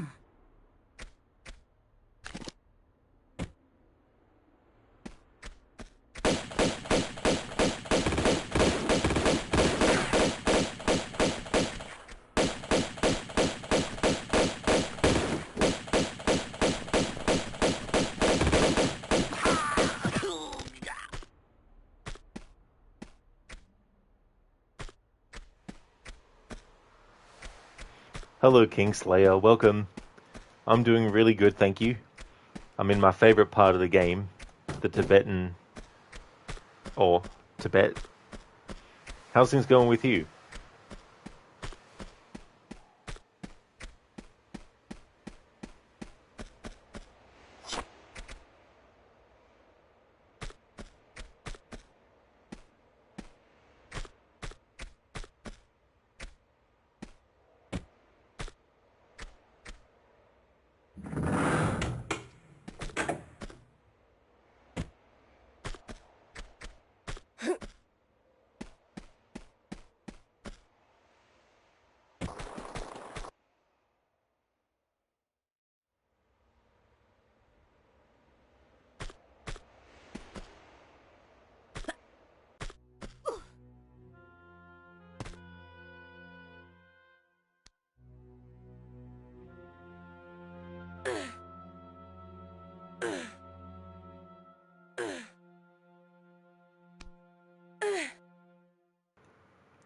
Oh, that's good, Kingslayer. I'm glad to hear that you're going well.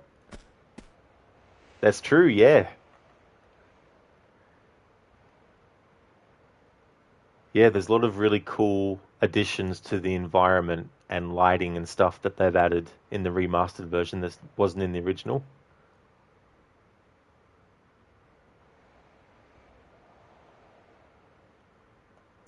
Hey, Snake 9080.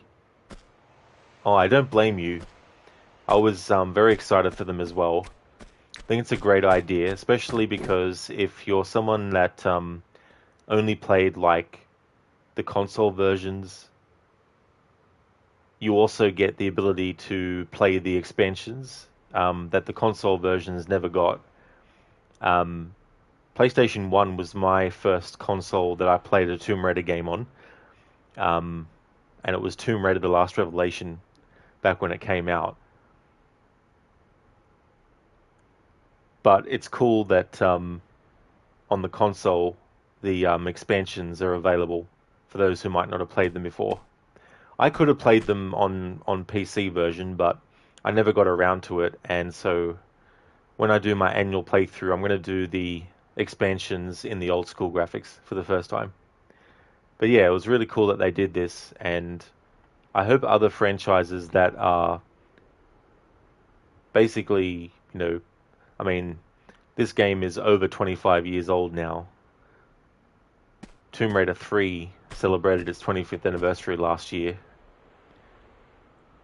You played these games with your mom when you were young. You're planning to buy the Nintendo Switch for this, although too busy with work.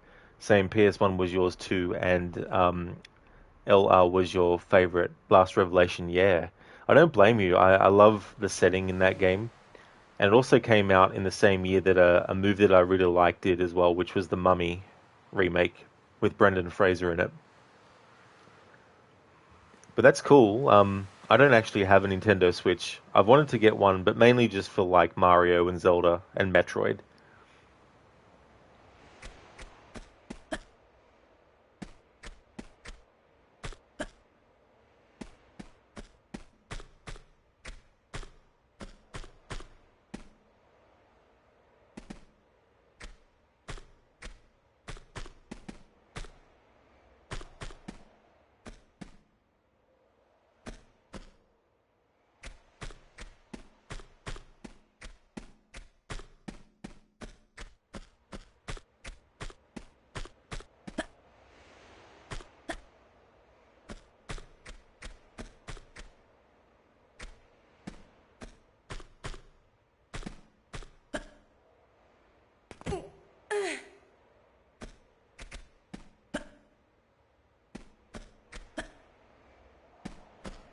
Yeah, and there's other franchises too that, around in like the mid to late 90s and early 2000s, I'd like to see remasters of too. I know that the original Resident Evil games have, the HD PC mods and all that kind of stuff, which is fine, if you want to play the PC version, but I think it'd be good to have a remaster for the console of those games so that console gamers can play those original ones either for the first time or have a modern system to play them on. Same with Siphon Filter and stuff.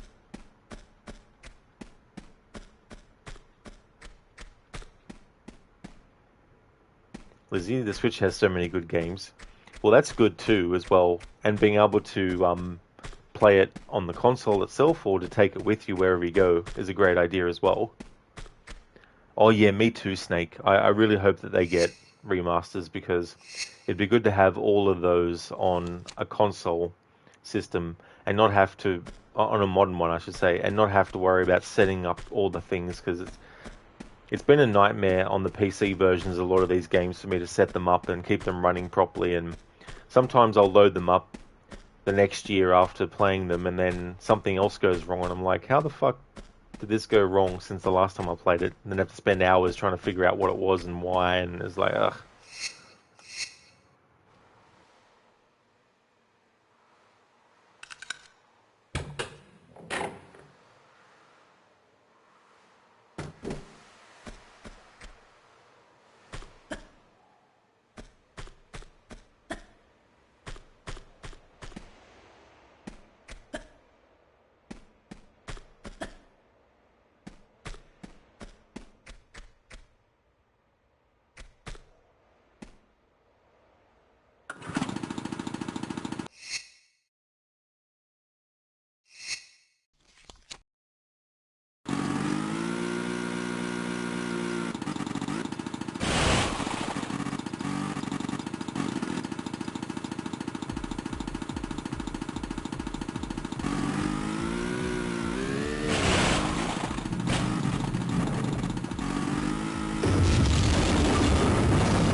I forgot about that jump. Lizzie, plus if you get the online membership, they have a bunch of old games and they're always adding more. That definitely is good when they do that. Hey Mola, welcome. You got a Switch for Geeky for her birthday a couple of weeks back. She'll use it while in the hospital in a few months. Well, that's good. That's actually a good idea as well to do that, Mola. And welcome on in. I hope you're going well. Hope Geeky's going well too, as well. Snake, does this control better versus the original? I actually went back to the tank controls because the modern controls that you can switch to, they might work really well for like Tomb Raider, Anniversary, Legend, and Underworld, but they don't necessarily work for the old games that were designed with the grid base for the level design as well. But I don't know, it's kind of hard because like if you were someone that never played the game before, maybe getting used to the modern controls would be easy, but just to show an example, like when Lara moves like that, it does that, but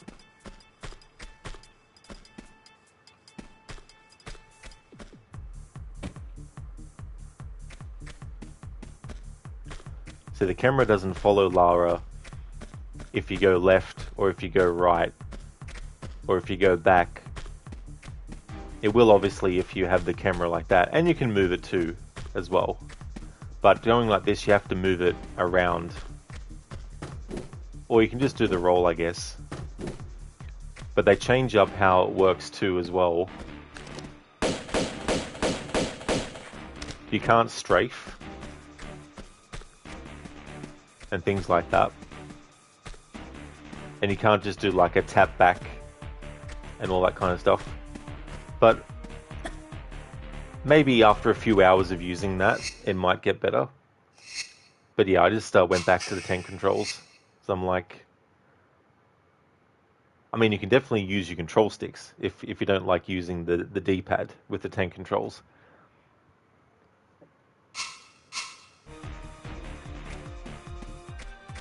Molly, yeah, man, doing great. The baby is almost 6 months along now, so you're prepping for big things very soon. Oh, wow. Yeah, that's definitely something that would require a lot of, prep work and getting things organized and stuff. But I'm glad to hear that you're both doing great as well.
Just show what they look like. Hang on. Wait till he comes in a bit. Alright. Just want to show what the original version of the enemy, I mean the remaster version of the enemy looks like, and then the original. Salcat, can you do backflip with modern controls? I don't know, actually.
Uh-huh.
And that's the music that plays if you get on this type of snowmobile that actually has the ability to shoot.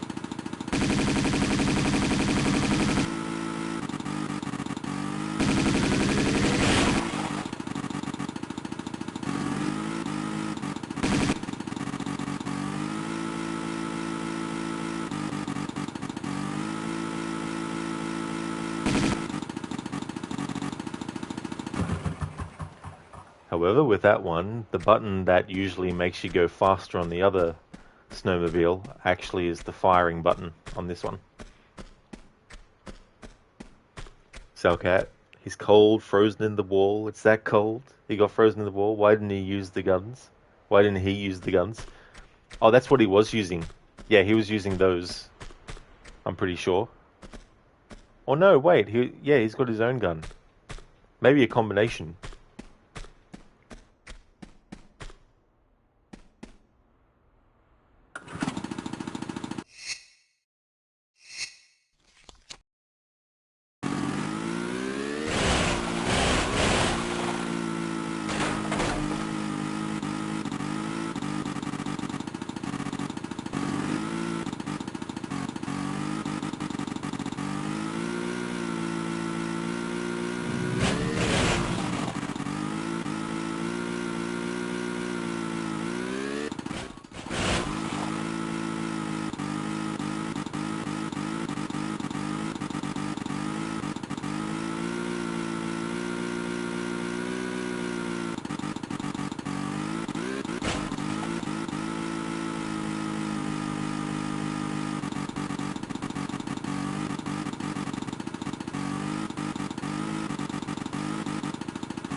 Lizzie, you hate that you've never seen the area that you're supposedly going to be moving to and you have to be fine with that.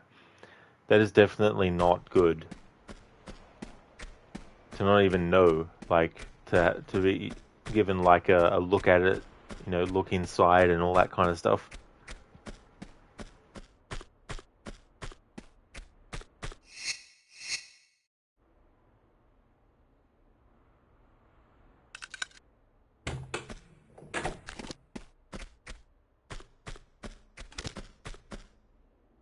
Uh-huh.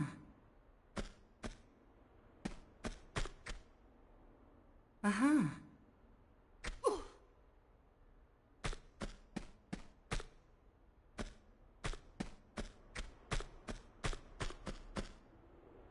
Uh-huh.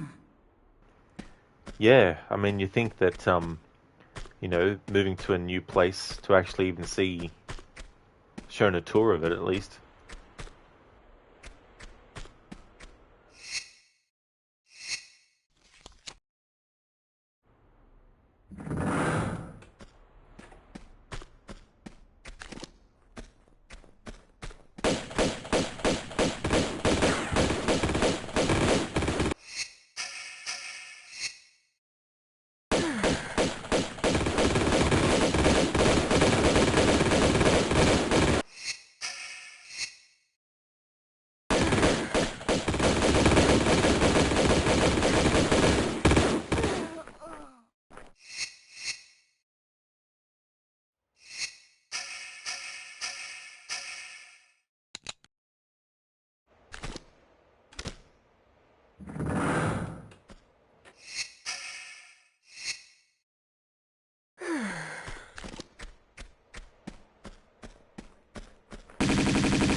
Uh-huh.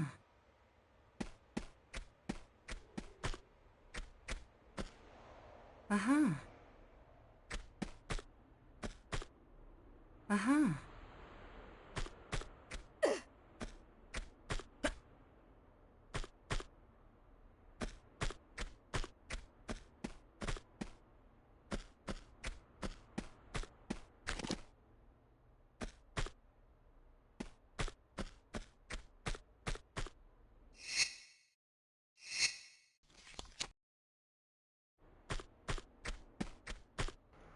Listen, I wonder why you're pissed off. Yeah, it's definitely unfair as well. Salcat, do they have snow on the boots in the OG? That's actually a good question. They're supposed to. That's supposed to be what that is.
He is using the scooter guns, Salcat? Well, there you go.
Wah, wah, wah, wah, wah.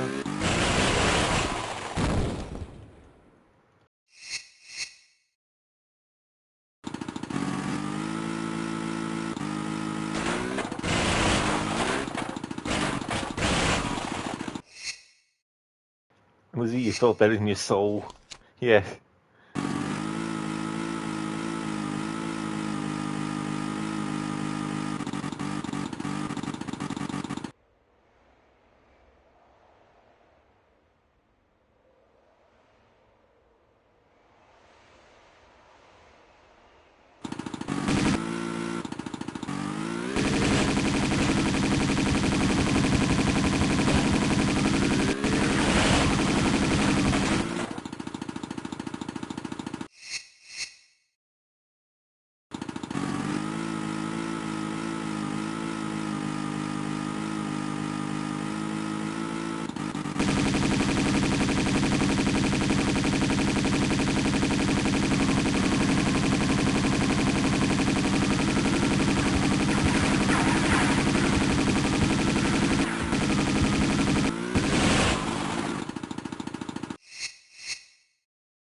So okay, I don't think a helmet would have saved him from that crash. It would not have, no. There's the explosion too, just for added effect. Exactly.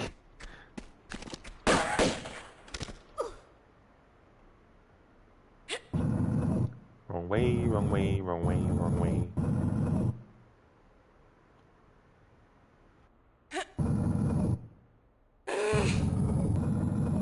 Going to be ending the stream soon, once we get past this level. Why does she always go under the snowmobile when she dies? Don't know, actually. That's just how it happens. Just rolls on the ground and rolls up underneath it.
Whoops. Lizzie, the grinding against the rock of a god. Yeah, definitely rough.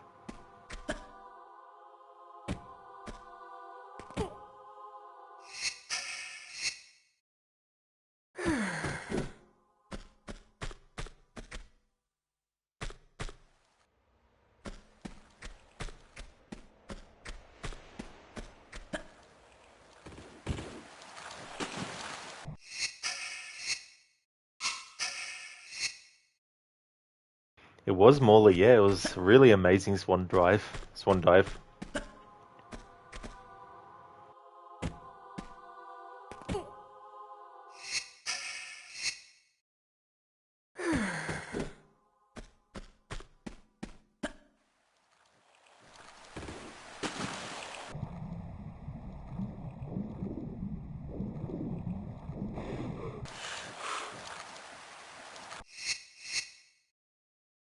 I tell you what, they have such a good range on their weapons, those enemies.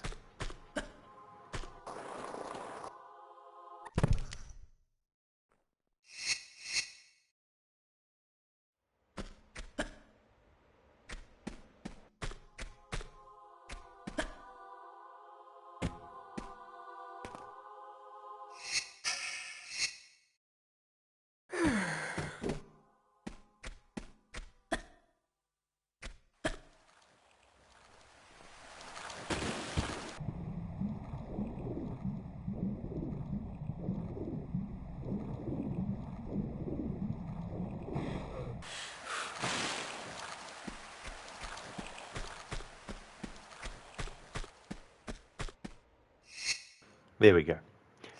The reason I didn't want to use a large health kit is because I need to save as many of those as possible, because I've only got 12, whereas I've got like 20 or so of these. Plus, the level's nearly finished, so there's no point in using any health either, as well. Except for that little bit there.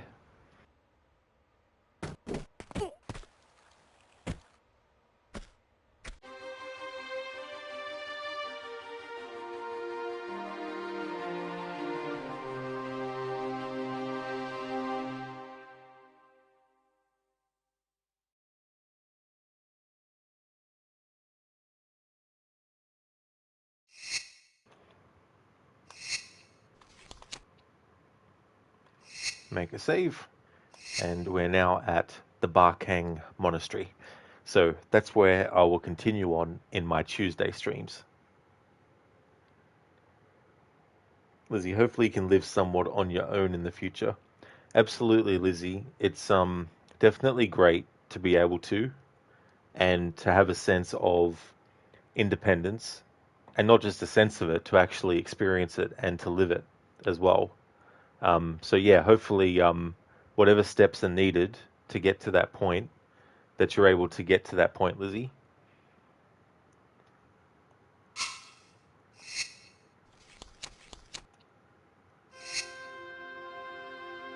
Hey there, Mustang. Doing really good, thank you. Doing really well. How about yourself? So, okay, how many medkits did you store? I was using some medikits in this game a bit liberally early on, but I wanted to start to build up a lot more. By comparison, I think I ended up having like 30 of the large medipacks in the first game and all that kind of stuff. But it's a combination of like, you know, trying to get through areas without using health as much as I can, because sometimes you can get a better, like for example, you might have an enemy that is running at you, shooting at you, and you are running at them, shooting at them, but when you reload the save, maybe they're facing a different direction to start with, and you get a head start on shooting them before you get killed. And then you might have taken damage, but you still have a decent amount of health. In that situation, I try to hold on to, you know, the health and not use it as much as possible. But also, when you finish a level, you get it as well. You get all your health back. So, okay, the second game is harder than the first. I don't really know in those terms, to be honest. I think all three of these games, and the other ones too, can be difficult in their own ways. I am ending the stream now, Mustang, yeah. Yeah, I did a 12-hour stream yesterday of Red Dead 2, and so I didn't want to go as long today again. But yeah, you're doing good. Excellent. That's cool. And you're having some coffee? Oh, hell yeah. That's awesome. Sounds really good too. Okay, so we're going to go and raid Lucinda, who was in here before, playing Assassin's Creed Valhalla.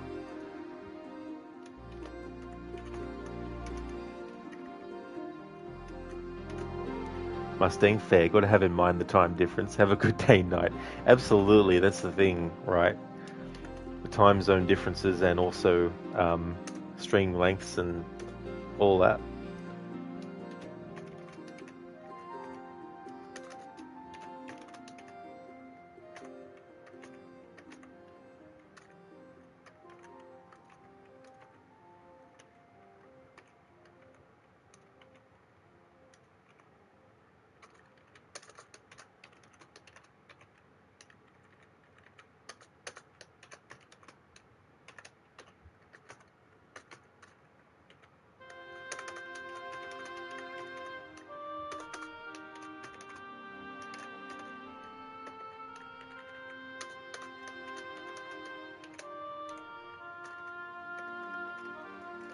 Would like to highly recommend people check out the following streamers.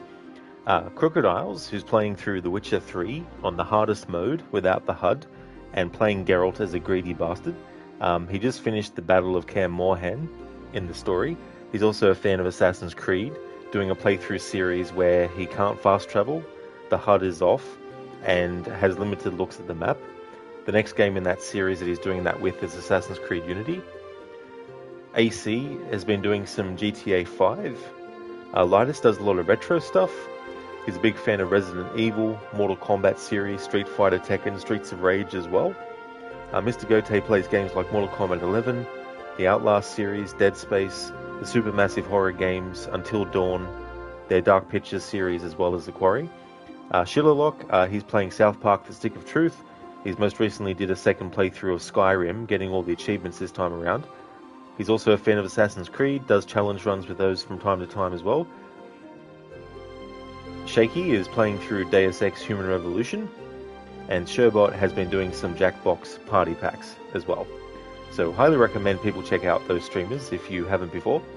And we're going to go and raid to Lucinda, who's doing Assassin's Creed Valhalla. Hey there, Ambivalent. Welcome on in. Here's a raid message that people can use. Here is one that has some free follower emotes attached. I'll also do a variation that has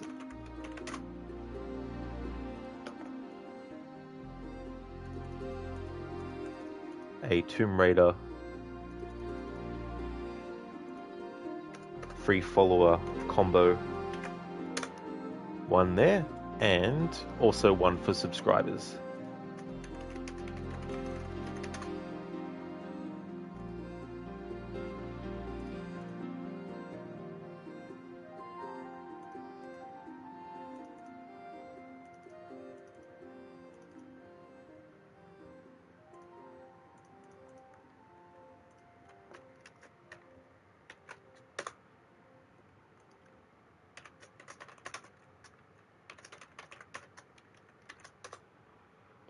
Alrighty, so the next stream of this will be when it's Tuesday for me. I do 2 streams on Tuesdays that are split apart, but both of those streams will be this game. So if you see me streaming this again, then you know it's Tuesday for me. And on the weekend, I've got Red Dead Redemption 2, doing my annual playthrough of that at the moment. Most recently, in the playthrough, finished Chapter 6, so we're now into the epilogue chapters as well. Just want to thank everyone so much for watching. I really do appreciate it, and I hope that everyone has a good one. Catch you next time.